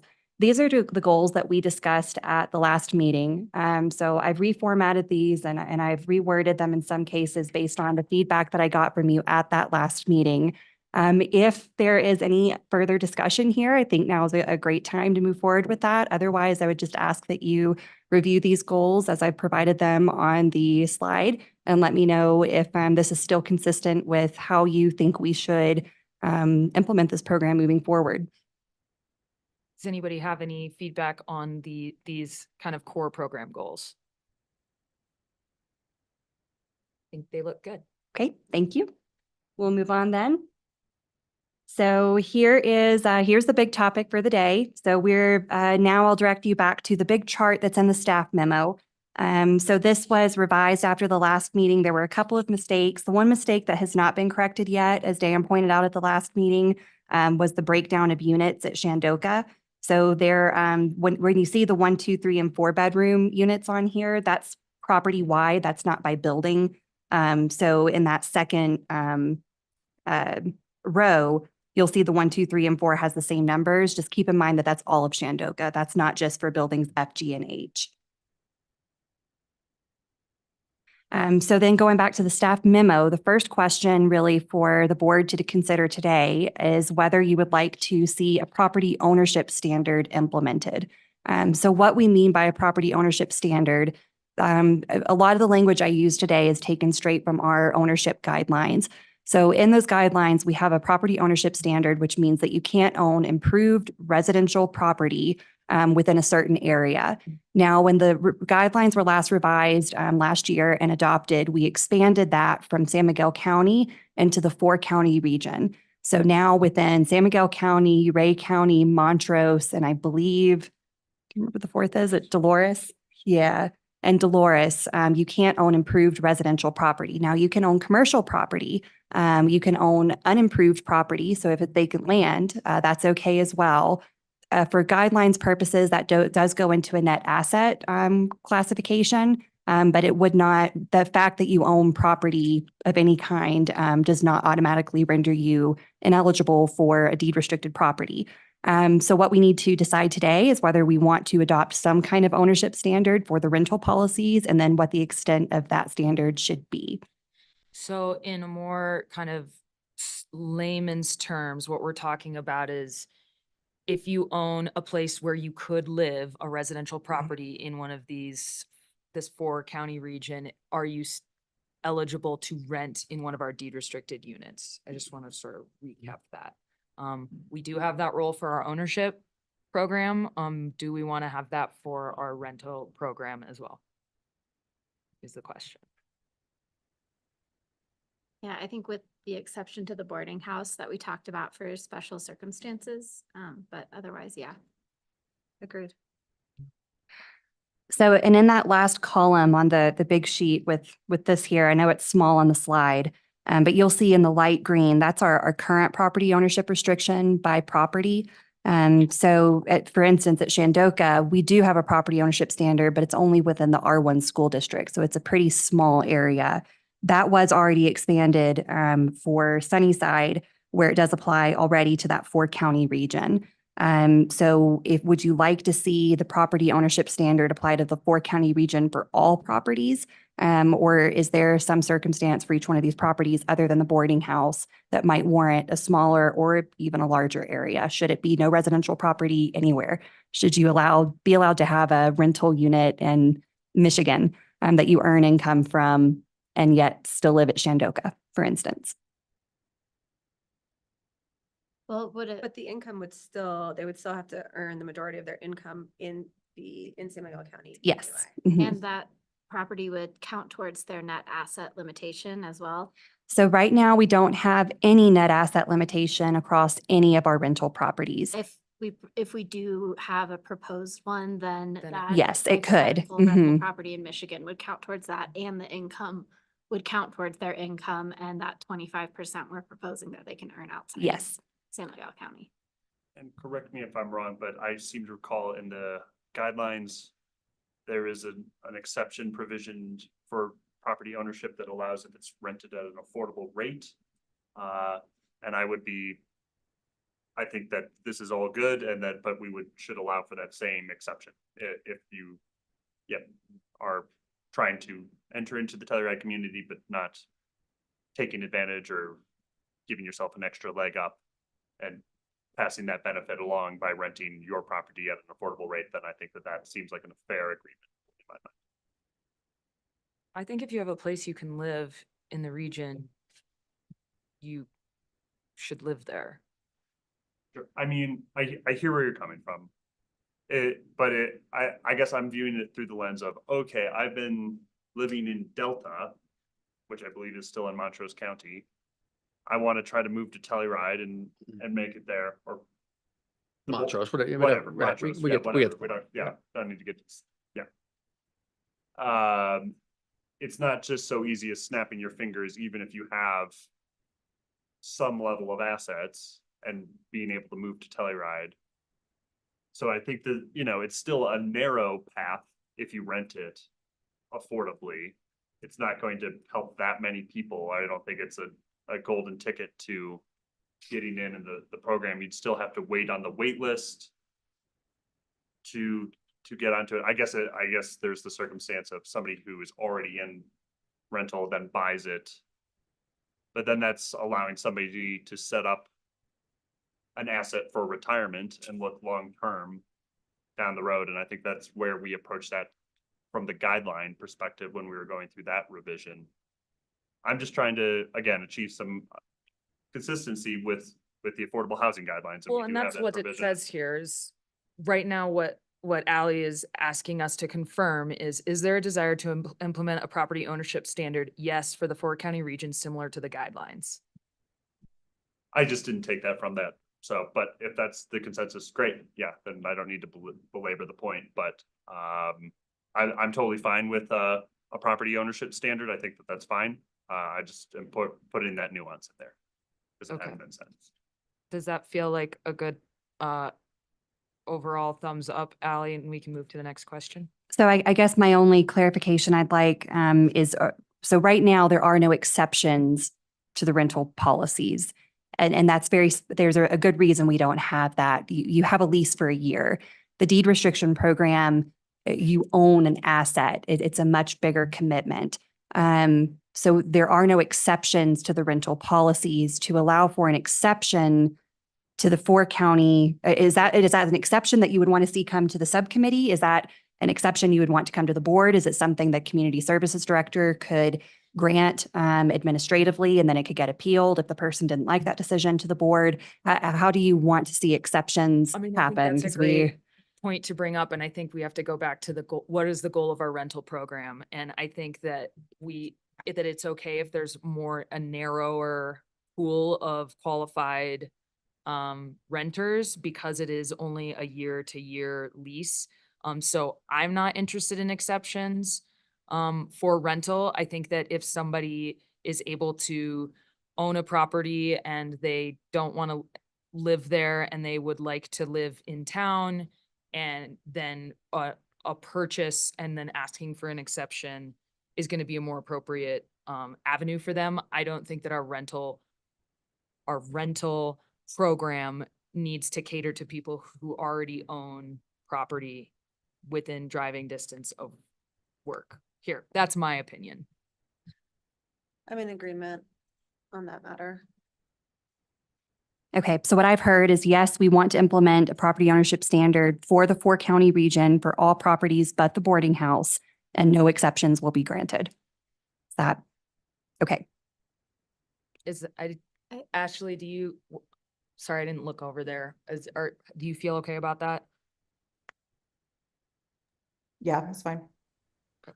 I have a devil's advocate question, and I'm not sure I even believe my devil's advocate question, but I think it's something to bring up because I kind of agree with it, and I agree with the no exceptions. But is there ever a point in time that hearing a request for an exception is worthy? And the one example that popped into my head is, and I'm not sure if this will make complete sense or not, but let's say you live in a 275 square foot Tomboy studio that you own, and boom, hey, you're getting married, and she has 2 kids, and she lives in Chandoka or Sunnyside, and you move in. That you're going to disqualify everybody in that circumstance. Would that be? Then you really wouldn't have a place. And so it'd be almost like a family status. Is that a worthy discussion at all for an exception? Does that make sense? I mean, it does, but I think, 275 square feet is very small, but the valuation of that property to me doesn't align with you know, with the mission of our housing program. So if you have a unit of that size and you want, I think it kicks out any sort of, if we did have, if we did set a limit in regards to property evaluations that you can have, like, it wouldn't make sense anyway. Like, I don't, to move from a free market unit to a deed restricted unit at this point in time that feels like a little bit of an abuse of the program to me, if that's a unit you already own. Because if you can afford, even if it's 275 square feet at Tomboy Lodge, I don't know that you should be paying subsidized rent, because I think you could easily maneuver within the free market. Okay, I just wanted to bring it up. I'm generally good with the policy. That was just, I don't know if extreme's the right word, but it's just an example. It's it's where- gonna happen. Status. The time to talk about this stuff, and I think that the sort of trend that we're seeing right now of there is a little bit of a trend going on of people who have lived in the community for a long time, who own free market, who are selling their units at prices and then moving into non-price capped deed restricted units out in the county is troublesome to many people in our community, and is not necessarily the goals of affordable housing. Right.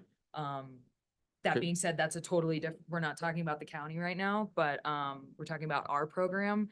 And you know, to me, when I think about the goals of our program, I think that it is not targeted towards people who already own residential property personally. Right, and if you're unlucky in your status and it doesn't work, it's unfortunate, and we may feel sad for you, but that's the way it goes. And that's okay. Well, I just wanted to bring up the point. Yeah. and before we move on, I think it's important to also like point out that we have an incredibly long wait list of people who do qualify, who don't own residential property that they could potentially commute from. And I think that's where, you know, if we didn't have this wait list of hundreds of people wanting these rental units, it might be something that we could be a little bit looser on. But if somebody, you know, owns a home in Ridgeway and we don't keep, and they're allowed to also rent in Shandoka, like that feels problematic, because there's already someone who's probably renting in Ridgeway and commuting who would be a better fit for that unit. And I think what we're trying to do here is narrow in our focus on who these units are designed for. You know, something I would be open to is if we wanted, instead of to make it the Fort County, if we want to shrink it to the R1 school district, if that feels more reasonable, because I know, you know, I don't know if we're all on the same page here, but I'm fine with the We're way that asking we're asking people to commute and work in this town from Norwood, from the R2 school district. They're commuting from Ridgeway, they're commuting Yeah. from Montrose. People are commuting from all of these areas. I don't think desire to live closer should supersede our need to have the employees living in these units that are appropriate for these units. I just wanted to bring up the point. I agree with I'm good with the 4 counties. I'm good with it all. I just want to make sure maybe I would bring up a point that would force us to look at it from a different angle. I'm good with it. I can tell the way this conversation is going, so I don't need to go over it again too much, but again, I am okay with implementing the standard of a property ownership standard in the 4 county district. I think that that's fine. I do want to look at it through the lens of why we did this for the affordable housing guidelines, of especially at sort of that mid to upper level within our housing programs, of sort of the really skilled positions where you need particular people for it, and making sure that there's a pathway to longevity and success for those people, to make sure that that type of talent is retained in our region. I think that one of my fears is, as we all know, and it's part of the reason we're doing this whole exercise, is that the town's housing stock is some of the only options available for the majority of people here.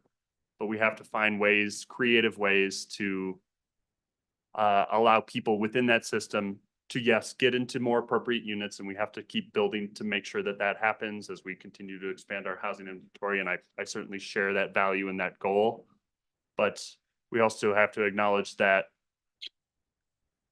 just the challenges of sort of just being able to retire or being able to look long-term of how do I get assets and build equity to be able to look long-term, and property ownership is one of the primary vessels for that in the United States. And I think that that's an important part of that. And so that's where I do see, again, as we all stated at the last meeting, having synergy with the affordable housing guidelines is important, and making sure we're following roughly similar standards. And again, I can compromise on some of that and have already, but this would be one way in which we both allow for people to succeed in Telluride, and plan long-term for that retirement, while still maintaining housing stock and providing some housing stock in there. I might be alone in that, and if that's okay, we can just move on. But that's my pitch and my reasoning for this one. I think if somebody really feels very strongly in investing in real estate as a means for retirement funds, they should invest outside of the 4-county region. Our community services director has property that they rent, Well, That has nothing it's to not do with, individuals. we're I not think talking about individual people right now. but it's an example of wanting to keep your toe in the region. And I think why it's an example of why it's feasible to not want to be disconnected from Telluride when you do retire, even though you can't afford to buy free market here. You can, by being in the 4-county region, you're still in the regional community without being in the Telluride specific super local community. And I think about, 30 years down the road, how are people going to be able to do that? And I think that that's one way. I see from like we can come up with a million examples of certain specific families or people or what ifs of why an exception or some sort of allowing of this, a violation of this conceptual policy, how we want to make it work for them. But to repeat again what Elena said, we have a long list of people who 100% abide by the guidelines that are being left out of our program right now. And so, or excuse me, the policies as they stand. So I think that once we get to a point where we do not have people who qualify and we are having vacant spaces, then we may maybe adapt for that. But right now, there are so many people who are not in units that are waiting to be in units and that qualify 100%, and they need support too. I just also want to add that, like, I don't think the purpose of our town rental housing program is to subsidize people's investment properties. And that's kind of what we're asking, or what is being suggested. And I think if you want to have if you want to invest in real estate and it's within commuting distance of Telluride, and then you can live in it, then that is something that you should move into, and you can gain equity and you can get, all of the benefits of owning real estate. But I think if you're in our rental housing program and you're trying to get investment properties, I think that feels like we're kind of subsidizing something that the rental program wasn't originally intended to do. But what then is the difference between property ownership in Montrose and property ownership in Michigan? Because either way, it's a I think- subsidy and they're still building equity. I think it's, if you have the option to, if it's a home that you have the option to live in and participate in our community, like a lot of our workforce already is, then you're not the person who's in the most need of this rental subsidy program. And I feel like the implication keeps getting made that I am not also trying to work towards that same lower entry part of this. And I feel like that is not accurate. I think that my record stands very strongly in my support of that group, but part of this exercise is a recognition of the difficult circumstance, and to circle back to the phrase I use so much these days of the trade-off decisions that we're having to made, and their lack of ability to solve everything perfectly overnight, and recognizing just how we have to walk these fine balances. I'm trying to seek equity and ability for renters to be treated fairly in the same way that owners are being treated. And we are not going to be able to fix everything overnight and that. And my heart certainly breaks for the people we are not housing at every level currently. But that's, I am trying to use this process to continue to advocate for renters who I think are disadvantaged in many ways. And I do not wish to see harsher regulations that do not allow them the same advantages that we allow for other people within our housing system. But I think that's a person, I mean, I trust the people that are in this community to make those decisions for themselves.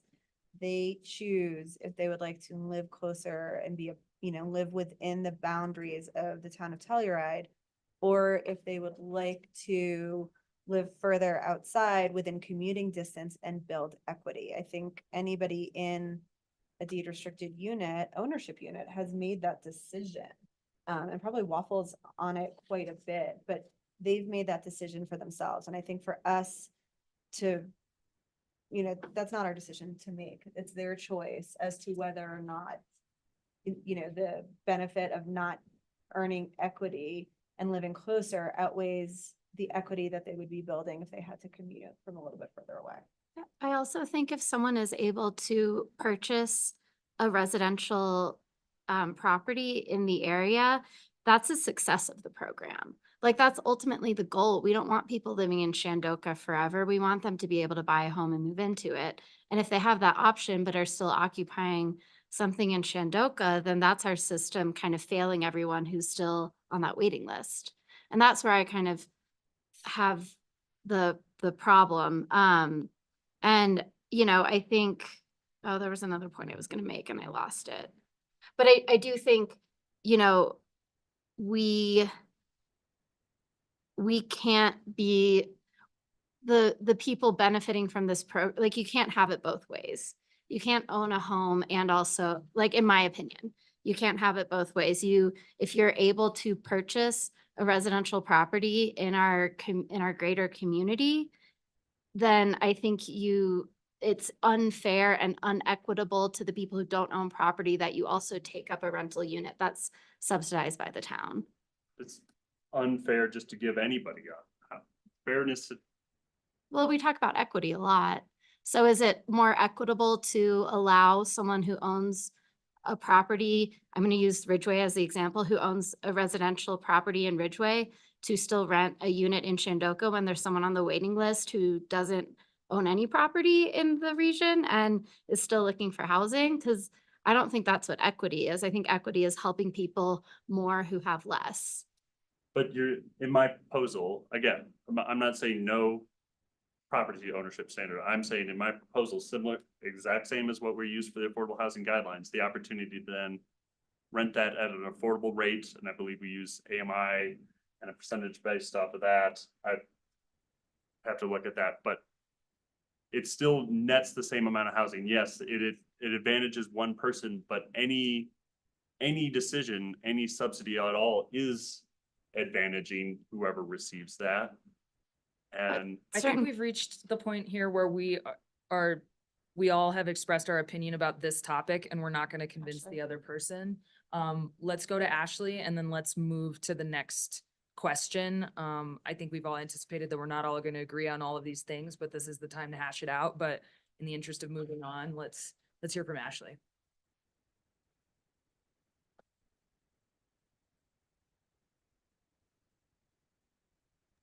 Thanks. Yeah, I mean, this is just stating that if you have improved residential property, then you can't live in subsidized rental property. That seems like a pretty obvious give. There's plenty of other real estate that you could invest in that isn't improved residential property. You can invest in commercial property. You could buy a vacant lot that you're planning on building on in your golden years. So I don't think that this in any way is too restrictive, especially when we're talking about rental properties. And I think that, this is a pretty clear that if you own improved residential property within the region, our commuter region, you should live in it, and open up the space for the subsidized rental for somebody who doesn't have the same opportunity. So that's just my 2 bits. And I think we've all said it, so. The group, so I understand why, in your opinion, it is okay to apply the standard to rentals, but not apply it to deed restricted owners. I see them as completely different. I think that our ownership program and our rent program should be different and have different standards. But I don't understand why, in your opinion. Well, I can also answer this. If this is that important of a topic point for our ownership programs, I think that if we want to revisit this at a later date for units that are purchased moving forward, that is worth a discussion. I do not think that we can take property rights away from people that have already signed deeds, already like purchased property. But if you want to change that as a policy for the program moving into the future, whether it's new builds, whether it's, you know, resale of units, that's fine. But what we need to ensure is like when people are signing a purchase agreement, that the terms of their purchase agreement do not fundamentally change. I think that's where the challenge is for me when you make that argument. But I think if that's something you want to talk about, then we talk about that when we start talking about the ownership guidelines. I think that our rental program is for people who cannot afford or choose not to buy. So if they've already bought, then to me, they're not like part of my desire of the target of our rental program.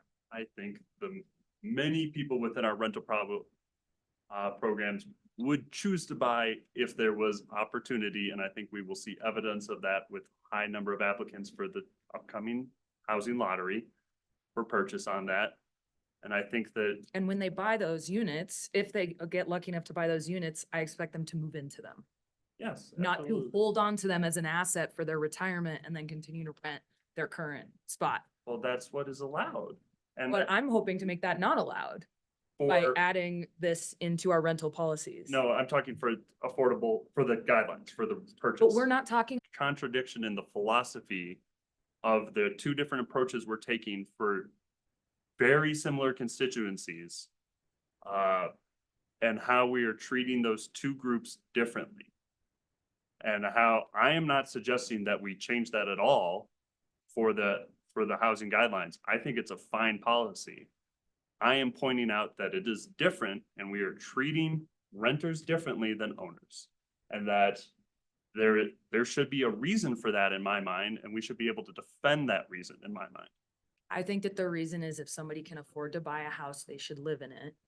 And for our rental policies, having a more narrow scope of who qualifies is okay with me, because there is such a high need for rental because people are unable because there's going to be need for rental no matter what. If we had 1 million units for sale, there would still be need for rental in our community, because many people do not want to own, will never afford to be able to afford to own. And rental property is like a reality of our country. And I think that we should focus our rental program on people who don't own property. I would love to move on to the next question, because I think it's now 3:20. We're not like voting on anything today, so we may have a chance to discuss this again, but I think in the interest of going through and getting all drawn out straw poll basically on all of these questions, that I would like to move on to the next one. I also think that like the philosophy that we're talking about here is going to come up in each of these questions anyways. So let's go on to the next question, which is about employment hours required. I do have one clarification I just want to make in case there's anyone in the public listening who has entered those lotteries. The situation posed earlier about winning a lottery, purchasing the unit, and not being able to occupy it. If you do win the lottery and you do decide to purchase the unit, you do have to occupy as the qualified household unless you're granted a leave of absence by exception, so that you would not be able to not occupy the house. So with that, the second question is, what should the local employment hours requirement be for each property? So again, on the green chart, I have, this is the fourth from the right. Currently at Shandoka, only 1,000 hours is required. For Virginia Placer, it's 1,400 hours a year. Similarly with Sunnyside, 1,400 hours a year. And then of course the boarding house, which operates very differently, it's 20 hours a week for a minimum of 3 months. What was decided by the subcommittee or suggested by the subcommittee was increasing the Shandoka hours to be consistent with the other properties, meaning 1,400 hours a year. I don't know if there's any appetite from the board to either go back down to the current requirement of 1,000 hours or even go higher than the current 1,400 hours. The guidelines currently only require 1,400 hours for one person who occupies the household for it to be a qualified household. Full-time employment is 2,080 hours a year.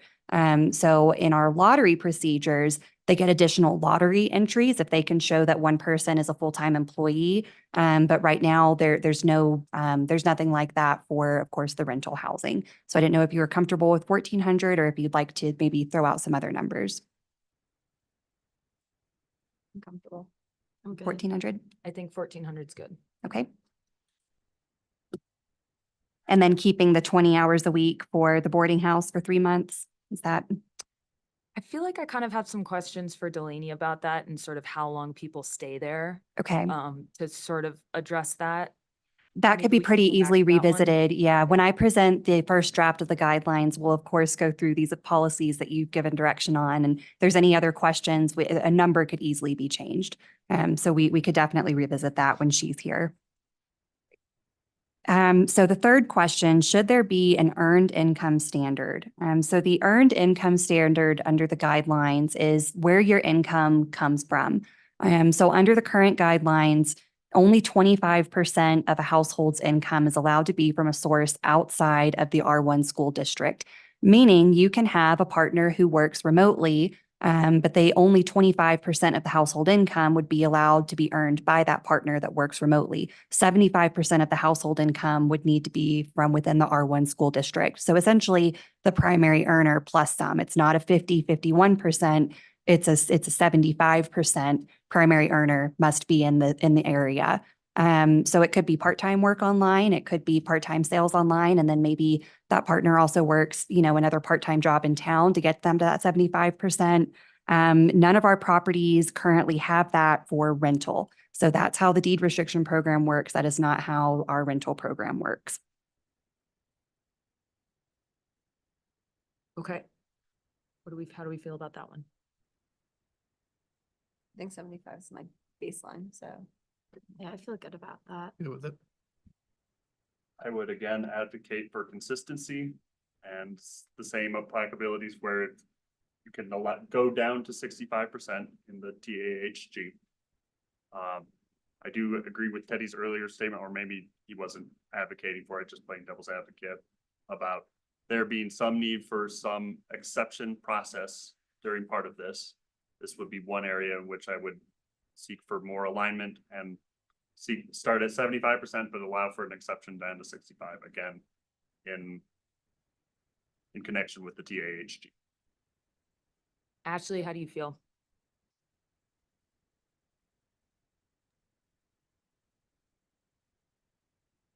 I think 75% is, I think a good number. I think that the whole purpose of this rental housing is for employee housing. So they should be employed and working in town as much as possible, but that's not always the case for everyone. I'm just curious, what do we do about people who maybe are, spend a good portion of their time as a caregiver? Do we account for that in any way? I'm just curious because that's not earned income typically, but does that count towards work hours at all? No, so that would not count towards work hours. And this is where having Delaney here might be a little helpful because I also know that in this respect too, the guidelines operate a little differently from our rental properties. So for example, in the guidelines, only one member of the household has to be a qualified employee. So once you have your household established, One person could be a stay-at-home parent or just not work at all. They don't have to be caring for anyone, but so long as one person in that household meets the requirement, no one else does. Now, all of the household income is still and assets are still taken into account, but not every adult has to meet this requirement. It's my understanding after talking with Delaney that for rental housing, each adult in the household does have to meet the work requirement. So in that, but I do know that there are caregivers at some of our rental properties. So I think there probably is a mechanism right now by which caregiving hours are attributed to local work, even if they are unpaid. Say you're caring for, an adult in your family or a child in your family, that wouldn't disqualify you. But if you were leaving the area to be a caregiver and getting paid for that, that could count against you. I'm just thinking about people who have children and take maternity leave. If they're able to take a longer maternity leave, if that would count against them in their housing or how that's accounted for, but. Oh, it's a good question. And I feel like we discussed this with respect to to a lottery in the last few years, because we saw that like some new moms did not have the required work hours to qualify for the lottery, but they would have been working if they were not, taking maternity leave or just family leave in general. So I can't remember if We did. We addressed that with the Sunnyside Lottery. And I think what we had established was that if you could show that you were if you could show that you had a work history, so not that you just came to the area, had children and didn't work, but that you had a previous work history, you started a family or needed to care for an adult, you spent time caring for that person, those could count as work hours, so long as they were, unpaid and you're taking care of your family. Because ideally that person eventually, when they're able, will then enter back into the workforce and we're housing workers again, we're housing local employees.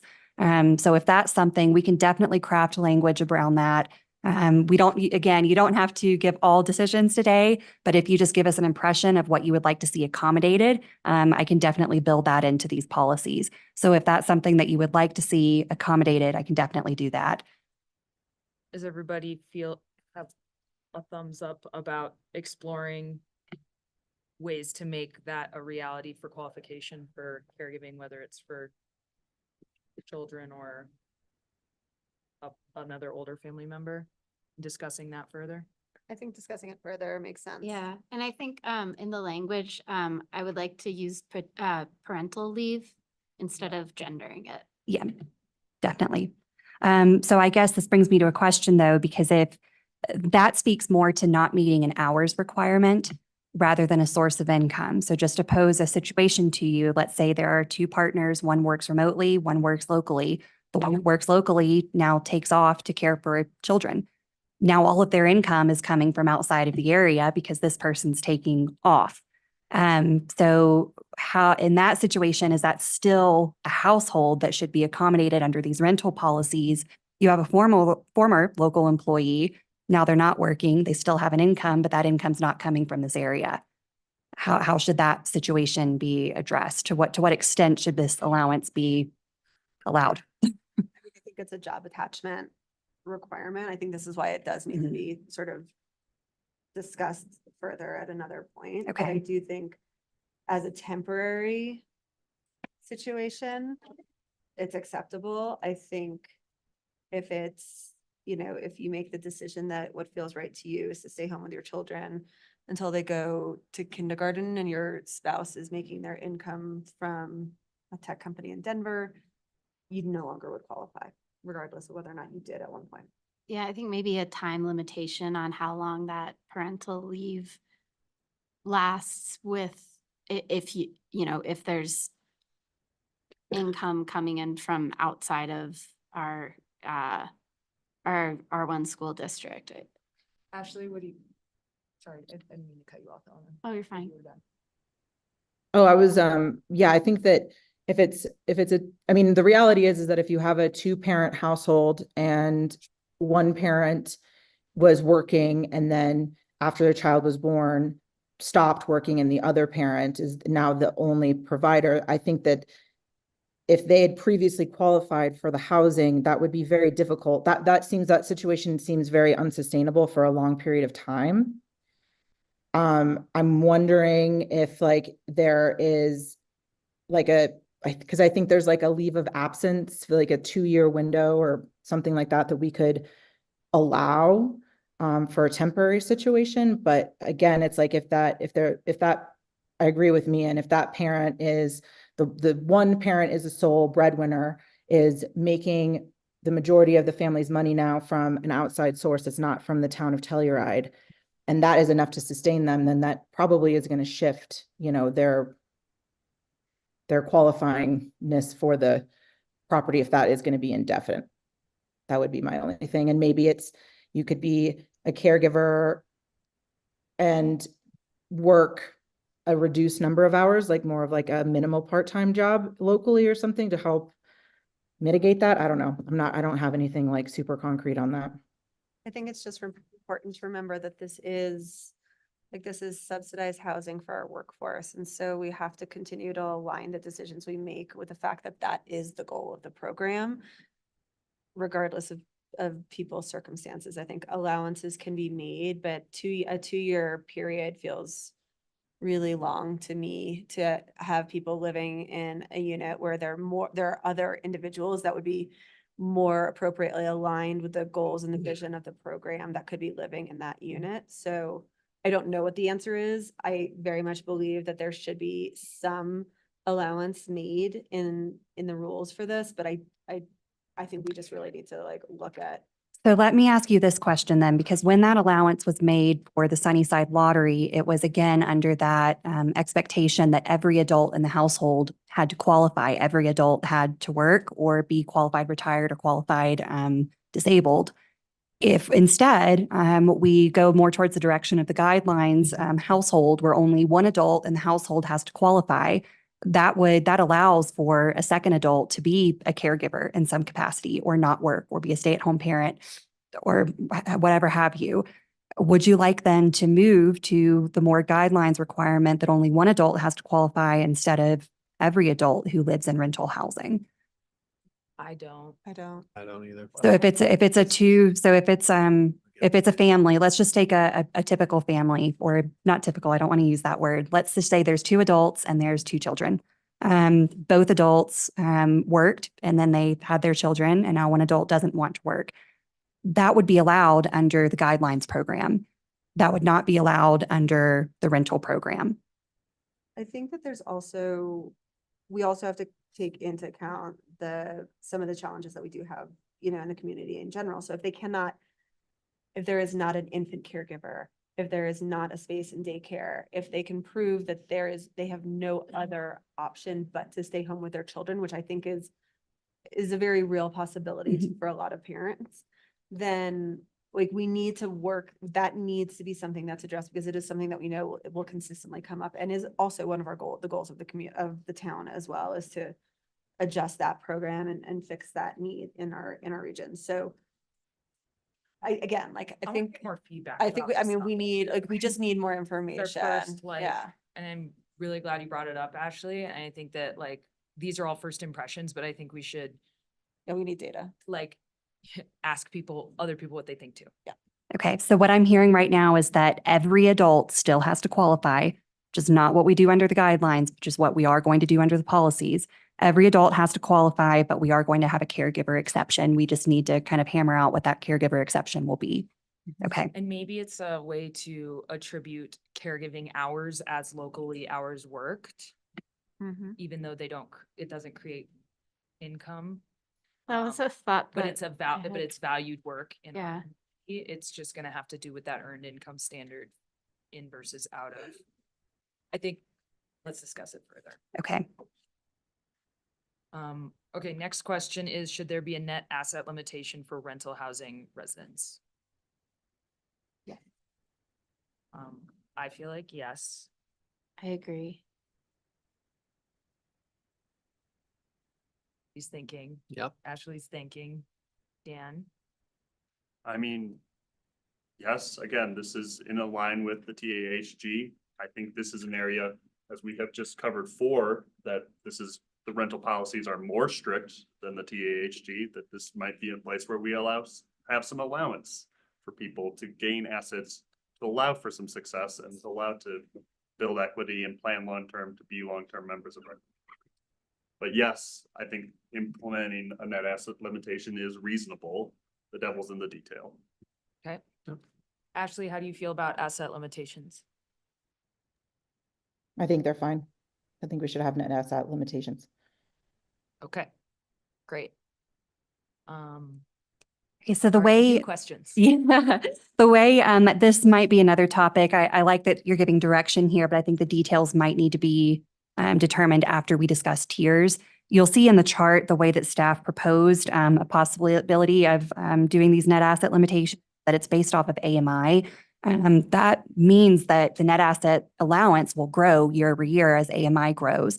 Similarly to how net assets grow under the guidelines where it's based off of 2.5 times the maximum sales price of the unit. MSP is increasing every year.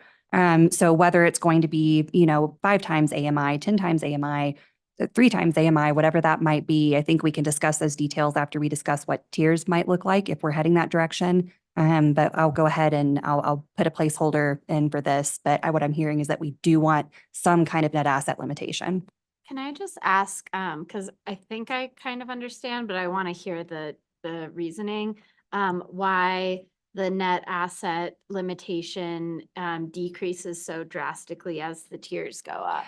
So Delaney crafted this, and it's because when you're talking about, so tier A, for instance, the 45 and 60% AMI, those are very, very low numbers. The net asset limitation that you're looking at there could be less than $100,000. So it's not based on, it's based on the person's income, not on the area median income. Yes. So by the time it's based on AMI. So, but when you're going, so tier A, for instance, that would be an income, and I wish I had the chart in front of me, but it's 45% AMI to 60% AMI.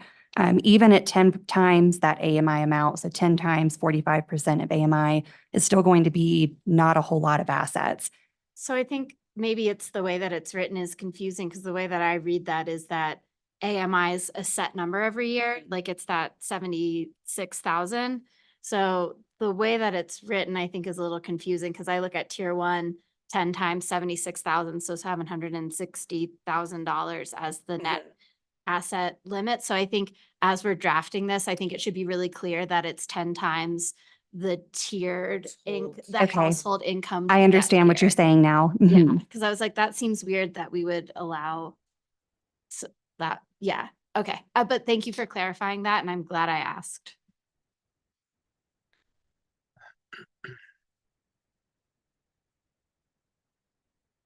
Yeah, because when we were running these numbers, the tier A, for instance, even this 10 times AMI was going to be less than $200,000. And one of the reasons we made that so high for the lowest tier is because oftentimes when you're looking at someone at a tier of 45 to 60%, they're on a fixed income, which means they're probably retired.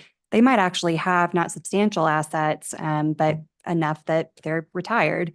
This would kick them out, yet they still don't have a lot of assets enough to retire in the area. So that's what we're trying to reconcile, is all these situations and understanding the households that we need to accommodate. So I think that's definitely something that we'll need to discuss later on. And when we have the tiers in place, we'll be able to give you numbers to kind of identify what 10 times AMI would look like. Instead of just being a 10 times AMI, what's that actual number? And I think that would better frame the issue for you. Great. So the next 2 questions are questions that the subcommittee did not get to yet. So the first one, which property should have a local work history requirement, and what should that requirement be? And which property should allow anyone with an intent to work to rent a unit? So for instance, Shandoka, this could be your first day in Telluride. And if we didn't have a wait list, so long as you had an intent to work, you could sign a lease. Other properties like Sunnyside, we actually require that you be here in the area for 12 months and have that work history before you're even eligible to sign a lease. So which properties should we allow anyone to just come into, and it's your stepping stone into the community? Which properties should be more of a, you've done your time here, you've been here, you've shown your commitment, now here's your opportunity to rent. And that's really what we're getting down to. Could it be another approach that when it's a new property, we require work history, and then after that, we only require intent? So you're talking about the first lottery for a new property, Right. and then from there, just an intent? We could. So for instance, the I don't know how Sunny, I feel about yeah, it, just throwing it Sunnyside out. Lottery still has dozens of people on the wait list. But as it stands right now, someone could still sign up on the wait list with our, well, they would actually have to show the work requirement history. Delaney is requiring that. That was continued on. But we could take that away from Sunnyside. Someone could be added to the wait list now, so long as they qualify, but that wouldn't have to be one of those qualifiers. We just need that direction from you. It's tough because you It's want to really take tough. care of the locals that are here. I don't think that that is something that we should be doing at this point in time. Again, I think council in the future may be able to make that determination, but at this point in time. When you say that, what do you mean? Allowing people that are coming in from other areas to be able to move into any of our, any of this project or like a new project. So like Rephrase that as people who don't have local work history. people who don't have local work Could be history. someone from Montrose that has been working at Hotel Madeline for 5 years. They would be eligible because they have work history. Mhm. But if somebody got recruited to be a new teacher and they're moving here from somewhere else and they have never worked here before, do we want to allow them to be eligible to move into rental housing with the lottery or at all? I think in that particular specific example, only if those units are dedicated to that particular industry. Okay, maybe That was a use bad that example. Okay, so maybe it's another person who got recruited to work at the Hotel Madeline Right. and they don't live here. But they know they're gonna start in the fall and there's a lottery coming up and they want to apply or they want to get on the wait list. I know that we've heard from the business community, it's really hard to recruit when we don't have a pathway to housing for folks. And I think what we've been seeing is the path is you're recruiting someone new to come work here and they end up getting a place in Norwood or Montrose or Rico or somewhere outside. And once they build up that at least 12 months of work history, then they're eligible to apply for town deed restricted housing. I think that's the question we're being faced with. I think that that's the way it should be. Yeah, And I think I there agree. are, there are other programs in the region, BCA is one of them where they are working with businesses to provide sort of that like on-ramp housing. And so I don't think that that is something that is necessary in our projects at this particular point in time when there is such a significant need for the workforce that has proven their dedication to living and working here. I think that the boarding house maybe feels like the exception here. Yeah. So making sure that, because I don't want to like totally cut off the flow of like new employees to town, and I'm nervous because, the housing is like the wait lists have changed so much in the time that I've lived here, but I do remember when people would like be able to get a spot, even if it was just a room in Shandoka, like fresh off, fresh out the airplane or whatever, like moving to town, and they become sort of the next generation of workers. And so I do hesitate to cut that out completely. So I actually kind of liked Geneva's idea of, maybe for the first time lotteries for new housing, you have to have a year of work history, but then beyond that, if you want to throw your name on the wait list, you're already going to be at the end of the list after all the locals who already put their name on the wait list. And I liked that idea more because, and like even when I owned Ghost Town, like I would get employees who were like able to find a spot in Shandoka and they hadn't lived here before and they like came and worked for me and were great. And I think I don't want to undervalue that part of the workforce. If we're talking about workforce housing, I think it's important. Ashley, go ahead. I would just say, I mean, on Elena's anecdote, I think that was happening not because Shandoka going through the process of getting on the waiting list was allowing them to get in. It's because they knew somebody who allowed them to move in with them. Is kind of what I think was happening there. But I just have a kind of a question about if we do say, okay, anybody who has the potential to work or a future work, employment contract or whatever, how do we determine their AMIs? Is it just based on what they're contracted to be paid? Or is it based on what they were previously paid, perhaps in a completely different market? I'm just curious, like, if we're gonna do that, how do we deal with that now, and what would that thing look like? So typically when we're determining income, we always look back at the previous 12 months prior to application. So in this circumstance that you're talking about, Ashley, we would be looking at essentially income from outside of the area to determine what their rent would be their first year here. Maybe they took a pay cut, and now they're going to be paying a higher rent, even though they're now making less, or maybe it's the exact opposite. Maybe they're earning more here than they did elsewhere, and they're going to get the benefit, at least during that first year, of having a lower rent because they were previously earning a lower income. It kind of cuts both ways there. I would just draw your attention, though, for this conversation quickly back to the chart.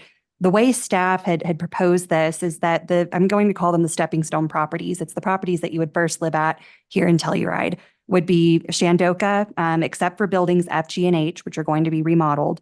So it would be Shandoka and boarding house. All of the other properties, which, the communities had to put up with construction, put up with, a lot of those hassles, put up with the public process of designing these.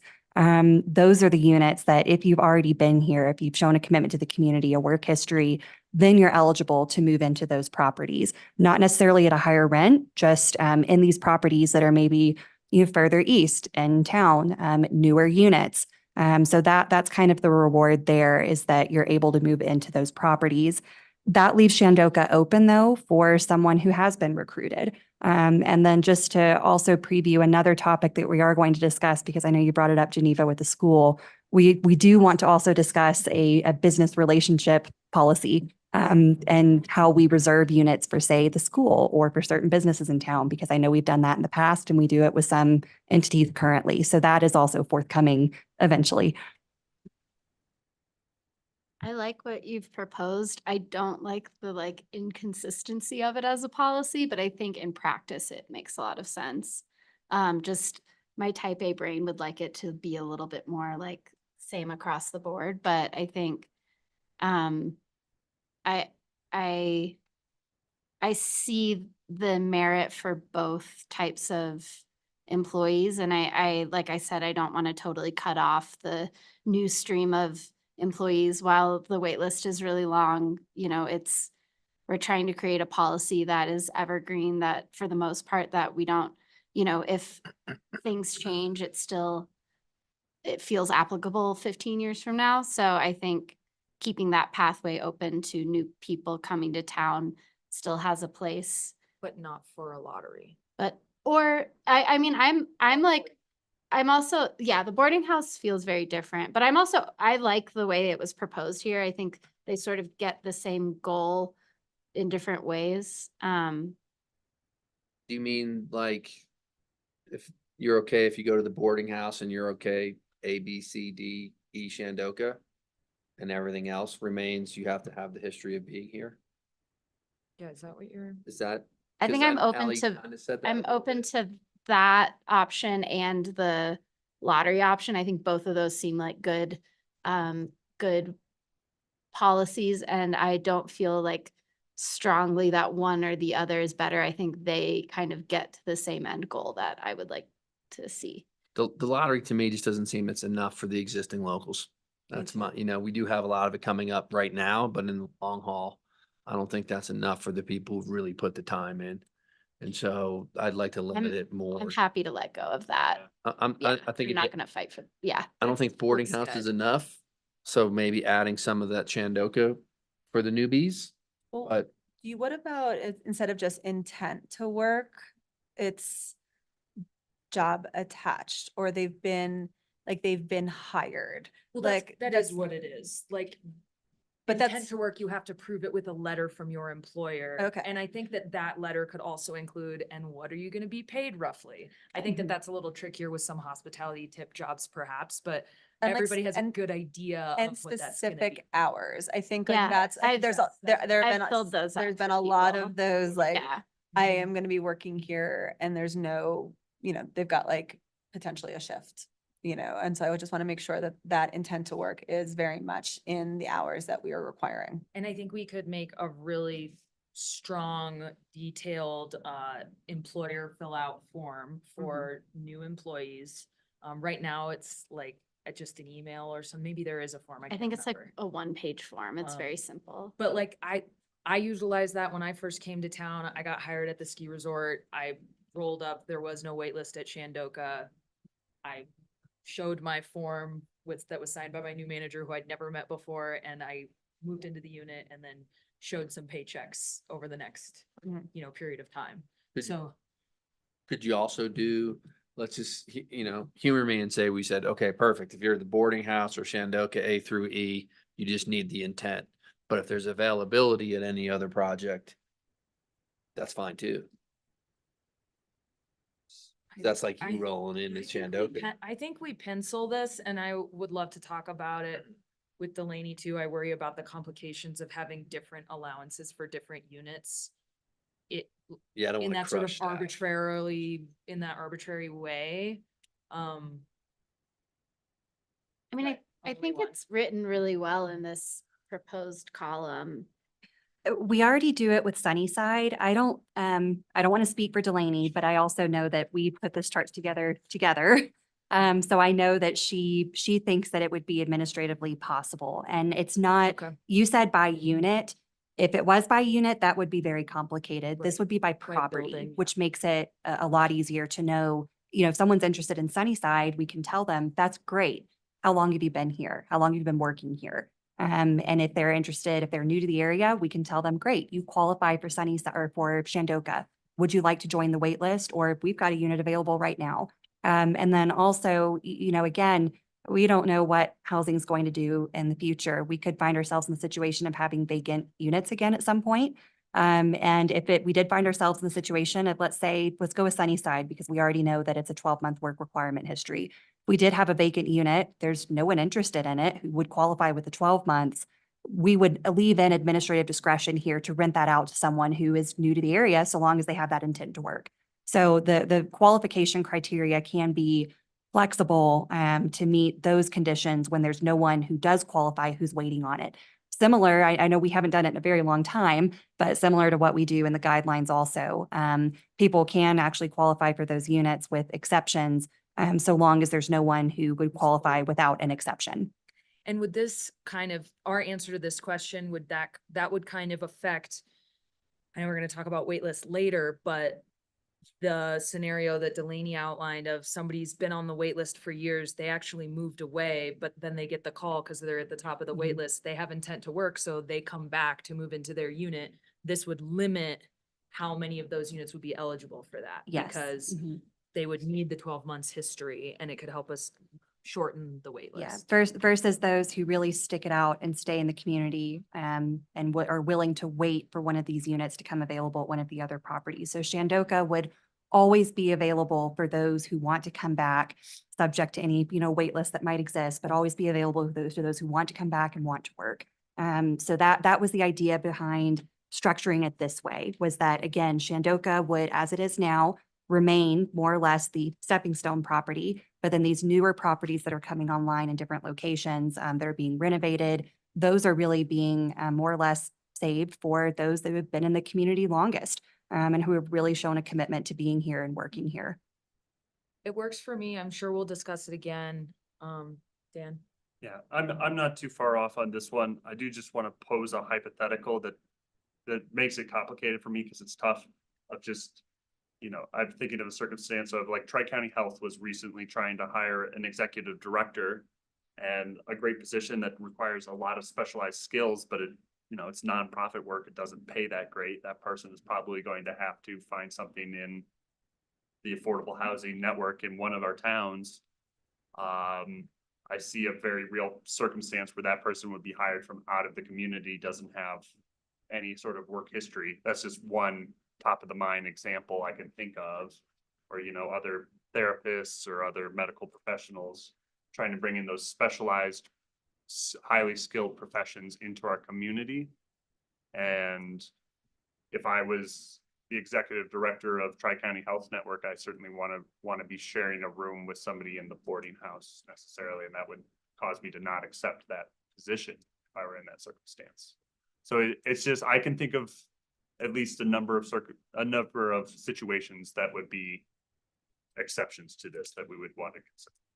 Yeah, I mean, I totally see that. I wonder if that's the move where you are living in Ridgeway for the first year and then you have your work history and then you're eligible for those units potentially. It's not perfect. I agree with you. That's like a hole in this policy. But those are the higher income earners as well. And we've had, I mean, I could rattle off the names of a few nonprofit directors, executive directors that we know that have lived in rental units or people's back shacks or whatever. Sure. Until something came available. It is definitely a hole, but I think it's one that we can achieve, maybe with a slightly different policy and we work together as a region to kind of target a couple of those specific roles that we need to fill. Like we've allocated a unit at Voodoo for a mental health provider. We can do things like that. I think that as opposed to trying to craft an entire policy that fits that one exception, I think we need to like create another avenue for those roles, those situations. I guess that I would see maybe the easier avenue would be at some level, either staff or THA sub of exceptions to some of these policies as well, and allowing for exception provisions to be included in this that allow for more case by case. I cannot get And- behind opening that for a rental program. I also want to say, like, we've also seen in our community that like certain executive directors of nonprofits don't stick around for a year. So like, I kind of feel like they need to sort of buy into the community the same way as a teacher and as a server. Like, I don't know that they should necessarily skip the like community buy-in portion because there are still skilled workers or like people at that level who don't necessarily stick around. And I don't want to like say that there's a hierarchy of who's important to town and who isn't. I think that gets a little problematic of saying like this like executive director of Tri-County, I'm just going to use that as an example, the executive director of Tri-County Health who hasn't really proven to the community that they're going to stick around for the long haul is more important than the the manager of On Main Street. of some like store on Main Street who has proven that they're like staying in the community. And I see what you're saying, but I wouldn't say my argument is that I'm placing a hierarchy on it. I'm saying there are community benefits from certain professions with highly specialized skills that benefit our community, and that it's an additional, again, to bring it back to that earlier conversation of that spectrum of pure for profit to community benefit, like we were talking about, it's slightly different, but maybe you see what I'm trying to say. This reminds me of the conversation we had in THA sub where, it was brought up if we should make an exception for teachers for the hour requirement.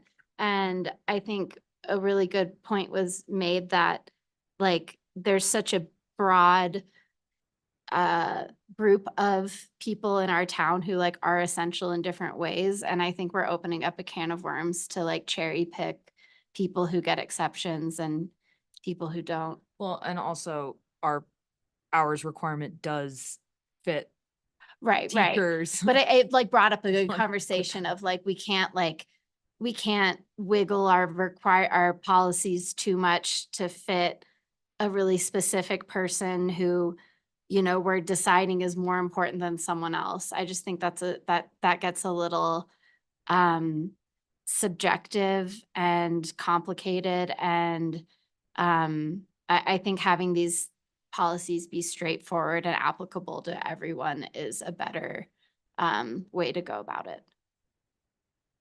I guess now through this conversation, I guess I'm leaning a little more towards for our current properties anyways, and maybe to Geneva's suggestion for new properties, we can implement this standard. But I think it's a way in which we would support both businesses and nonprofits by allowing them to pull from a bigger pool of applicants for these positions and not just be limited to people already living in town for those higher skilled positions. And I think that if we put this put that restriction on this, then that effectively means they can really only hire from within town, because those are the only people who can get into our housing program. Well, but we're allowing most of Shandoka to not have that requirement. So I think we are still allowing the stepping stone. And this also like implies that there would be units available, which like we know is very unrealistic anyway. So. And it also implies that the salary that's being paid wouldn't be higher than the salaries that are being made by individuals that are living in free market and paying rents. Like there's other housing programs right across our borders, 2 different programs, so I think there's lots of optionality there. I don't think that the town of Telluride's housing program has to solve every single situation that could potentially exist. I think we have to do what's best for most. And that's how we have to that's how I look at this policy and these procedures is we're trying to do the best we can for the most people. There may be people that don't necessarily fit within the guidelines that we're setting up, but there are other programs that they can apply to. And there is the free market as well. And if we are saying that it is fine for people to be living in free market housing, and paying rent there, it's fine for them. It's fine for somebody that could potentially be recruited in from outside of the community. Ally, you had something to add? Yeah, so I think a lot of what you're discussing right now is actually, I think, going to be discussed. So you'll see on the chart that I have for June 13th, discussion of town employee and reserved unit policies. So those reserved units, I know in the past, I don't think it's been done at least since I've been here. I think it was far in the past. We actually did at one time rent out units to businesses who then filled them with employees. We see at Sunnyside right now, we have reserve units for town employees and for county employees. So what we'll discuss at that meeting, reserved unit policies, could be, again, something where maybe we carve out a Shandoka unit or a Voodoo unit for use by the resource center or by the med center. And there could be different criteria for that unit to fit an executive, or it doesn't have to be it just has to be your employee. There could be other criteria on that. Same with the town. And again, it's going back to one of those, why are we doing this questions, transparency. So that way that the public won't say, well, the town just gets to do whatever it wants with its units. It's saying, no, we've limited ourselves to reserving a maximum of 5 units at Shandoka for town employees, or 10 units or whatever it might be, whatever you decide at that meeting. But I think for this situation that you brought up, Dan, a lot of that situation could be addressed with the reserved unit policy. It could, but I think at least since I got on the THA subcommittee, I have definitely tried to push us to get away from reserving units for specific different organizations because we don't have enough to go around. And then it turns into a discussion of, is this kind of employee more important and more deserving than that kind of employee? And we can address the equity of that by having a lottery. And so we can certainly discuss whether we want to be reserving units in our projects for different organizations moving forward, but we have a lottery process that is like the same every time, and therefore, or very similar every time. We may tweak little things here and there, but is designed to be inviting to all sorts of And the other thing positions. too is that if we said, okay, we're gonna move forward with the direction of Shandoka A through E and boarding house as the only ones, that doesn't mean in 2 years we can't rediscuss it if we think there's aspects to improve upon it, or we realize we made an error and the community speaks to us and says, oh, that really doesn't work anymore. Can you readdress it? Of course we can. And so I think we've got to just pick a lane and go with it. And then, whatever that lane is, and then understanding, if we go more loose, then we can always revisit and tighten up. Or if we go a little more strong, protect some of the existing local workforce, knowing that that's a detriment to new employees moving into the area, and we can always loosen it up later. I mean, there's, we're gonna learn a lot from what we decide and how we decide it and what went right and what went wrong, and gonna have to revisit what I imagine. It's just not gonna be perfect. I think that's totally true. And I think it's important to remember, I don't know, I definitely got some feedback after our Longwell and Silverjack lotteries, which again are different because they're for purchase, but there were definitely people who won the lottery and bought units who had been here for 1 year, and many, many people who've been here for 10, 15, 20 years that did not win. And they thought that we should have required more work history to be eligible for the lottery. So there's arguments both ways. I also think that it's important to be able to recruit and get talent in here and into a unit. So I don't know what the exact balance is. I think for, at least for now, I would love to focus on folks who have been working here and really trying to, get something solid. Do we think the chart But- solves it pretty good with just the portion of Shandoka and boarding house, and then we can move on? I think I'm cool with it for now. Ashley, do you have, I can't remember if you weighed in on this topic yet.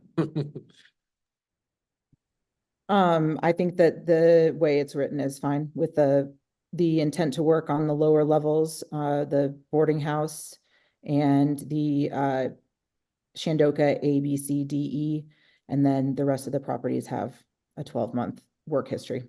Okay, Dan?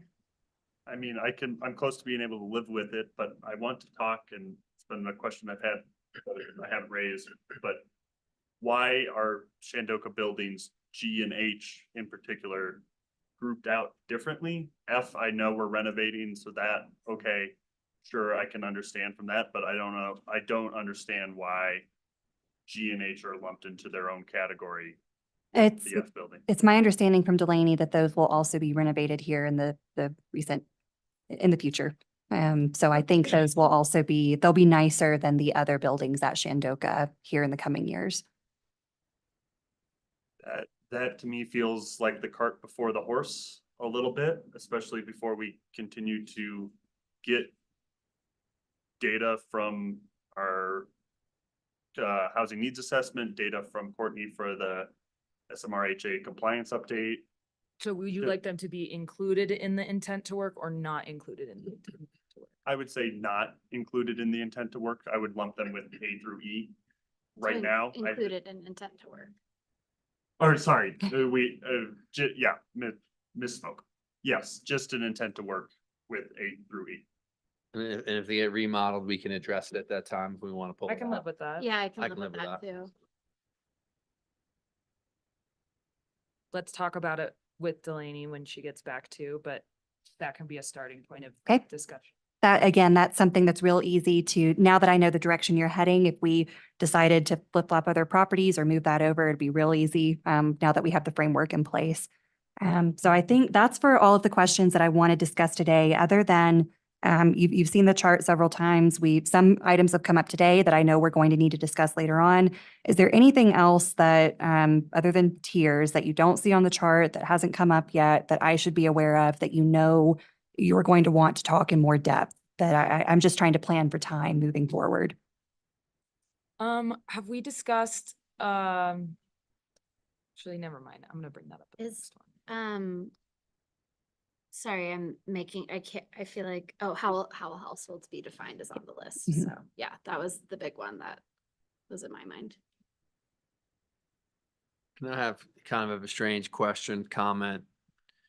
That when we get through all of this and we come out with X% of people are not gonna be compliant. And there's gonna be decisions have to be made to whether we bounce people or not. Is there a certain grandfathering that we're talking, that we could discuss or not, or it's just you're out and this? I think that is a whole separate conversation that we need to have when we actually see The numbers. how everything kind of shakes out. And I Okay. think, I just want to I don't need to discuss it. yeah. I just wanted to just throw it out there because that's where we're gonna get grief. I think that would be covered under like policy implementation. Yeah, I think it would be under policy implementation, and I think that we'll figure out like some kind of an off ramp. Nothing is gonna be instantaneous. And we'll figure out what that looks like. We also have these, new empty units coming online. We don't know how that's gonna integrate into this. But I think it's important for us to stay kind of focused on what the policies are first and then deal with implementation after that. But it's a good question. Yeah, great.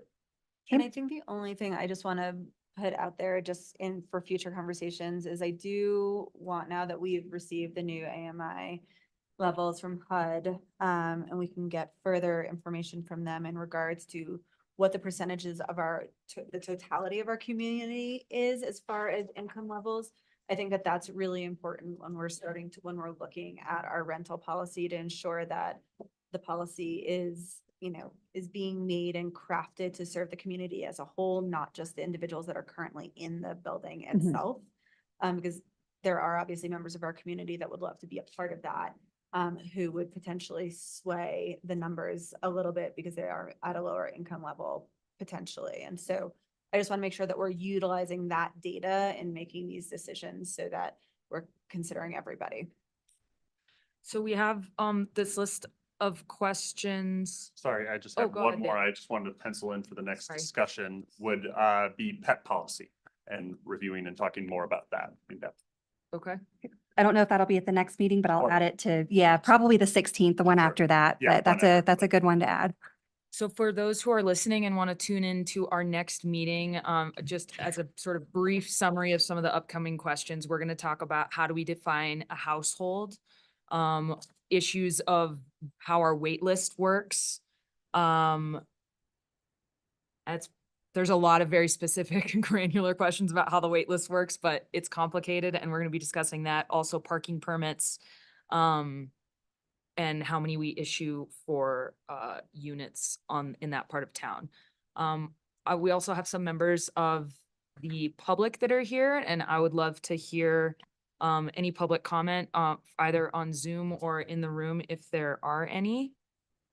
Are any comments? Not seeing any. So I think this was a really great, productive meeting we had. If you would like to follow along with this more, visit our website, which is bit.ly/TOT rental policies. And there will be all of these presentations and schedules of upcoming meetings. And as we described earlier, we're going to have some more like casual public forum type meetings that aren't just at council.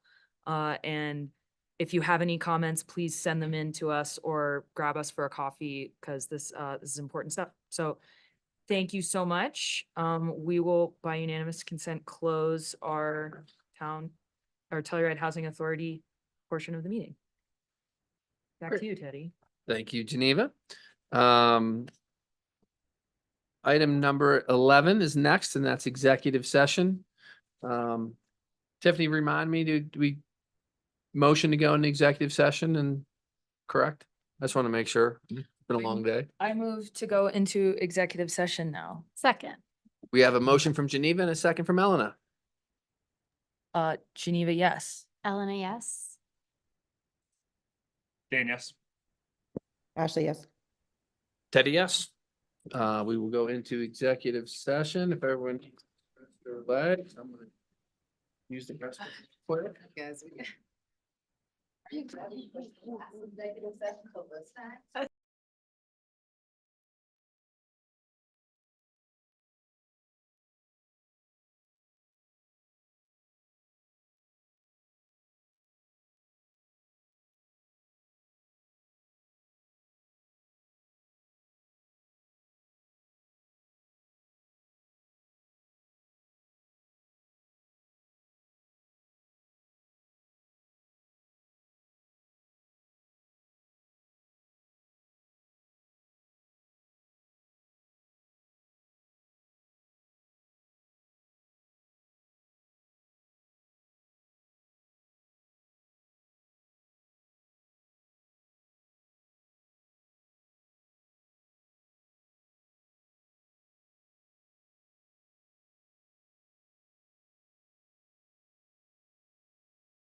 I should unmuted.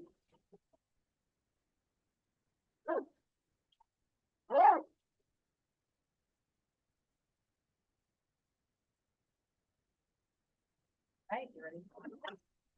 Okay, the time is now 7:52 PM and the executive session has been concluded.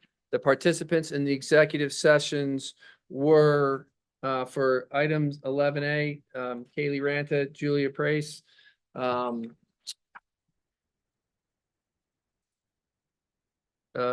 Erico, Dan Enright, Ellen 11, Geneva Shawnette, and me and Fee. Lindsay, you were in there as well, correct? Yeah. Kevin Geiger. And Kevin Geiger. Yeah, you said that.